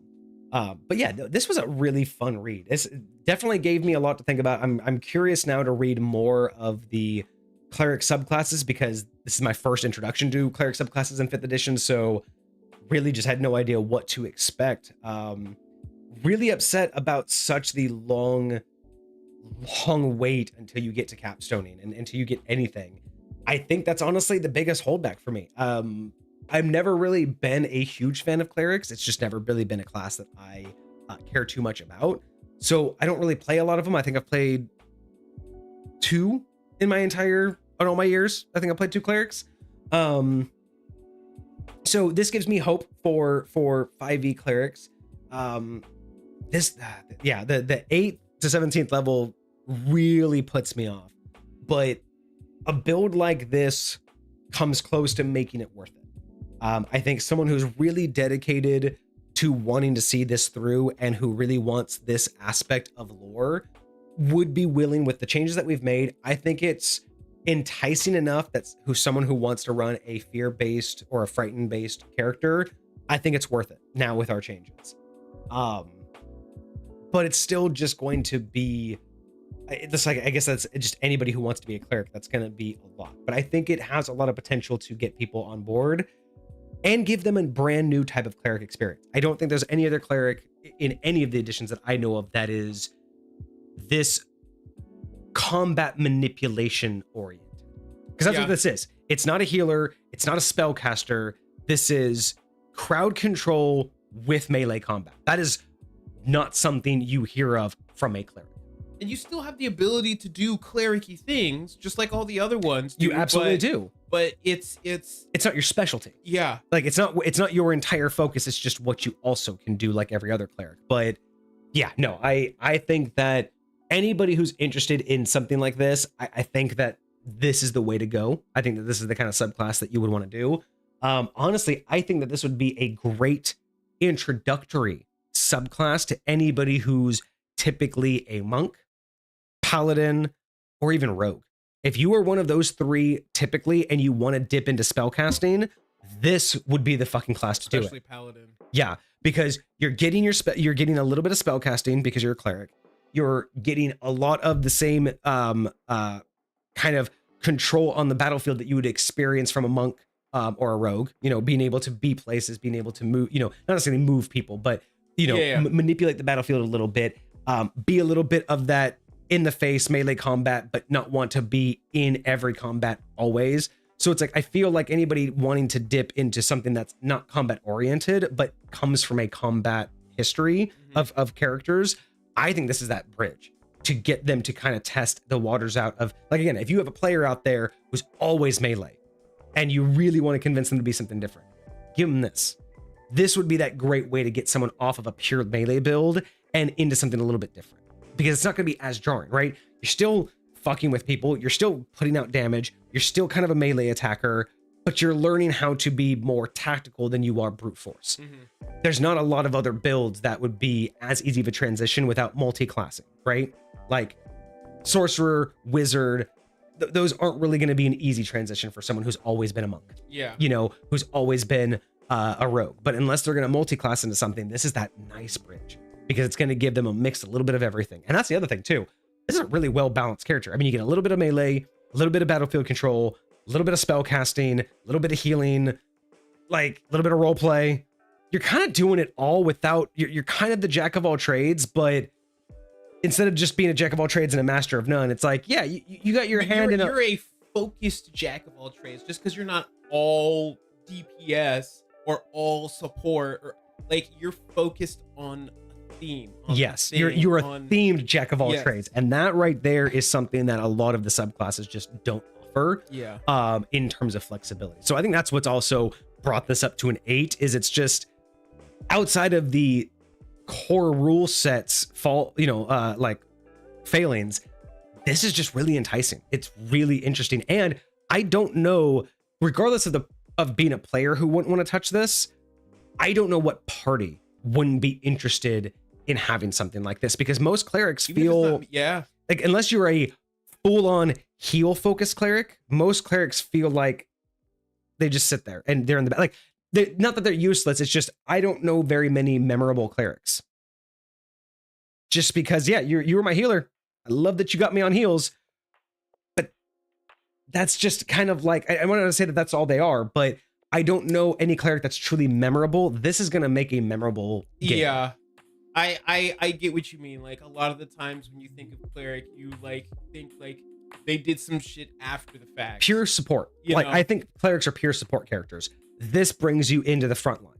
Yeah. This makes you one of, like, again, you're not going to be the main character of the party. You're probably not going to be the leader, but you're not just going to be the background support character who everyone's just hoping you do your job. This is going to be a character everyone's rooting for you like and helping you out. Every player wants to have, again, what I would call an anime moment, where it's like, oh my gosh, like that's a cool thing. Even if it's not all the time, even if it's just sometimes, like, and you'll see in these different animes that like the sub characters, not the background characters, but like the support characters, they will have those singular moments, not nearly as much as the main character, but like I feel like this enables you to have moments like that. Like, you can see those coming about more often, not just in your capstone, but like throughout as well. You can see different things and different ways that you can be that guy, right?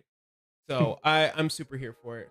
Pokeniner says maxing the Tempest Cleric's thunder damage is very memorable. Yes. If you can max it, but honestly, no, but that's I'll bet you this class is going to take way more memory. But that's one of their abilities, is they get to do max damage when they're doing lightning. They just flat do max. That was one of the reasons why, I think that was one of the reasons why we took it. Oh, yeah, because it automatically guarantees the max damage with lightning. Yeah. I mean, that is pretty nice, but I still think this one's going to be a little bit more fun. Like, oh, for sure. Like this one has a lot of potential. And again, even if I'm not the one playing it, I would not mind having this in my party. You know, and almost any party. Like, this is one of those classes that doesn't require a certain party collaboration or combo. This will just work. You know what I mean? Like, I don't know a party that this wouldn't fit well in. I mean, heroes and villains alike. You know, depending on your party. Like, if you're just a bunch of murder hobos, this fucking works. If you are the heroes of the land, this fucking works. Like, making bad guys fearful isn't evil. You know, they fear the good guys. Using it appropriatly, yeah. Heck like, yeah. Fear isn't intentionally evil. Fear is just people realizing that you are not the person they want to be in front of right now. That goes back to what was mentioned at the beginning of, like, hey, most people have seen fear as a negative, but you know, it is a very, what do they say, like, necessary part. Yes, it's a natural, healthy aspect of life, which again is why I wouldn't mind seeing somewhere in there. I wouldn't have mind seeing something that boosted us when we're afraid, because it's not going to happen very often. But having something inflict fear on us, again, I kind of get the idea of you want the fear to still intake you, but it should empower you, unlike any other creature. Whether that means that, again, like you said, it's something as simple as while under the frightened condition, you are you can still close distance. You can still move towards your source It could of be fear. something as small as that, or while frightened, you do double damage against the creature you're frightened against. I could see both of those working. Because again, it's that mindset of you are somebody who, yes, you are afraid, but you live in this world and you know how to both overcome it and live in it and gain from it, right?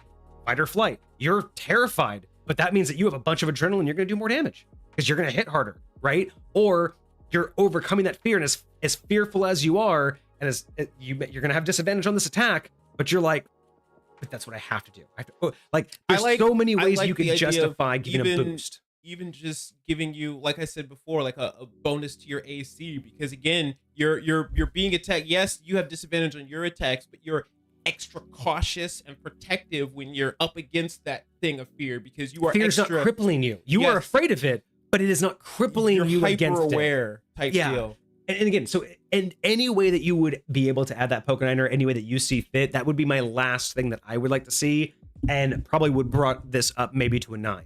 Is Sure. getting some sort of personal bonus because I'm afraid. And again, it doesn't have to be an overcoming fear. It doesn't have to be immunity. I totally get the idea that you want to feed on it. Yeah. But I need to feed on it. I should feed on it. I mean, hell, go the opposite direction. Whenever you're inflicted with fear, you get temporary HP. Your god's like, oh, you're afraid? Literally feed off of it. That would be kind of cool. So you're Even still that would just be you're still just as affected as everybody else with fear, but it invigorates you. So again, like being able to close the distance, more damage, health regen, all of these things make sense if you are the master of fear. You still feel it, but you know how to feed off of it and empower and like, you know, again, use that fight or flight and be like, oh, I got adrenaline, now I can run a mile. You know what I mean? Like, yeah. That could be really interesting. I mean, you can even do something where when using the if you use the dash action away from the thing you're frightened against, maybe you can do an extra attack on another enemy. Like you have to run away from that one, but you can use that fear to be like, I'm not attacking that, but I'm gonna attack over here. You know what I mean? Like, that just some way to gain from the fact that you're afraid. Like if you truly want to represent that I'm in control of this, I run fear, I'm the master of fear. I want to see you be able to be like, when you're afraid, what does it look like? What does it look like when you're afraid? The master of fear. You know what I mean? Because if you just act like everybody else, to me, it doesn't really fit the lore. If you just act like everybody else when you're afraid, the one who literally controls and manipulates fear. But I do get Pokeniner's mindset of, I don't want to just make you not afraid, because the whole point is we believe it's healthy. And if you're immune to it, you're ignoring it. And if you're ignoring, like again, back up to the quote, right? Because the idea of those who claim not to fear are fools. So that right there would negate why you wouldn't want to be immune to fear. The god says, if you don't believe in fear, you're a fool. So of course he's not going to remove fear from his followers. He's not going to take his clerics and make them unafraid because he finds them to be fools, right? But if they're so good at it, I would like to think that they could benefit somehow. That's all I'm saying. It's like any kind of benefit would be really cool for that. Yeah. And that may have been what slightly brought it to a 9. Hoi Lepa, how is it going? Good morning. How you doing? All right, so take it easy. Thank you so much for sticking around. We're probably gonna close it up here shortly. But thank you all so much for showing up. Oh wow, it is 10:30. It is much later than we normally stream on Mondays, at least recently. But no, this was a good one. Lots of interesting. Started off on a couple of good tangents, but started off on an hour tangent. I was like, thanks for the stream. Thanks for the 30 seconds, guys. Love you. No, yeah, it's really cool. I think the name is perfect. I think it's really enticing. I'd like to see it in action. I would really like to see just one combat, maybe, I honestly, I'd like to see 2 combats. I'd honestly love to see someone using this at like basically 8th level, and then again at like 17th or 18th just level. Encouraging new segments, man, where we like test out homebrews. We've been talking about that for a little bit. I know. I need to really start doing that. Was that Soul that was creating a player character with solely stuff from our homebrew list? I think Soul did create a character recently based off of one of the homebrews. So yeah. Thanks for showing up, Waylepa. But yeah, no, I would love to see this played in two different combats. One pre-10th level and then one like 17th or 20th level. Yeah. Just show me what somebody would do with this without the need for me to wait 9 levels. You know what I mean? I just want to see it in action. I don't want to use it. Yeah. I would love to feel see this thing in action and see what we can do. Puggles, hello. Hopefully you've been here a while. Hopefully you didn't just show up. We are shutting down here pretty soon, but hello, thank you and welcome. So yeah, anyway, Pokeniner, thank you so much. Thank you for the beginning rant and tangent that we had, just generally talking about clerics and bias, and I think that was a good way to start this. I think that probably gave some perspective on what we were talking about. Oh, and thank you for the follow, Puggles. I appreciate that. Thank you so much. Welcome.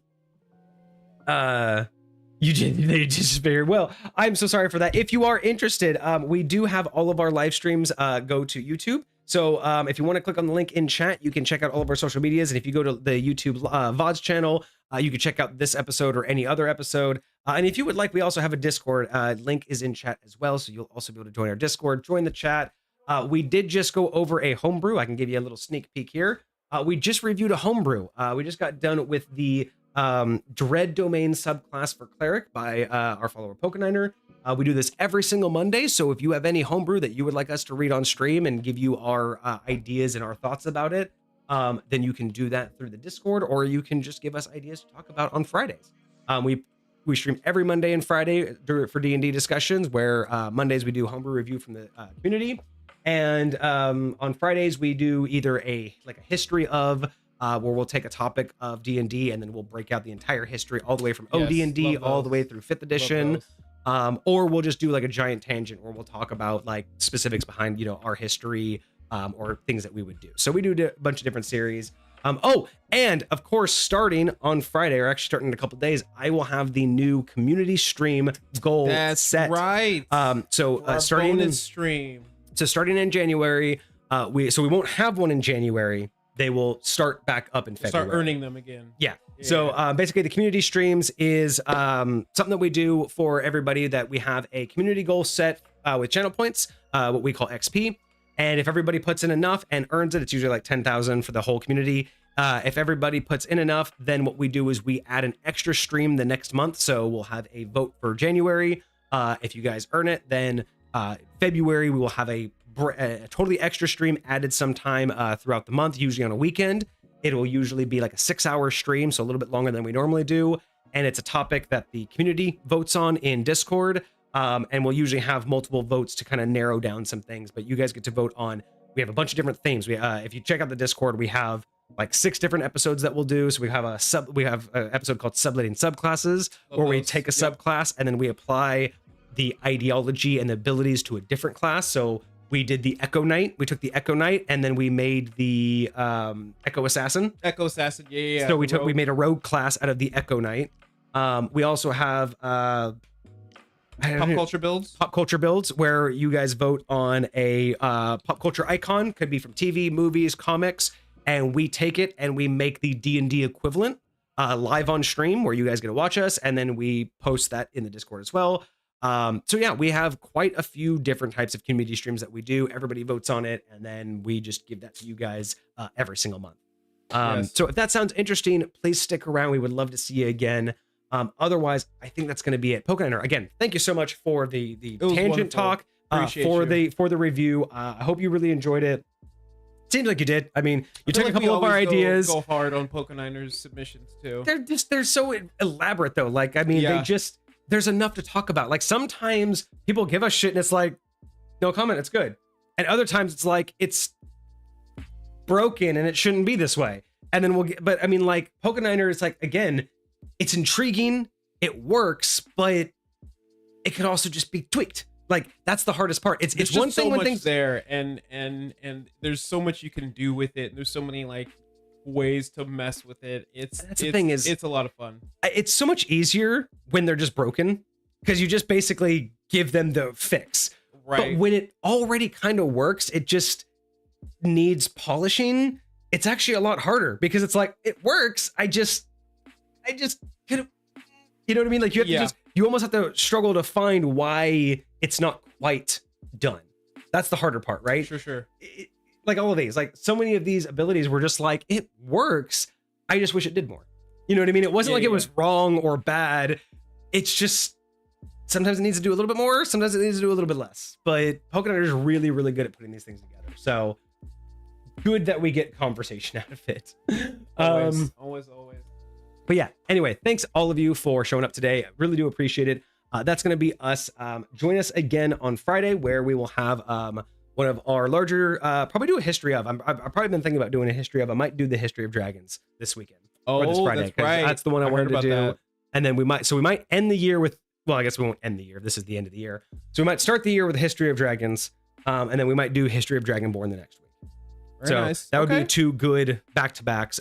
Dragons. Yeah, dragons. All right, so tell the good people what they can expect to see on Monday. Looks like everybody left anyway, so it's fine. Tell Hoilepa what they can see if they show up on Monday. So Monday, we are going to have another race.